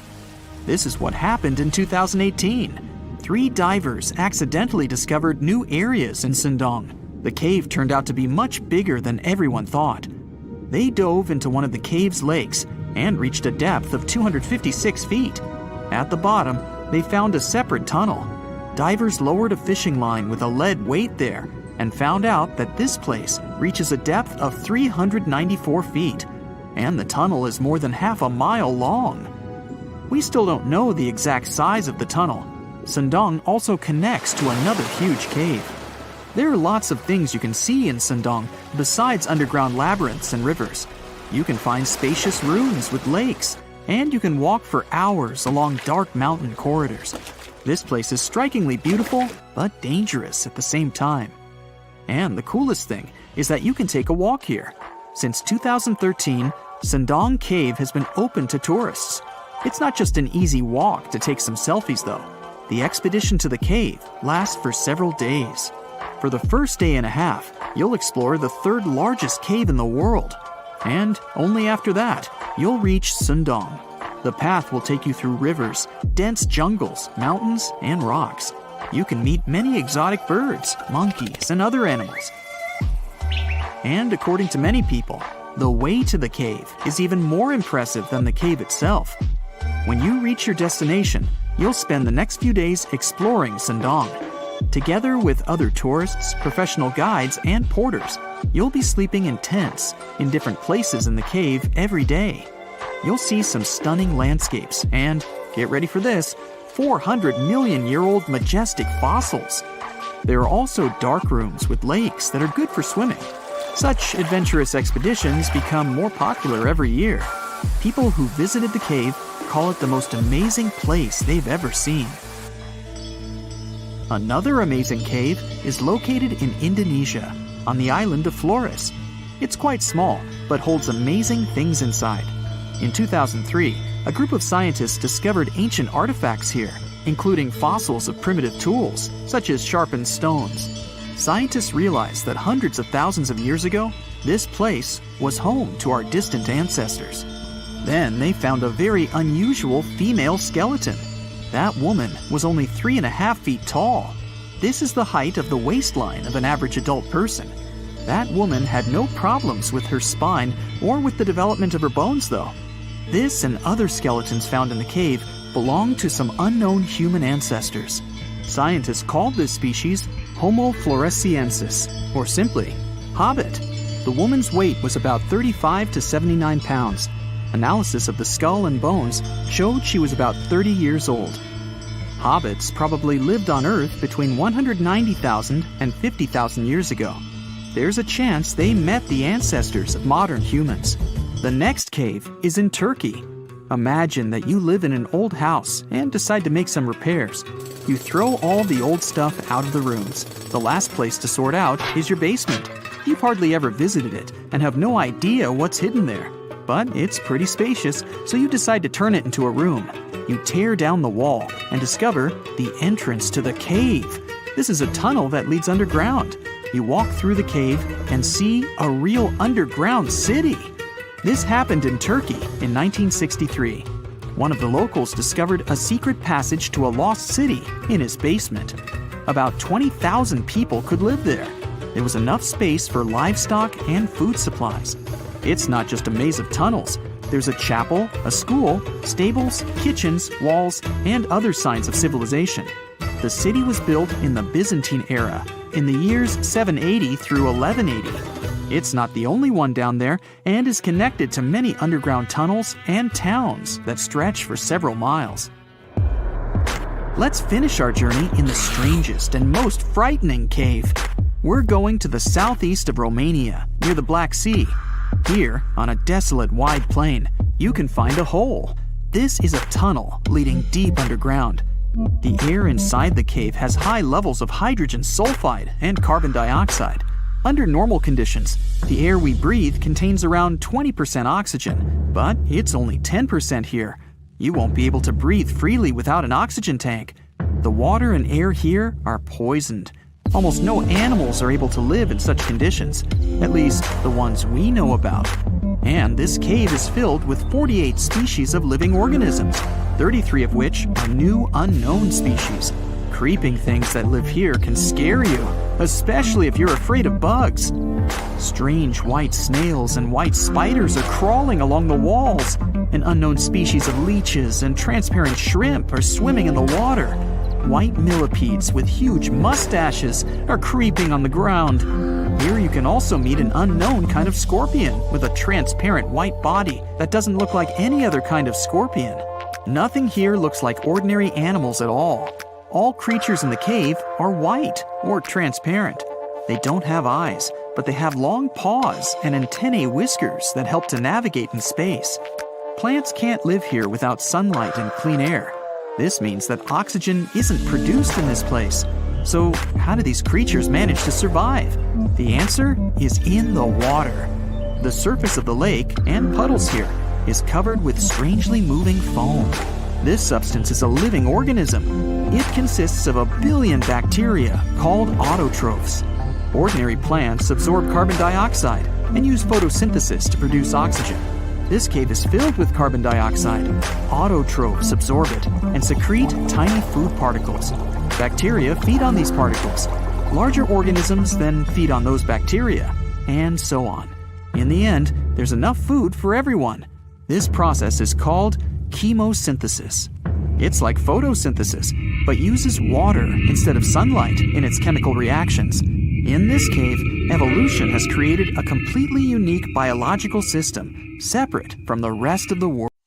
A comfortable abode with a gorgeous view of the Mediterranean Sea will serve as a perfect rain shelter. Well, this is what a real estate advertisement might have looked like for Neanderthals 100,000 years ago. Welcome to the weird and wonderful caves you could live in, or not. Of course, back then, neither real estate and advertising had been invented yet. Never mind the fact that Neanderthals couldn't build houses and often lived in caves. Yet, one of those caves looks an awful lot like a residential building. It's situated inside a high limestone cape called the Rock of Gibraltar. If the Neanderthals had had an economy, the caves inside this rock would have cost a bundle. Navigators discovered it in 1907. They just spotted a big hole inside the fortified rock. For many years, scientists have studied this place and found some traces of Neanderthals. They discovered ancient tools in the cave and bones of old animals. But the coolest thing was, they found 4 caves inside the rock. It was like a residential complex. Neanderthals lived alongside neighbors and helped each other hunt and fish. They created feather decorations and painted abstract drawings on the walls. Imagine our ancient predecessors hanging out in these caves 100,000 years ago. And now, scientists hang out there and study the primeval past of Neanderthals in detail. At the end of 2021, archaeologists uncovered a gap inside one of the caves leading to an unknown tunnel. They crawled through this hole and opened a new space under the cave roof. This place has been closed off from the outside world for over 40,000 years. And it seems it was one of the most prestigious apartments in the entire mountain complex. It has high ceilings with ancient stalactites. The ruined stone curtains divided the apartment into several rooms. Scientists also found the remains of ancient animals and scratches on the walls. It seems that Neanderthals had never lived here, but they used to visit this place. Archaeologists found the shell of a sea snail called dog whelk. One of the Neanderthals brought it here for some reason, but the primary owners of this place were hyenas. These caves show that Neanderthals were closer to humans than to monkeys. They had a way of life and even some customs. There's still a lot of work ahead, and scientists hope to find new rooms inside this rock. Meanwhile, in 2003, archaeologists discovered another early dwelling on the Isle of Flores in Indonesia. Among the green jungle, they found a cave with ancient tools. At first, everyone thought the human ancestors lived here, but then scientists discovered an unusual skeleton of an adult. A thorough analysis showed the skeleton belonged to a 30-year-old woman, 3.5 feet tall, just above the waist of an average adult. The woman's weight was equal to the weight of an adult shepherd. The skeleton didn't belong to Neanderthals or Australopithecines. It was a new unknown species, which scientists called Homo floresiensis, or simply the Hobbit. Also, there were remains of unusual ancient animals in the cave. It was an elephant the size of a cow, some large storks, and giant rats. Archaeologists have found out that hobbits were not the owners of this place. The main inhabitants were the rats the size of a cat. Maybe they were fighting the hobbits. Some analysis shows that Homo floresiensis wasn't our direct ancestor. They were in a separate branch of evolution. The hobbit skeleton looks more like that of a monkey than of modern humans. In 2009, in the dense jungle of Vietnam, archaeologists discovered Son Don, the largest cave in the world.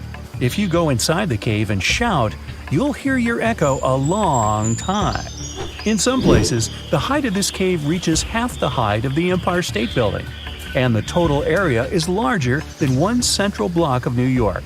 Son Don is one of the 3 caves in the Vietnamese jungle. Many intricate mazes connect these caves. Inside, you can find unique plants and trees that live separately from the outside world. It's a real underground jungle. In some places, you can find collapsed ceilings that let the sunlight in. Besides unusual trees and plants, ancient stalactites hang there. Some limestone deposits are more than 450 million years old. They were here even before dinosaurs appeared. There are also many rivers in the cave. Rainwater coming down from holes in the ceiling has formed them. Fast streams resemble slides in a water park. They lead to unknown underground labyrinths. Scientists have studied only a small part of all these caves. The next unusual cave is in New Zealand. Hundreds of thousands of fireflies live inside. Each of them glows with a blue light. Together, they light up the cave. It may seem to you that you're on another planet, but you can't stay there for a long time. Special air measuring devices are everywhere. Scientists monitor the level of carbon dioxide necessary for the normal existence of fireflies. These insects are sensitive to the environment. If there are many people in the cave, or they stay there too long, the park staff will ask them to leave the place. It's like you're literally stealing oxygen from the fireflies. We've seen some pretty amazing caves so far, but how about a scary one? We're going to the desert of Yemen's Al-Mara province.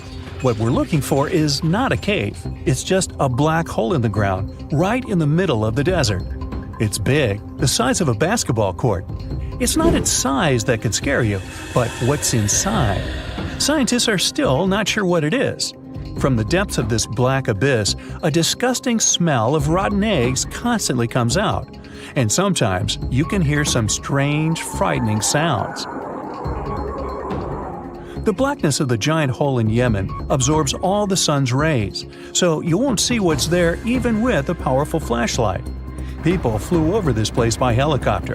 They filmed using drones and the most powerful lenses, but they didn't catch anything except darkness. It looks like a big ink spot in the middle of golden sand. The locals are afraid to approach this place. They believe the cave leads to another dimension where evil creatures live. At the moment, the giant hole in Yemen is one of the most poorly studied and mysterious phenomenon of nature. How did it appear? How old is it? Where does it lead? Scientists are trying to find the answers to these questions. There are theories that the hole appeared because of construction work. Geologists drilled the soil nearby in search of minerals. It could have caused fluctuations in the Earth's crust and collapsed the surface. But no one can prove this theory, yet.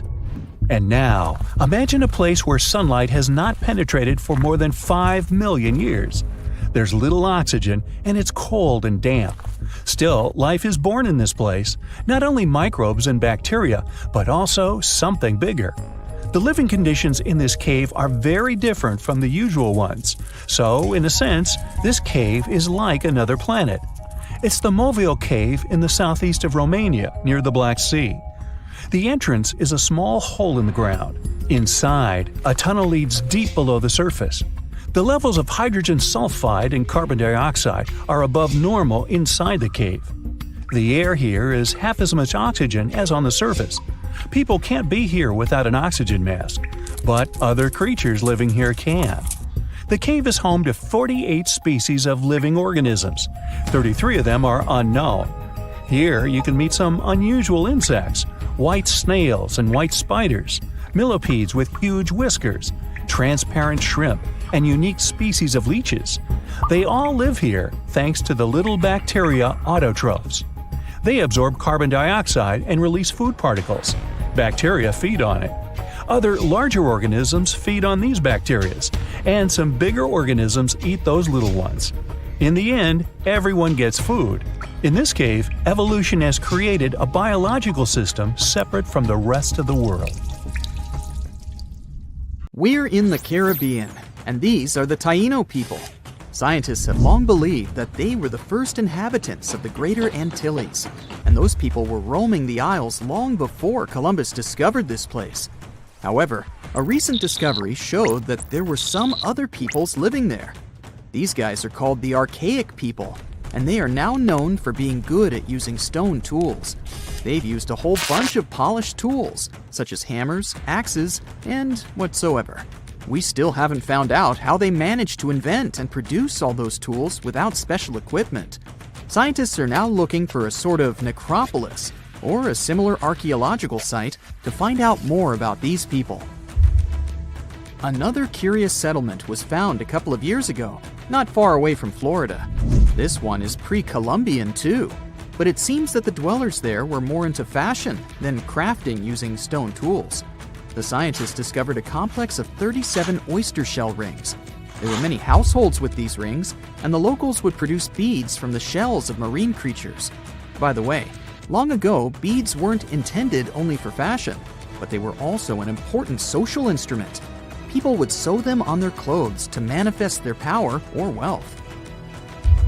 Sometimes archaeologists manage to discover whole cities. This is exactly what Eleni Korka, an archaeologist from Greece, did. She found the lost city of Tania back in 2018. It wasn't a lucky coincidence.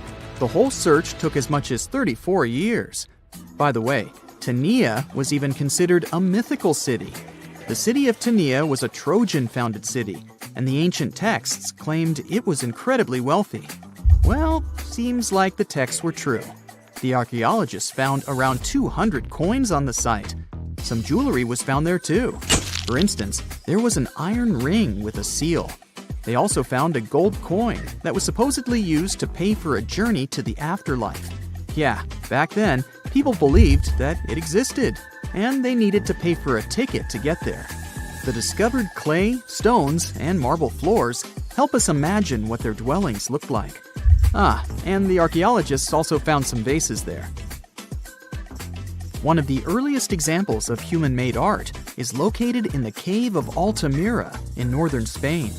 The paintings in a Paleolithic cave are so special because they're not monochrome, but have several colors combined. Still, these earliest masterpieces were hidden for a long time. They were only discovered in 1868, and today, this cave is a UNESCO World Heritage Site. Despite how old these paintings are, they're well preserved because they've been well isolated for all this time. Since the gallery was located deep in a cave, it was almost impossible for external climatic influences to ruin these prehistoric masterpieces. We are now in England, 2009. Meet Terry Herbert, a member of the Blockwitch Research and Metal Detecting Club. One day, he was casually inspecting plowed farmland in Staffordshire with a metal detector. I guess he must have wanted to find something special, but I bet he didn't expect to find what he actually stumbled upon. He discovered something that scientists later called the largest hoard of Anglo-Saxon gold and silver metalwork ever found.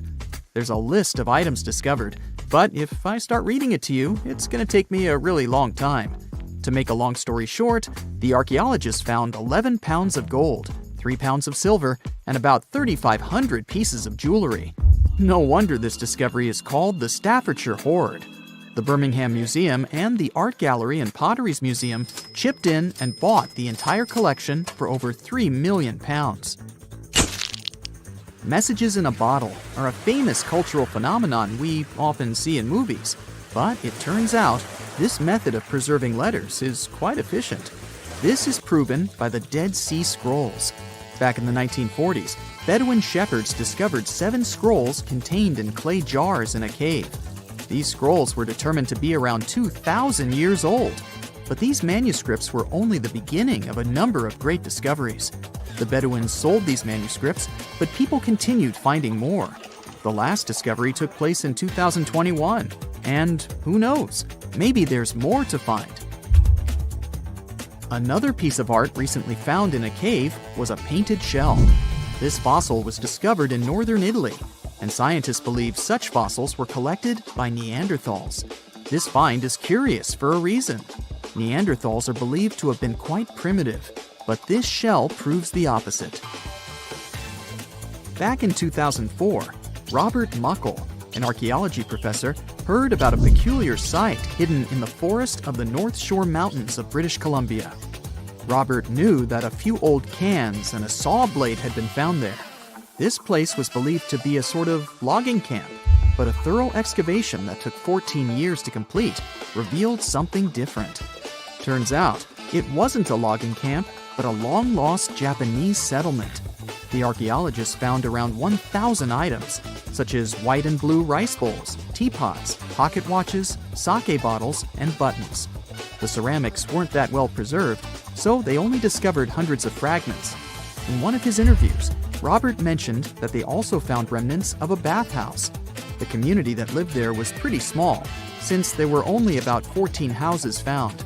The scientists believe that they must have lived there in secret. People have changed their preferences over the centuries. Fashion has certainly changed, and our houses too, not to mention our technologies. But there's one thing for sure that's been unchanged: our love for food. Scientists managed to discover some of the oldest examples of people's favorite food. They inspected some ancient pottery and managed to find traces of best-loved food dating back to around 2000 BCE. It all happened in Sicily, and guess what that food was? No, it wasn't pizza or pasta, but olive oil. And there's more. Researchers from Egypt discovered some lumpy substance in some ancient pottery, which turned out to be cheese. It dates back to the 13th century BCE. I guess it didn't smell nice, since that cheese is estimated to be over 3,000 years old and was bacteria-ridden. Cool fact here, this cheese must have been quite exquisite. After studying it, scientists came to the conclusion that it was cooked with a variety of milks. They claim ancient people used a mixture of cow's milk and sheep or goat's milk. You probably thought, hey, you mentioned olive oil and cheese, but what about bread? Sure, bread is inseparable from almost any culture, and different people have had their own type of bread. And there's scientific proof that bread was one of the first dishes people learned how to cook. A group of archaeologists found some bread that was over 14,000 years old. 14,400 years old to be precise. What's weird is that people back then weren't familiar with agriculture. They were hunters. And technically, this old bread predates the age of agriculture by 4,000 years. Yeah, there's still much to learn about the ancient world. Here comes not the sun and the Beatles song, but here comes the bonus fact. And right, it's about the Beatles. Yeah, I know, they're not exactly new. The band was formed in 1960. But not all of our facts have to be thousands of years old to be cool. Back in 1966, the Beatles did a live performance of their song Paperback Writer on the TV program Top of the Pops. The BBC somehow didn't record the performance, and all the fans were sure it was lost. Nope.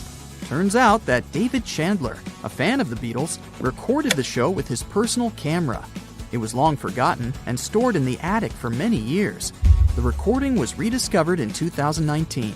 I guess that's a pretty cool find. You're way more Neanderthal than you think, at least when it comes to your DNA. These ancient hominids were shorter and stockier than humans today. They made stone tools, used fire, wore clothing, and had some rituals of their own. The official theory says that they went extinct 40,000 years ago, but a new study says Neanderthals probably never really disappeared completely, but could have mixed with modern humans. It looks like every modern human has about 3% of the Neanderthal genome in their DNA. If it's accurate, it means Neanderthals were more connected with our ancestors than we previously thought, and shared a long history of living together. Neanderthals were very close relatives of modern humans, but our families separated about 500,000 years ago. More than 10 years ago, scientists discovered that Neanderthals had families with the early humans who traveled out of Africa. Because of this, People living outside of Africa today have about 1 to 2% of Neanderthal DNA in their genes. We now have only 3 really good examples of complete genetic code from these ancient hominids. The first one comes from bones found in a cave in Croatia that are 50,000 to 65,000 years old. 2 more examples, which are about 80,000 and 50,000 years old, were found in caves in Eurasia. Scientists still aren't sure as much about how modern human DNA got into the Neanderthal genetic alphabet because they don't have enough material to study. But they did compare the existing DNA of 3 Neanderthals with the DNA of 2,000 modern humans. They found that the Neanderthal DNA might be made up to 3.7% of modern human genetic code. It means that in the ancient Neanderthal population, about 1 in 30 parents were modern humans. The scientists found that modern human DNA got mixed into the Neanderthal genetic alphabet during at least 2 periods when humans and Neanderthals were interbreeding. This happened once about 200,000 to 250,000 years ago, and again about 100,000 to 120,000 years ago. There might have been other times they mixed, but we can't see those in the DNA we have now. Another recent study, which hasn't been fully checked by other scientists yet, says that most of the Neanderthal DNA in modern humans came from one big period of mixing, about 47,000 years ago, that lasted for almost 7,000 years. Scientists found skulls that are about 100,000 years old in 2 caves in the Middle East. These skulls look like they belonged to early modern humans, but have some features like bigger eyebrows that might show they had Neanderthal DNA. This could be because of gene flow from Neanderthals, and it fits in the mixing time frame. The study also looked at the genetic differences in the 3 Neanderthal genomes and found out that Neanderthals had an even smaller population than scientists thought before. It could be another proof that Neanderthals didn't just go extinct, but became part of the modern human gene pool. Many groups of modern humans left Africa and mixed with Neanderthals so much that Neanderthals couldn't stay separate. In the future, scientists want to study how modern human DNA affected Neanderthals. This could help us understand if this mixing had good or bad effects on Neanderthals. Neanderthals aren't our only relatives from the past. There used to be at least 9 species of humans on our planet. One of them, Homo habilis, earned the nickname handyman because stone tools were found with its remains. It lived in eastern and southern Africa. This early human had a slightly larger brain than its older relatives and an ape-like face. Homo habilis was about 4 feet tall and ate a variety of foods. For a long time, scientists thought Homo habilis was the oldest member of our human family. But new dating methods have shown that Homo erectus, another ancient human, might be older and not related to Homo habilis. Homo naledi is a more mysterious member of our human family, discovered in a South African cave in 2013. It's the only region of the world where their remains were found. They walked on 2 feet, but were also good at climbing trees. They were small, about 4 feet 9 inches tall, weighed around 88 pounds, and had small brains. We don't know much about how they lived since we haven't found stone tools or other cultural evidence. But some scientists think they might have buried their deceased and made cave art. In 2010, scientists found some fossils in a cave in Siberia, but they weren't sure what species they belonged to. These fossils are from a group called the Denisovans, who lived between 194,000 and 51,000 years ago. We don't know much about them because we only have a few fossils, but DNA analysis has shown that Denisovans were closely related to Neanderthals and modern humans.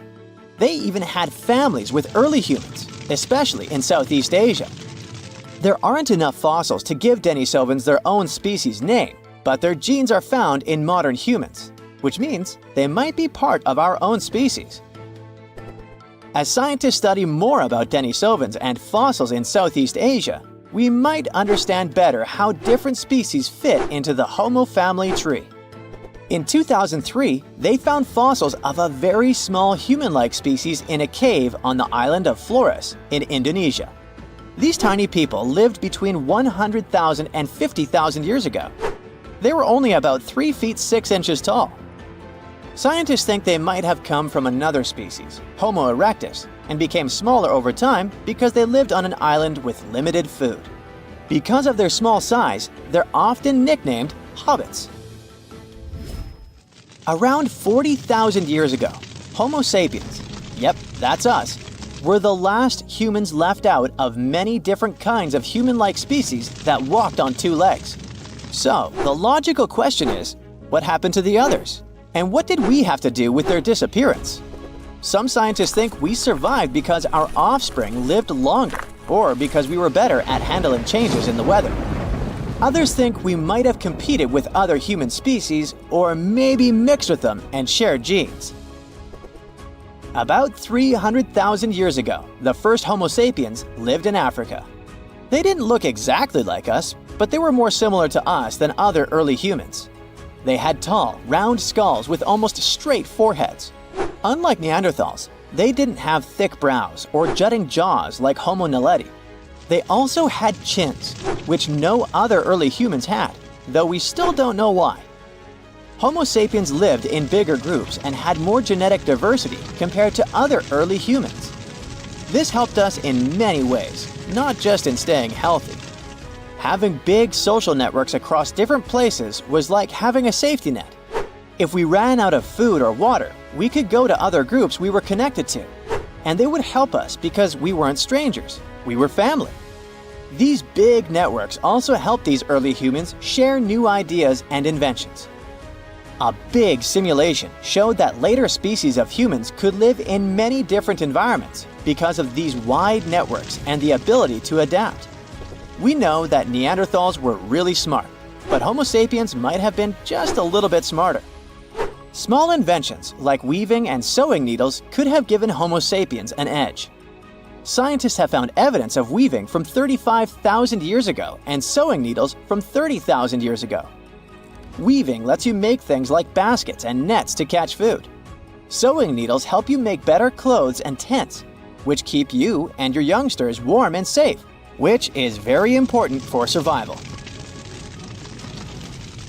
Remember the Neanderthals? Our superstar humanoid cousins of the Pleistocene era in all their wide-nosed and slope-foreheaded glory? They roamed through Europe and Asia for over 350,000 years before they vanished.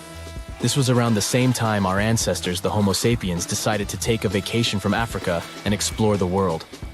We may never know what truly happened to the Neanderthals and why they didn't make it to the present times, but thanks to some hefty archaeological digging and impressive fossil finds, we now know a bit more about them. One theory for their disappearance is that the climate wasn't suitable for them anymore.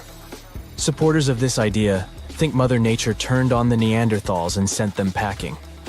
Unfortunately, if we look at Neanderthal archaeological sites in Italy, for example, there are no signs of weather catastrophes that could have wiped out this entire species. Others believe there was a bit of resource competition between Neanderthals and humans. That's why specialists also dug around several other archaeological sites where Neanderthals and sapiens might have rubbed elbows for about 3,000 years. In this case, it does seem that the Neanderthals were a bit behind with their tools.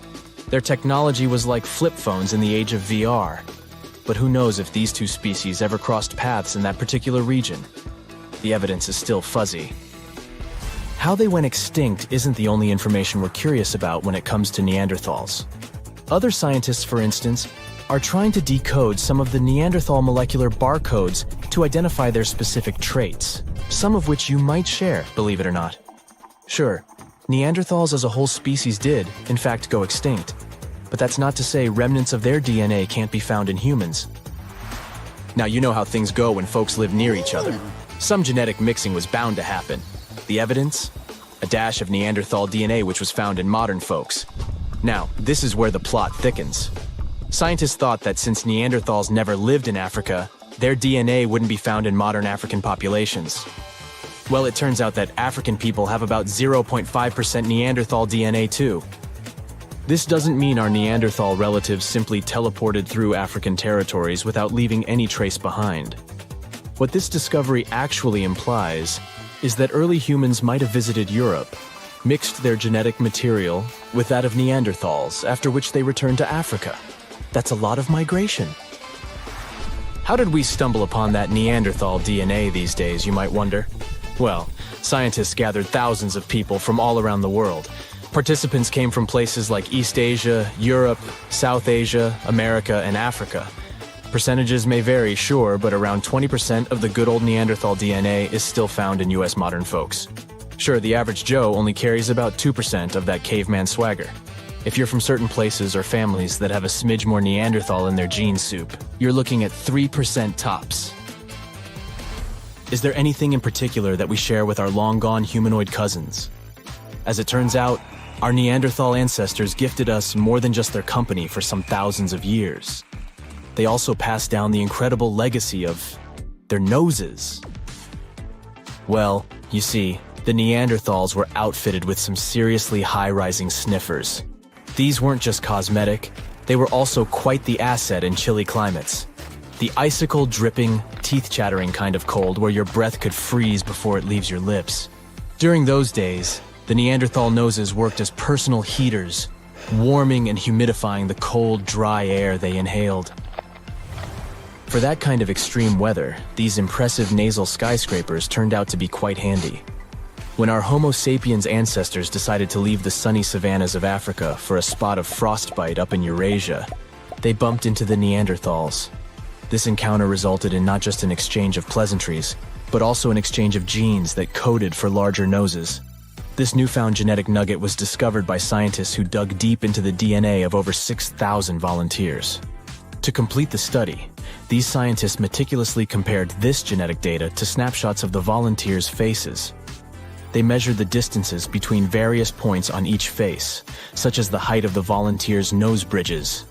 They then played a game of spot the genetic marker to identify if certain facial traits were linked with specific genes. By the end of this exciting chase, they hit the jackpot. 33 shiny new genome areas were linked to facial features. One standout gene, named ATF3, was traced back to our Neanderthal ancestors and seemed to be the maestro of controlling nose height. Participants with Native American ancestry had Neanderthal hand-me-downs in this gene, contributing to their taller noses. Think of the ATF3 gene as a Neanderthal housewarming gift to us humans, as we stepped into colder climates from Africa. Interestingly, this isn't the first time our ancestors have played pass the gene. Back in 2021, the same research team uncovered a gene influencing lip shape called TBX15. This gene was a little love note from the Denisovans, another set of our ancient relatives, who lived in Asia and went extinct around 30,000 years ago. Another part of the scientific community believes our Neanderthal buddies had this weird genetic feature when it came to their brains. Is that why they didn't make it? Through this theory, it was suggested that US humans might owe our brainy edge to a quirky gene mutation. This mutation gave our neocortex, that's the smarty pants part of the brain, a little population boom in the neuron department. This amazing gene of ours isn't all that different from the Neanderthal version. It's just one amino acid off, just like ordering a coffee with one sugar instead of none. This tiny tweak is found in virtually all modern humans. Meanwhile, our extinct relatives, the Neanderthals, Denisovans, and other primate pals, all missed the mutation memo, at least according to the study. Now, let's not get ahead of ourselves. Just because we have more neurons doesn't necessarily mean we're geniuses by comparison. But these results do suggest that we might have rewired the brain in a way that gave us a cognitive leg up. Also, it's not all about this lone amino acid difference. It's just a piece of the puzzle. Scientists have previously found a whopping 96 differences between our DNA and that of Neanderthals that could have potentially affected our different outcomes as species. Studying Neanderthal DNA also gave us some insight into their relationships. In fact, we now have some solid evidence of what a Neanderthal family looked like. And surprisingly, it's not really that different from ours. For this study, researchers gathered information from a Neanderthal archaeological site located in Asia. They discovered that one particular family included a doting Neanderthal dad, his teen daughter, and a sprightly young lad who was possibly their nephew or cousin. part of the group was also an older female relative, maybe an aunt or granny. Now, our young damsel would eventually pack her bags, wave a teary goodbye, and leave her papa's home when she found Mr. Right. Had she been a boy like her young cousin, she would have been a happy homebody. But worry not, she wasn't stepping into a world of strangers. Her new community likely had some familiar, friendly faces. But how were scientists able to predict the ending of this story? By browsing through their gene pool, researchers were able to figure out that the Neanderthal social structure was patrilical. What this means is that most female Neanderthals left their homes when choosing a partner and started a new life with another family. The same research shows that our cave-dwelling clans likely weren't living in isolation either. Families living close by were probably visiting the same rock sampling areas to make their stone tools, the equivalent of a neighborhood hardware store.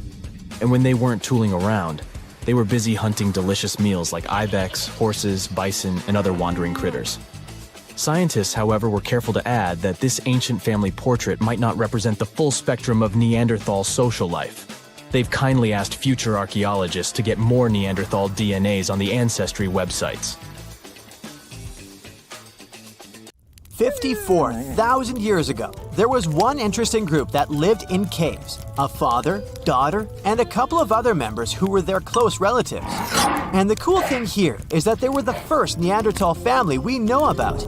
A team of scientists studied ancient DNA from their teeth and bones to learn more about early human society. And this research showed a cool thing. They probably lived in these caves at the same time, together. There were 11 Neanderthals that lived together in one cave, and 2 others from another cave that was somewhere close in the neighborhood. So there were 13 of them, 8 grown-ups and 5 kids. Together with their DNA, scientists also found their stone tools and animal bones. Neanderthals are the ancient human relatives that are definitely the closest ones to us. Their skull was long and flattened if you compare it to the skull of Homo sapiens that's more globular. They also had this specific prominent brow ridge above the eyes. You can easily recognize them by their face too, with the central part of the face protruding forward. Plus, they had a large, broad nose. Some believe their nose was a way of adapting to living in cold, dry environments. When the inside of the nose is bigger, it moistens and warms the air you breathe better. Unlike us, they didn't have much of a chin. Also, scratch marks on their front teeth tell us Neanderthals used them like a third hand when they would prepare food and work with materials they used. Their bodies were strong and muscular, with wide shoulders and hips. Their average height was 5 to 5.7 feet, with a weight of 140 to 180 pounds. Their stocky appearance with short lower arm and lower leg bones minimized their skin surface, better protecting them from the cold. Their lifespan was about 30 years, even though some of them lived longer than that. Neanderthals would dwell in regions that are now Europe and Asia for over 350,000 years. They disappeared somewhere around 40,000 years ago. That's about the time we could find traces of Homo sapiens in Europe. Their families were close-knit groups of 10 to 20. That's a lot less than the population of any ancient or modern human community. It's more like the size of groups of endangered species that are close to going extinct. These Neanderthals lived in their caves with small communities, but they didn't live isolated from the rest of their kind. They relied on each other for survival. They took care of one another, especially those who couldn't care for themselves. Also, their caves aren't as primitive as we might imagine. For example, they had a hole close to hearths and they would probably use it to heat water. Also, they would organize their space. They had sleeping areas, parts of the cave where they could leave trash, and areas where they could make stone tools and prepare their food. They would travel through the river valleys to catch their prey, such as bison, ibex, horses, and other animals. They were skilled in planning their strategies. Some studies showed they were aware of reindeer migration patterns, so they would plan their actions according to their predictions of where their prey could move. One of the biggest animals they would go after was the woolly mammoth. You know them, a relative of modern elephants covered in fur with a weight of up to 12,000 pounds that went extinct a long time ago. And studies showed woolly mammoths and Neanderthals shared some genetic traits. It's not that surprising when you think about it. Both species developed from African ancestors before they managed to adapt to the cold, harsh climates of Eurasia during the Ice Age. So they faced similar conditions and both went extinct at about the same time. Neanderthals also used stone to make tools, similar to ones other early humans used, such as scrapers and blades made from stone flakes. These tools scientists found in both of the caves they studied are created using the same raw materials. That means the communities probably hung out and interacted with each other in some way. Until the 20th century, many thought that Neanderthals were very different from modern humans, considering their genetics, physical appearance, and behavior. But more recent discoveries about this well-preserved Eurasian fossil population have shown that some of the people in it were the same as people alive today. Neanderthals lived before and during the last ice age, in some of the harshest places that humans have ever lived. Besides their tools and catching animals, they also gathered plants from around their area. They would also eat cooked vegetables relatively often. Their ability to stay alive for tens of thousands of years during the last ice age is a good example of how humans can adapt to almost any situation. Neanderthals made the earliest cave art that we know about. Scientists explored 3 Spanish caves where they lived, and all of them had black and red paintings of dots, animals, and geometric symbols, together with handprints, hand stencils, and engravings. These paintings were made more than 60,000 years ago. Since Homo sapiens came to Europe 20,000 years after that, we can assume Neanderthals were the only human species on the continent at the time, so they must have been the ones who created this art. Also, these caves were 435 miles apart, so it wasn't like only some of the Neanderthals knew about it. Paintings were obviously their long-lived tradition. They were also big fans of fashion. They made their own jewelry, some of it out of eagle talons. The oldest examples we could find are nearly 130,000 years old. They also most likely used pigment to camouflage or decorate their bodies. Also, Homo sapiens weren't the only species that used fires. Researchers looked at more than 140 fireplace sites across Europe and realized Neanderthals used fire there for a long time too. These signs included charcoal, burned bones, and heated stone artifacts. Neanderthals used fire for cooking food and making tools. They would stick wooden shafts into pieces of stone with pitch, which would be like natural glue. Since burning the bark of birch trees is the only way to make this sticky liquid, the Neanderthals must have been able to control fire. Most people imagine Neanderthals probably grunted, but that's not true in reality. They didn't quite sound like us either. Their big chest, posture, and the shape of their throats probably resulted in a voice that was louder and higher pitched than the average human's voice. They probably didn't have sophisticated vocabularies as we do, but they could use complex speech because they had the hyoid bone. It's this little thing we have in our neck too, the one that supports the root of our tongue. It's the same feature that allows us to vocalize as we do. They were more similar to us than we might expect. Some believe Neanderthals even built boats so they could sail across the Mediterranean. And it's not like Neanderthals lived somewhere, went extinct, and then modern humans showed up.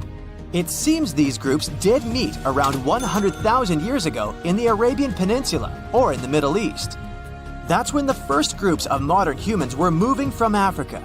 Scientists analyzed the DNA of one of the Neanderthal women that lived more than 50,000 years ago, and it includes genetics from modern humans too. Some traits we have, like skin and hair color, mood, and sleeping patterns, are connected to the amount of sunlight we get. Neanderthals lived in Europe and Asia for a long time before modern humans arrived there, so they were used to less sunlight compared to the ones who came from Africa. Neanderthals had different traits because of their exposure to less sunlight, and these traits were passed on to their offspring when they had children with modern humans. In other words, some of the traits that modern humans have today are influenced by Neanderthal genes. For example, people who are night owls often have Neanderthal genes. Also, around 1% of Neanderthals had light skin, red hair, and perhaps even freckles. Admit it, whenever you think about Neanderthals, you picture these large, human-like creatures wandering around, bumping their heads, afraid of fire, and making weird noises. That's really far from the truth. There's actually more Neanderthal DNA in your genome than you know. It's estimated that up to 4% of the DNA of some modern humans can be traced back to Neanderthals. If you have no idea who these people were, let me get you up to speed. The Neanderthal was a species of early humans that lived in Europe and Western Asia as early as 200,000 years ago. As for their appearance, they looked sort of like us, but they were physically stronger. Their skeleton was also more durable and able to cope with the harsh environment. I mean, 200,000 years ago, people didn't live in houses or apartment complexes. So, their bodies needed to be able to survive in the wild. What's even more surprising is that their brain was larger than ours. But did that make them smarter? To answer that question, let's look at how these people lived back then. Neanderthals were hunter-gatherers, meaning they had to hunt and search for food. Back in their prime years, farming wasn't a la mode yet. They were skilled at making tools and objects to protect themselves with, like spears and stone knives. They used these things to hunt animals, yes, but also to make clothing. And speaking of garments, a new study showed that Neanderthals might have been more fashionable than we'd previously suspected. These recent findings show that they may have been skilled in using plants to create yarn. This is based on the discovery of pieces of fabric from over 50,000 years ago in parts of Europe, where Neanderthals used to live. This is really important because it's rare for archaeologists to find perishable artifacts, such as plant products. Most of the things we find these days from previous eras are pottery and pieces of rocks and bones because they can better resist the test of time. Researchers used a special microscope to examine a cord fragment made of twisted fibers, which may have been used for a tool or net. Since it looks like they were able to twist plant fibers into making a cord, Neanderthals had probably been much smarter than we thought. It shows that they had great observational skills and were great at picking out which sort of plant was better to use. They also used fires to keep warm and cook food. It looks like Neanderthals were able to make use of flames that popped out spontaneously, but were not able to create them consistently. Scientists have looked at some Neanderthal sites and found large amounts of ash. That means they had to constantly maintain a fire because they were unable to start it again if it went out. Other specialists believe Neanderthals did use fire, but they did not necessarily need it due to their physical abilities, which allowed them to handle cold temperatures better than modern humans. So, what did Neanderthals eat? Scientists have been able to get a glimpse into their menu, but that's only because these ancient creatures had this nasty habit. They didn't brush their teeth. If you don't brush your teeth regularly, a film called dental plaque will form on the surface of your pearly whites. Over time, this plaque will harden and turn into tartar or dental calculus, which is a combination of minerals, microbes, and leftover pieces of food. Scientists can use bits of the material trapped in dental calculus on fossils to study what our distant cousins ate and what their lifestyles were like. They can also examine ancient DNA to determine the species of microbes present in the mouth of a Neanderthal. Turns out that those living in Belgium ate mostly meat, including woolly rhinoceros and wild sheep, according to the DNA found in their teeth. On the other hand, the Neanderthals found in the El Cedron cave in Spain had a more plant-based diet, including mushrooms, pine nuts, moss, and tree bark. Other Neanderthals from different locations also showed consistent evidence of eating plants. One of the Spanish Neanderthals even had dental problems, and the researchers found evidence of medicinal plants in his teeth. He may have been trying to treat his pain. Another study performed at the University of York found that Neanderthals had some sort of prehistoric healthcare system. It worked regardless of how bad the injury or illness was. The research suggests that this care was provided out of real concern rather than self-interest. This challenges the stereotypical image of Neanderthals as brutes and selfish creatures compared to modern humans. The study found that many Neanderthals had severe injuries requiring ongoing care, such as massage, fever management, and hygiene. One individual who was around 25 to 40 years old at the time of his passing had a degenerative disease that likely severely limited his ability to contribute to the group. Despite this, he was carefully buried, which shows that he remained an important part of the group, despite not being able to contribute much to the daily workload. In case you're wondering, Neanderthals aren't technically our direct ancestors. They're sort of a distant relative, if you'd like, because some of them lived at the same time as modern humans. We coexisted for thousands of years, with Neanderthals living in Europe and Western Asia, and modern humans spreading out of Africa around 50,000 years ago. There is evidence that the two species interacted and even interbred. That's why some humans today have Neanderthal DNA in their genetic makeup. However, the precise nature of their relationship is still debated among scientists. Despite their physical advantages, Neanderthals eventually went extinct. Some people think Neanderthals as a species were not successful because they disappeared a long time ago, but they actually did very well.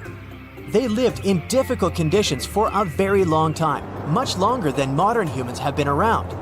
Modern humans have only been around for about 100,000 years or so, and only started living in cold areas about 40,000 years ago. There are many factors that may have led to the extinction of Neanderthals. It is believed that changes in their natural climate and competition with modern humans were two of the main reasons. Neanderthals specialized in hunting certain animals, but when those animals went extinct, they may have struggled to find food. Additionally, modern humans had advantages, such as trade networks and better technology, including sewing needles or bows and arrows, which may have given them a competitive edge.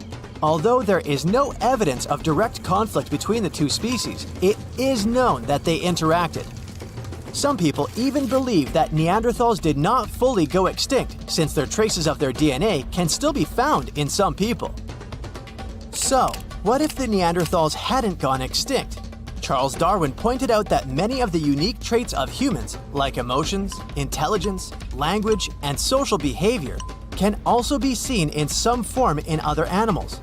Our closest relatives, such as Homo erectus and Neanderthals, were also quite similar to us. However, Homo sapiens are the only surviving members of the hominin group, which includes around 20 known and potentially many more unknown species of humans and human-like apes.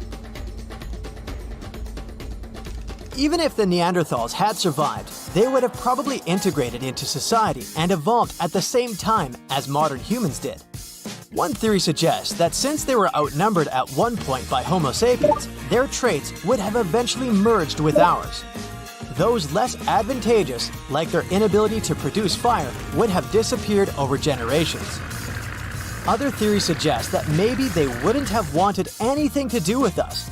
Looking at our differences rather than our similarities, maybe they would have developed their own communities, choosing to live separately from the modern world.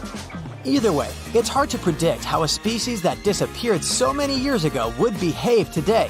But what we do know is that you need to think twice next time you want to call someone acting weird a Neanderthal. Your DNA might make you the Neanderthal in the room.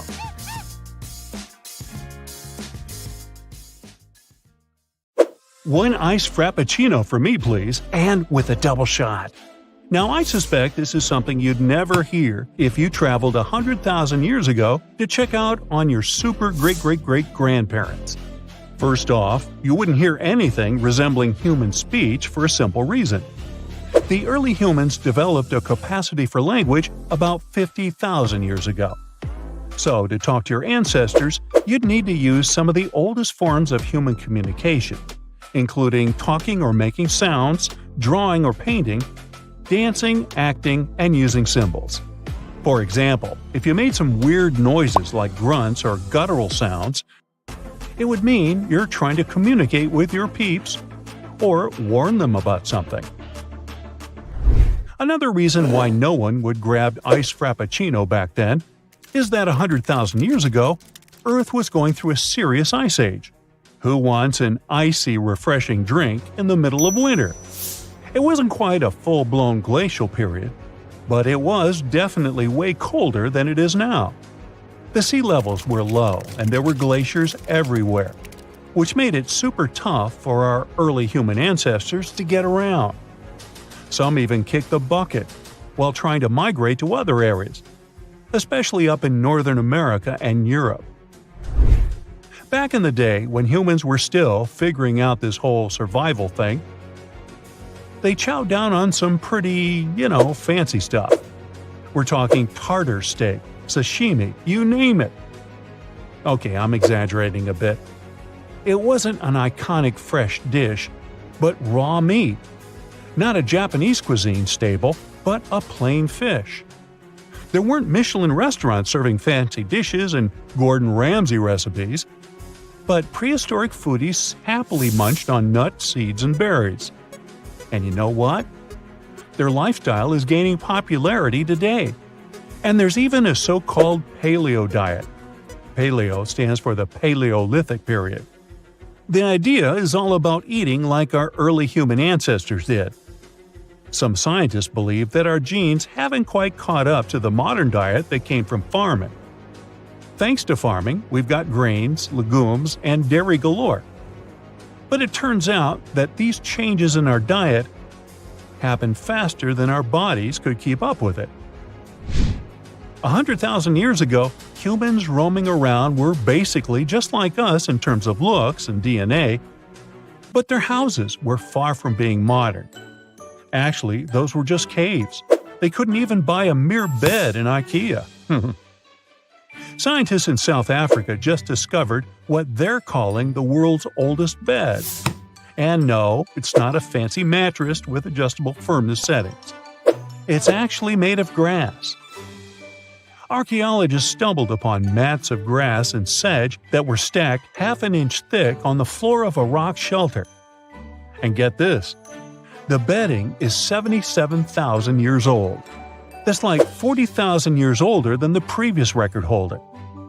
The mats were covered with leaves from a tree called the river wild quince, which repels pesky insects. These prehistoric folks were basically having a bed and breakfast situation going on in their cave. But let's be real, living in a cave is pretty gross. Insects, rot, and lice are just a few of the issues. But instead of bouncing to a new spot when things got nasty, these people burned their bedding and made new ones. Yeah, seems like 100,000 years ago, life on Earth was totally wild. Sure, microbes and amphibians were chillin' for billions of years before that, but things were way different back then. So during a prehistoric trip, you could have bumped into one of the biggest mammoths ever. Yup, the Columbian mammoth was a beast. Standing at 13 feet tall and weighing over 10 tons, it had curved tusks that were even longer than its body, somewhere over 16 feet. These weren't like those woolly mammoths you see in movies with their thick brown fur. The Columbian mammoths didn't need that kind of coat, because they didn't live in the icy regions of Europe and North America. But don't let their lack of fur trick you. These creatures were massive and could have been a real threat to humans who lived near them, even though they were plant eaters. Another beast you'd stay away from is Toxodon. This land animal had some seriously cool curved teeth that gave it its name. It looked like a rhino, but with some similarities to rodents too. The last one was spotted only 5,000 years ago, and that's pretty recent in the grand scheme of things. Charles Darwin even used the Toxodon as an example to explain evolution and anatomical differences. Some people think it might have been semi-aquatic, but its grass-eating habits suggest otherwise. Not only was the Earth full of cool animals, but it also had a diverse human population. There were all sorts of new species popping up left and right. and they were on the move, looking for a better place to call home than Africa's dry and dusty areas. One of those species was Homo floresiensis, aka the hobbits. These little guys were only about 3 feet tall and hunted for their food using stone tools. They were totally unknown until recently, when scientists found their remains in caves all over the world. Homo erectus were the first humans who actually looked like us. They were total trendsetters, standing upright and all. They were the first to explore outside of Africa and check out other continents. These guys were pretty smart too, making cool tools and even cooking their own food. But unfortunately, they got a little too comfortable and lazy. They didn't keep up with the changing climate and eventually went extinct. It's a shame, really, because while other humans were hustling to improve their tools and survive, Homo erectus just couldn't keep up with the times. Lesson learned: don't be afraid to get out of your comfort zone. Homo sapien Neanderthals were basically our ancient cousins who lived in Europe and Asia. They were pretty smart and used fancy stone tools to hunt and survive. But let's not get too carried away with their intelligence, okay? The media likes to hype them up as geniuses, but there's not a ton of evidence to back that up. Modern people are the only non-extinct human species. You and I are part of the Homo sapiens sapiens subgroup that roamed the Earth 100,000 years ago, too. We were so smart that we even migrated out of Africa to Europe and Asia. Our intelligence was apparent from the very beginning. By the way, the era we're traveling in was called the Stone Age, as back then people learned how to tame stones. That was a tremendously large era that started over 2 million years ago, and it only finished in 3300 BCE. Let's dive into Plombos Cave. It's a super cool spot located in the Plombos Private Nature Reserve on the southern Cape Coast of South Africa. The cave may be small, only around 430 square feet, but it's got a big history. Early modern humans were all about Plombos Cave, visiting repeatedly between 100,000 to 70,000 years ago before a sand dune partially sealed the entrance. Above the sand dune, you'll find material from the later Stone Age. The coolest discovery? 2 pieces of ochre with geometric engravings that were found in 2002, marking one of the earliest signs of symbolic communication among early modern humans. It's about 75,000 years old. And it doesn't stop there. More engraved ochre pieces have been found in later excavations, proving that this type of communication has been around for ages. Plus, they found red lines of ochre drawn on a rock that dates back to 73,000 years ago, showing that painting was also happening back then. Also, in 2008, they discovered a 100,000-year-old ochre processing workshop with a couple of toolkits at Plombos Cave. These toolkits consisted of 2 abalone shells containing an ochre mixture that was possibly used for painting or other purposes. Our technology has sure made a quantum jump since the first tool ever was invented. But just so you know, it all started with pointed stones in Plombos Cave. Yeah, probably the reason why you have the internet today is because some prehistoric dude in Plombos Cave learned how to use pressure flaking and managed to sharpen the very first stone ever. And there were some inventions in between that, but yeah. The profession of a travel blogger is far more ancient than you can imagine. Yeah, the first ones appeared around 2,500 years ago. Meet Herodotus, historian, travel blogger, genius, billionaire, philanthropist. Just kidding. Herodotus had been all over the place, and by the time he hit 60, he had seen more spots than anyone else on Earth. As Instagram wasn't around yet, he had to whip out his papyrus and wrote what we now know as the first ever travel guide, The Histories. In his book, he spilled the tea on people, places, animals, and plants. He was particularly fond of Egypt. By the way, most of the stuff Herodotus described is still there, so his guide is not that outdated even today. If you're ever in Egypt, you can actually check out the same monuments and sites Herodotus saw. One spot that Herodotus cruised to was Lake Moeris down the Nile. This place was legit, a freshwater lake that got its water straight from the Nile. There was this city called Crocodipolis chilling on its shores. Yep, there were a lot of crocodiles there. That city is also still around today, just under a different name, Fayum. Right in the middle of Lake Moeris, there were two giant pyramids that took Herodotus' breath away. Here comes the mystery. At the moment, these two pyramids are gone. Seems like, according to the travel guide, we're missing two Egyptian pyramids. Herodotus claimed Lake Moeris was man-made, like someone dug it up with their bare hands. He thought so because there were two pyramids smack dab in the middle of the lake.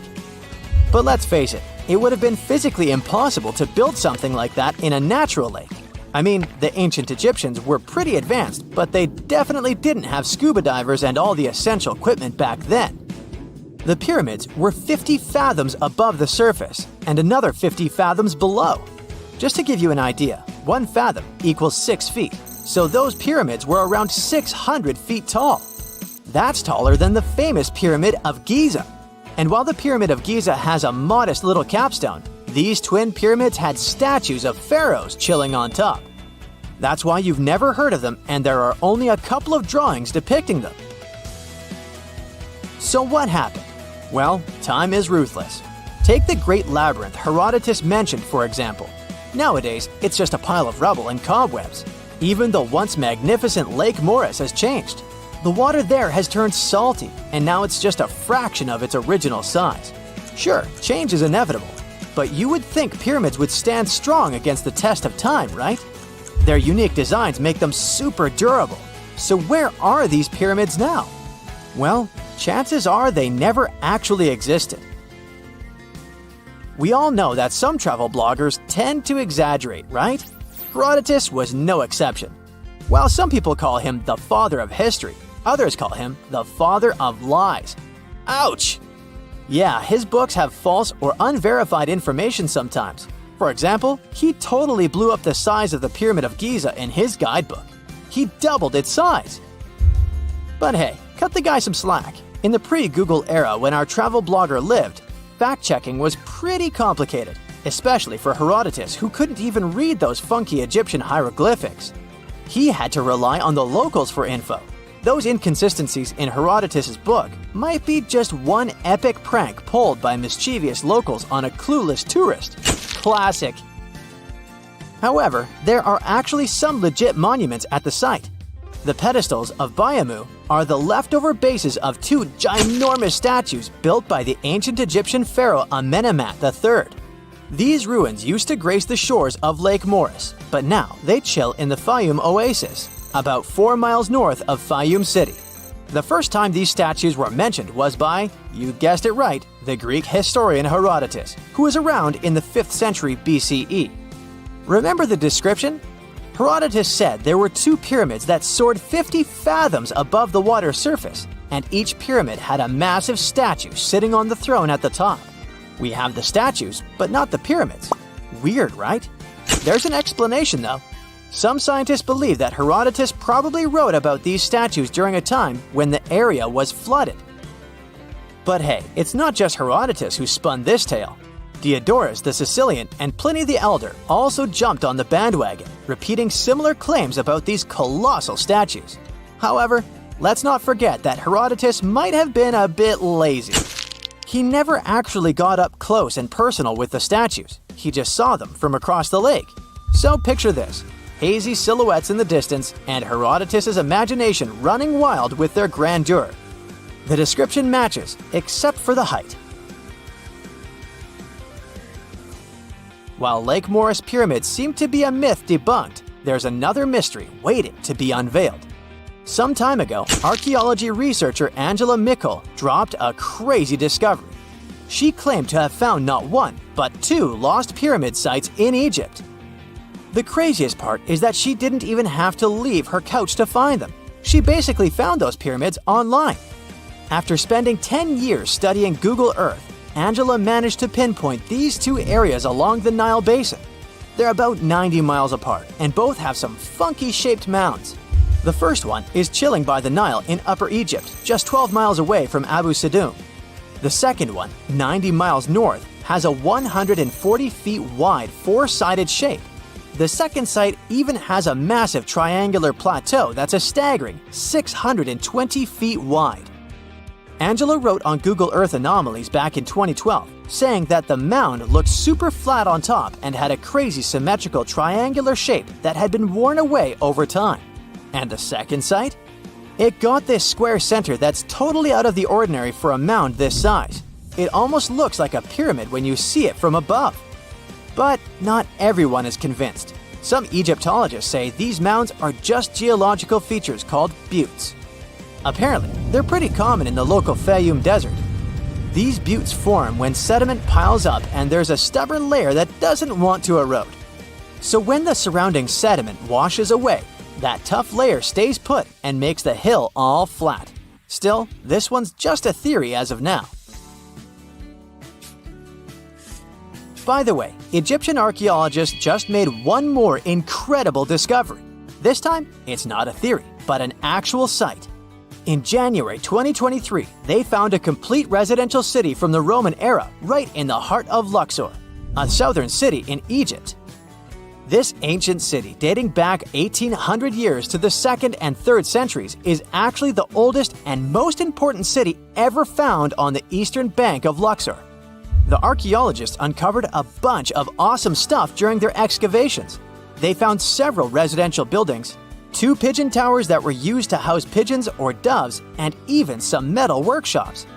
Inside those workshops, they stumbled upon a treasure trove of pots, tools, and Roman coins made of bronze and copper.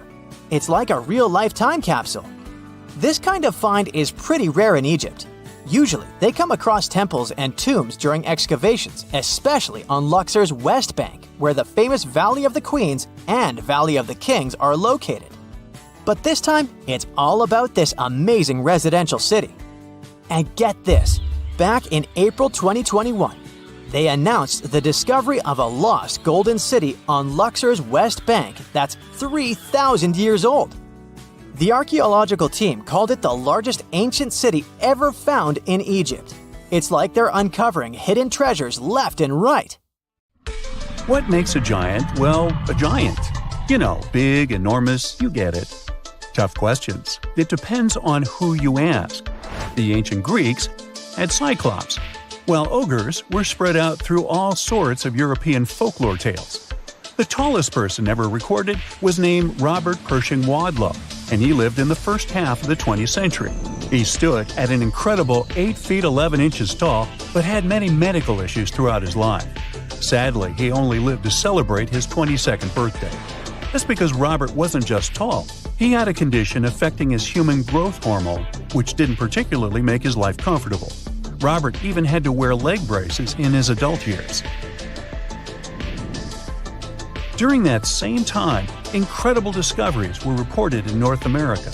Some people claim to have uncovered weird-looking skeletons, much larger than previously associated with human beings. It immediately raised the question, did giants really used to roam our planet?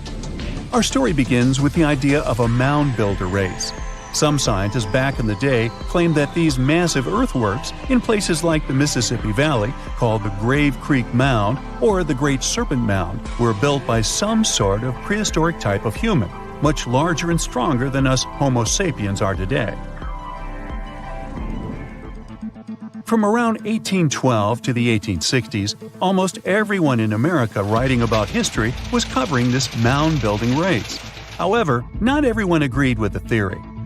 There was this naturalist named Benjamin Smith Barton, for example, who warned about jumping to conclusions about giants. He believed that just because people discovered some big bones, they shouldn't immediately think of giants. But people didn't listen. Really? They simply wanted to believe about huge human-like creatures, despite not having any real scientific evidence. Newspapers were filled with these giant stories. They described finding giant skeletons, even featuring weird body parts. Con artists took advantage of the whole frenzy, with some putting together skeletons out of wood and rawhide and touring them as proof of the long-lost race of giants.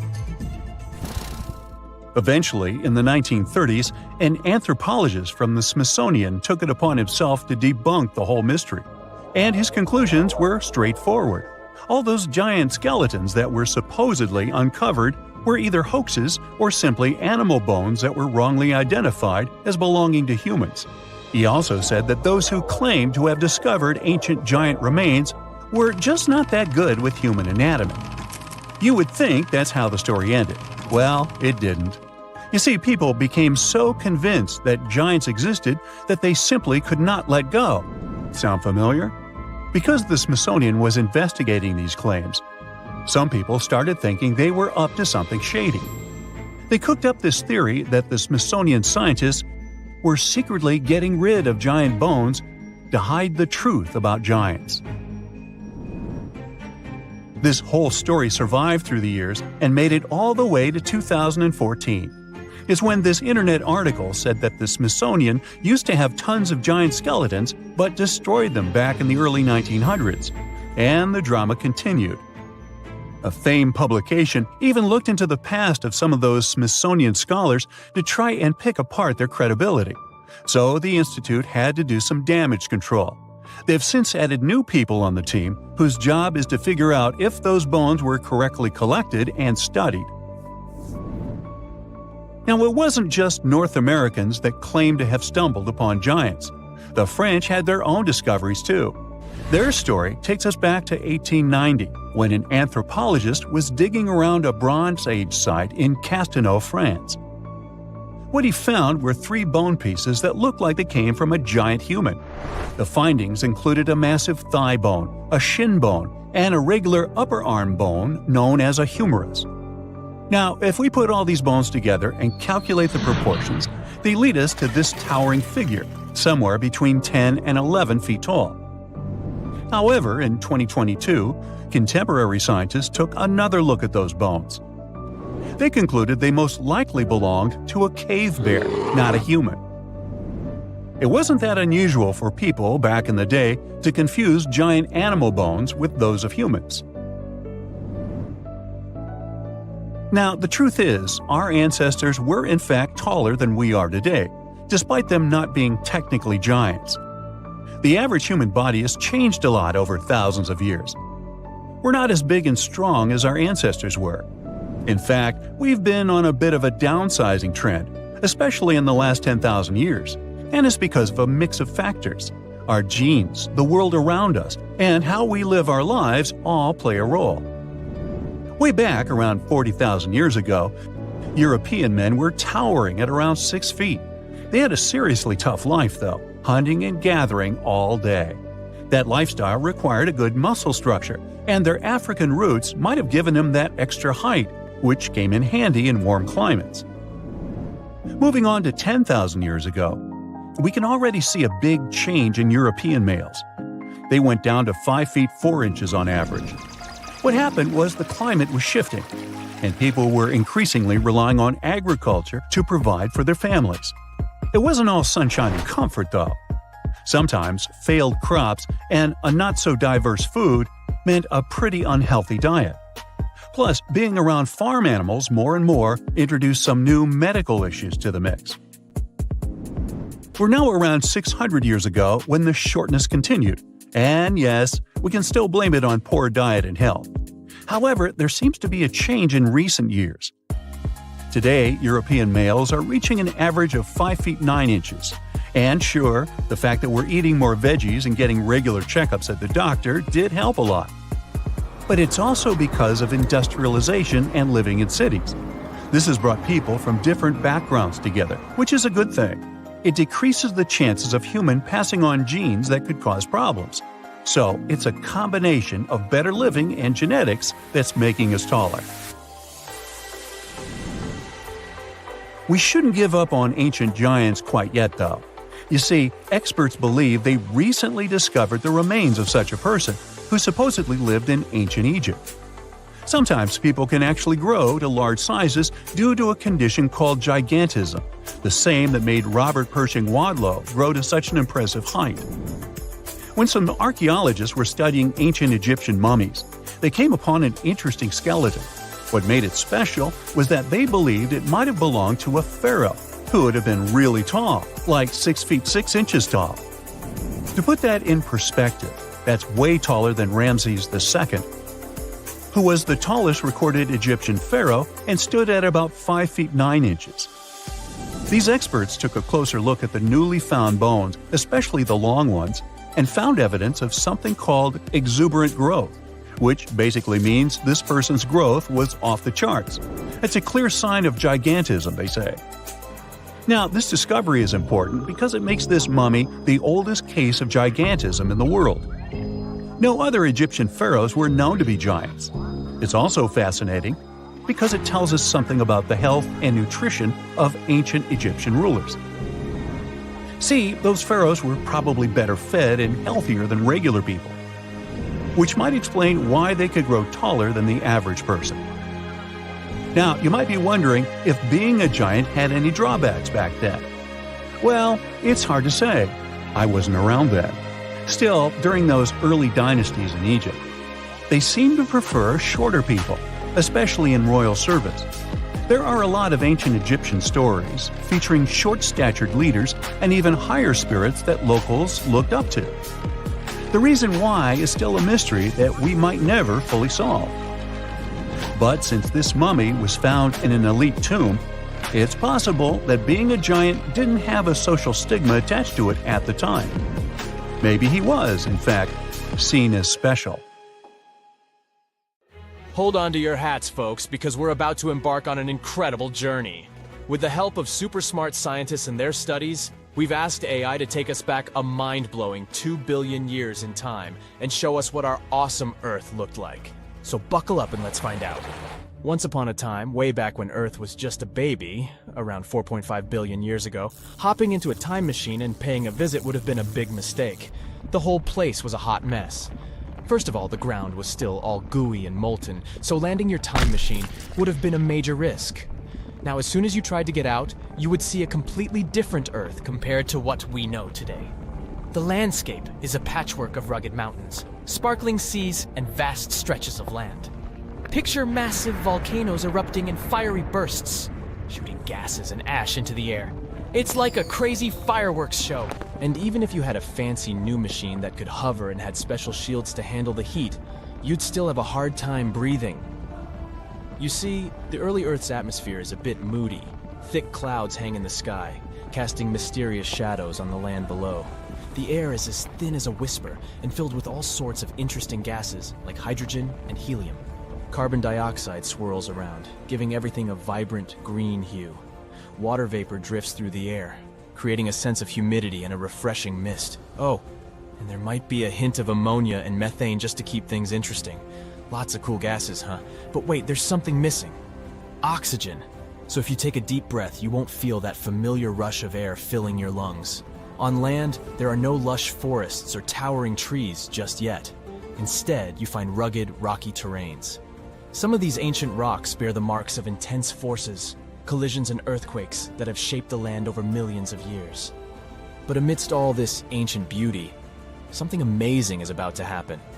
Life, in its early stages, is evolving and preparing for its grand entrance. Simple organisms, like algae and bacteria, rule the scene.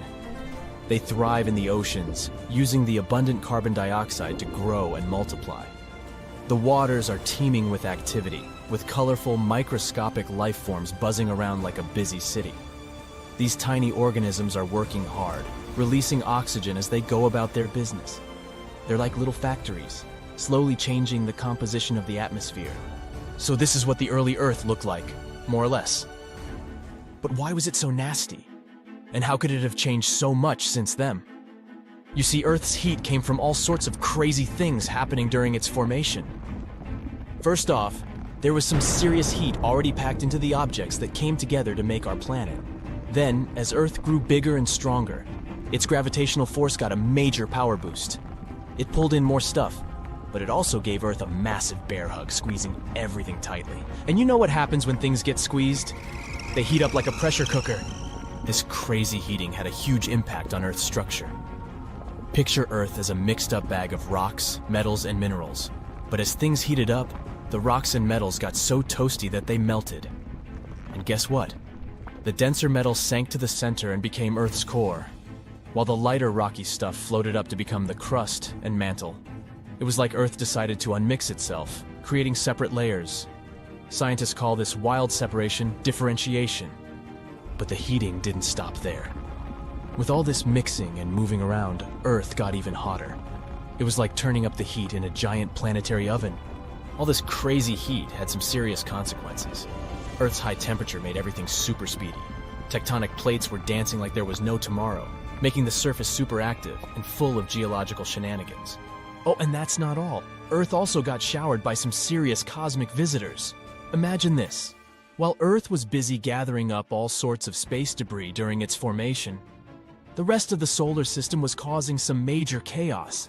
Saturn and Jupiter decided to shake things up by changing their orbits, sending a whole bunch of massive objects hurtling towards poor Earth. These collisions were no joke. They packed a punch that melted minerals in Earth's crust and even vaporized them. These booms were so intense that they even blew gases right out of Earth's atmosphere. Talk about a wild fireworks show. Believe it or not, we can still spot ancient battle scars from these collisions. It takes some careful detective work, but we can catch a glimpse of their aftermath. For example, there's this place called the Manitsok Crater in Greenland. Even though there's no actual crater to see, we can examine rocks that were chilling 12.5 to 15.5 miles below Earth's surface back in the day. And guess what? They bear the marks of intense and sudden shock. Now that's some tough neighborhood. The wildest collision of them all was with a planet called Theia. Theia, about the size of Mars, crashed into Earth with a mighty bam! It was a colossal event that changed everything. Theia's metal core fused with Earth's core, while the outer layers of both planets got shattered and tossed into space. The result? A beautiful ring of debris encircling Earth. Now here's the coolest part. That debris didn't just float around forever. It started to come together, like puzzle pieces finding their match. And voila, we got our very own moon. Can you believe it? And this incredible moon-making process might have taken as little as 10 years or even less. Crazy, isn't it? Scientists call this whole moon-forming extravaganza the giant impact hypothesis.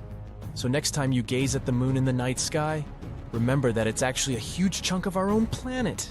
And by the way, Earth also had quite the adventure trying to create its atmosphere.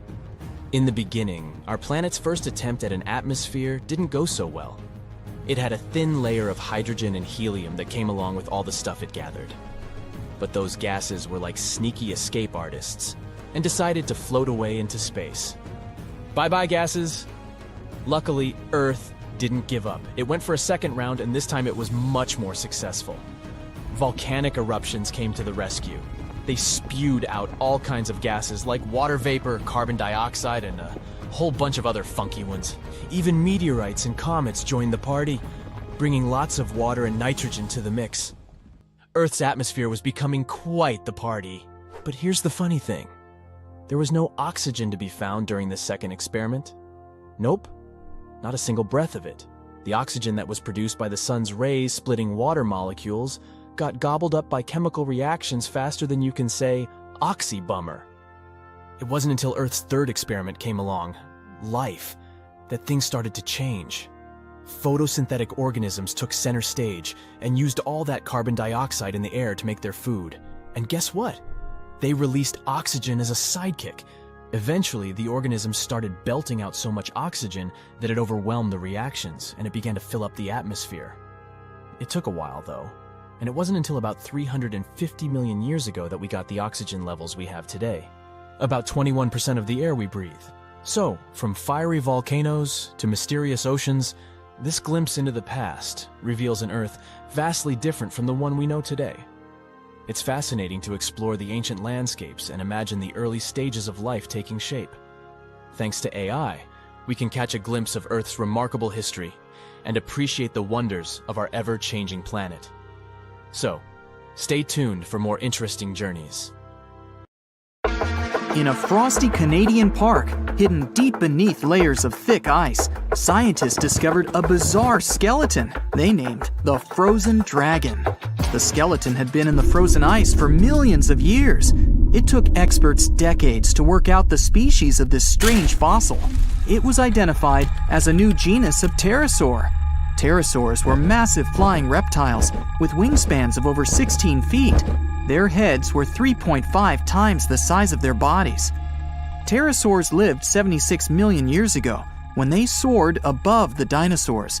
Scientists described them as the biggest, meanest, and most bizarre animals that ever flew. The new genus has been named Cryodragon boreas, which translates to frozen dragon of the north winds. In 2013, a young mountaineer was climbing one of the tallest mountains in Western Europe, Mont Blanc. He noticed a strange metal box poking out of the snow. The mountaineer pried the box open and found that it was filled with precious rubies, emeralds, and sapphires. The climber immediately handed the box to the authorities. It was discovered that the box likely belonged to a passenger on one of 2 flights from India that crashed into the mountain over 50 years ago. The box was valued to be worth over $200,000, and authorities are still searching for the heir to the small box of treasures.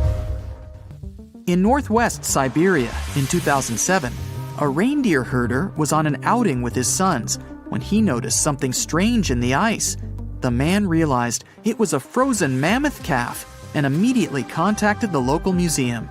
The calf was named Luba and was the best preserved mammoth mummy in the world at the time of its discovery. Luba had been in the ice for 41,800 years and is around 30 to 35 days old.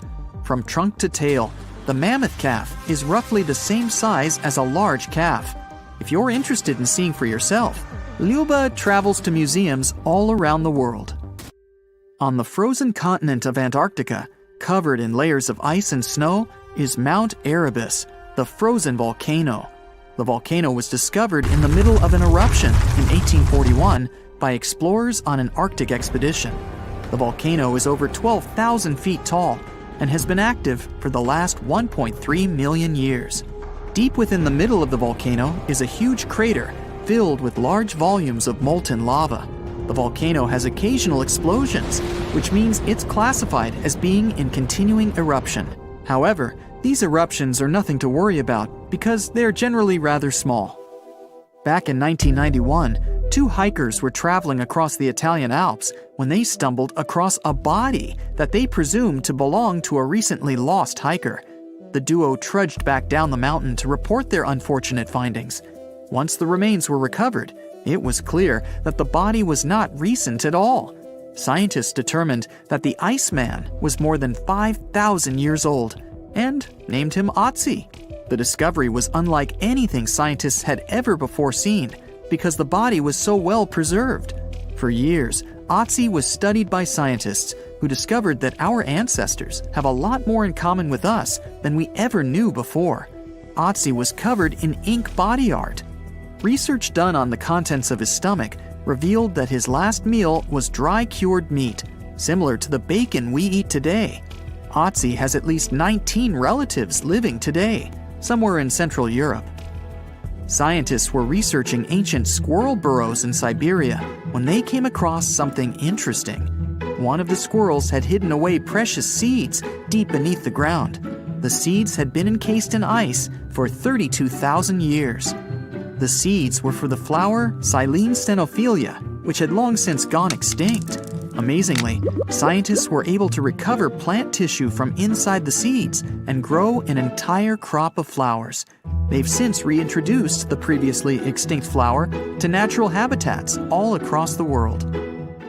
In 1930, a team of Norwegian scientists sailed around the Arctic Ocean, conducting research on the seas and glaciers. They reached White Island, a dangerous and icy land no human had set foot on before, or so they thought. The scientists were shocked to discover the tip of a small boat sticking out of the snow. Frozen inside the boat, they found scientific equipment and various personal items, including a jacket monogrammed S.A. Andre. They had discovered the wreck of the famous Andre Arctic balloon expedition. In 1897, Swedish explorers, led by Andre, attempted to travel to the North Pole by hydrogen balloon. No one had ever heard from them ever again. People only found out what happened to them when the wreck was discovered 33 years later. It turns out that the balloon had crashed on White Island only 2 days after departing from Sweden. The explorers traveled along the island on a small makeshift boat, but were unable to make it any further. The best preserved woolly mammoth ever found was discovered in an area of permafrost in Siberia in 2010. Scientists named the frozen mammoth Yucca, after the small village near where it was found. Yucca had been frozen for 39,000 years and is thought to have been around 6 to 8 years old. Because Yucca is so well preserved, it has been studied for years and provided new information about mammoths. In 2019, scientists reported that they were able to activate cells taken from Yucca's tissue. Maybe one day we'll have woolly mammoths roaming the land. From looking at pictures and videos of Antarctica, the continent appears to be freezing cold, covered in snow, and flat, except for a few small hills. Scientists believe that too. When studying the Gomburtsev Mountains in the early 2000s, they were shocked to discover that the small rocky hills were actually the peak of a gigantic mountain formation under a mile of snow. Using radar technology, researchers worked out that the mountains are really around 10,000 feet tall and sprawl across 750 miles. This is around the same size as the European Alps, except hidden under tons of ice and snow. At a gold mine in Siberia, a businessman was examining a nearby river when he noticed something interesting in the frost. It was a small woolly rhino calf that was later named Sasha. The woolly rhino has been extinct for 15,000 years. It's thought that Sasha could have been frozen in the ice for up to 39,000 years. Sasha is unique because it's the only full-body woolly rhino to have ever been discovered. Glaciers around the northern Italian town of Pelo have begun to melt. Artifacts from decades and even centuries ago have been discovered pouring out of the ice. Personal belongings from soldiers have been found, things like diaries, photographs, and even love letters. Historians have even uncovered an entire cabin preserved beneath the ice. The cabin was filled with hard metal helmets and clothes. In 1845, Sir John Franklin embarked on an ill-fated expedition to the North Pole. The crew traveled on 2 ships, HMS Erebus and the ironically named HMS Terror. The expedition met with disaster, and both ships were lost to the icy waters. In 2016, the HMS Terror was discovered by a team of researchers. Despite being lost for 170 years, the freezing cold waters had maintained the ship in pristine condition. Scientists describe the ship as frozen in time. Dinner plates and glasses were still on shelves, beds and desks were still in order, and even the passengers' luggage appeared to be in good condition. The HMS Erebus was also discovered nearby, but due to changing water conditions, the ship wasn't in great shape. The glacial ice surrounding a mountain passageway in Norway that was notoriously used by the Vikings has revealed hundreds of ancient artifacts. One of these artifacts was a giant unopened wooden box that was welded together. Researchers were beside themselves with anticipation, waiting to open this box.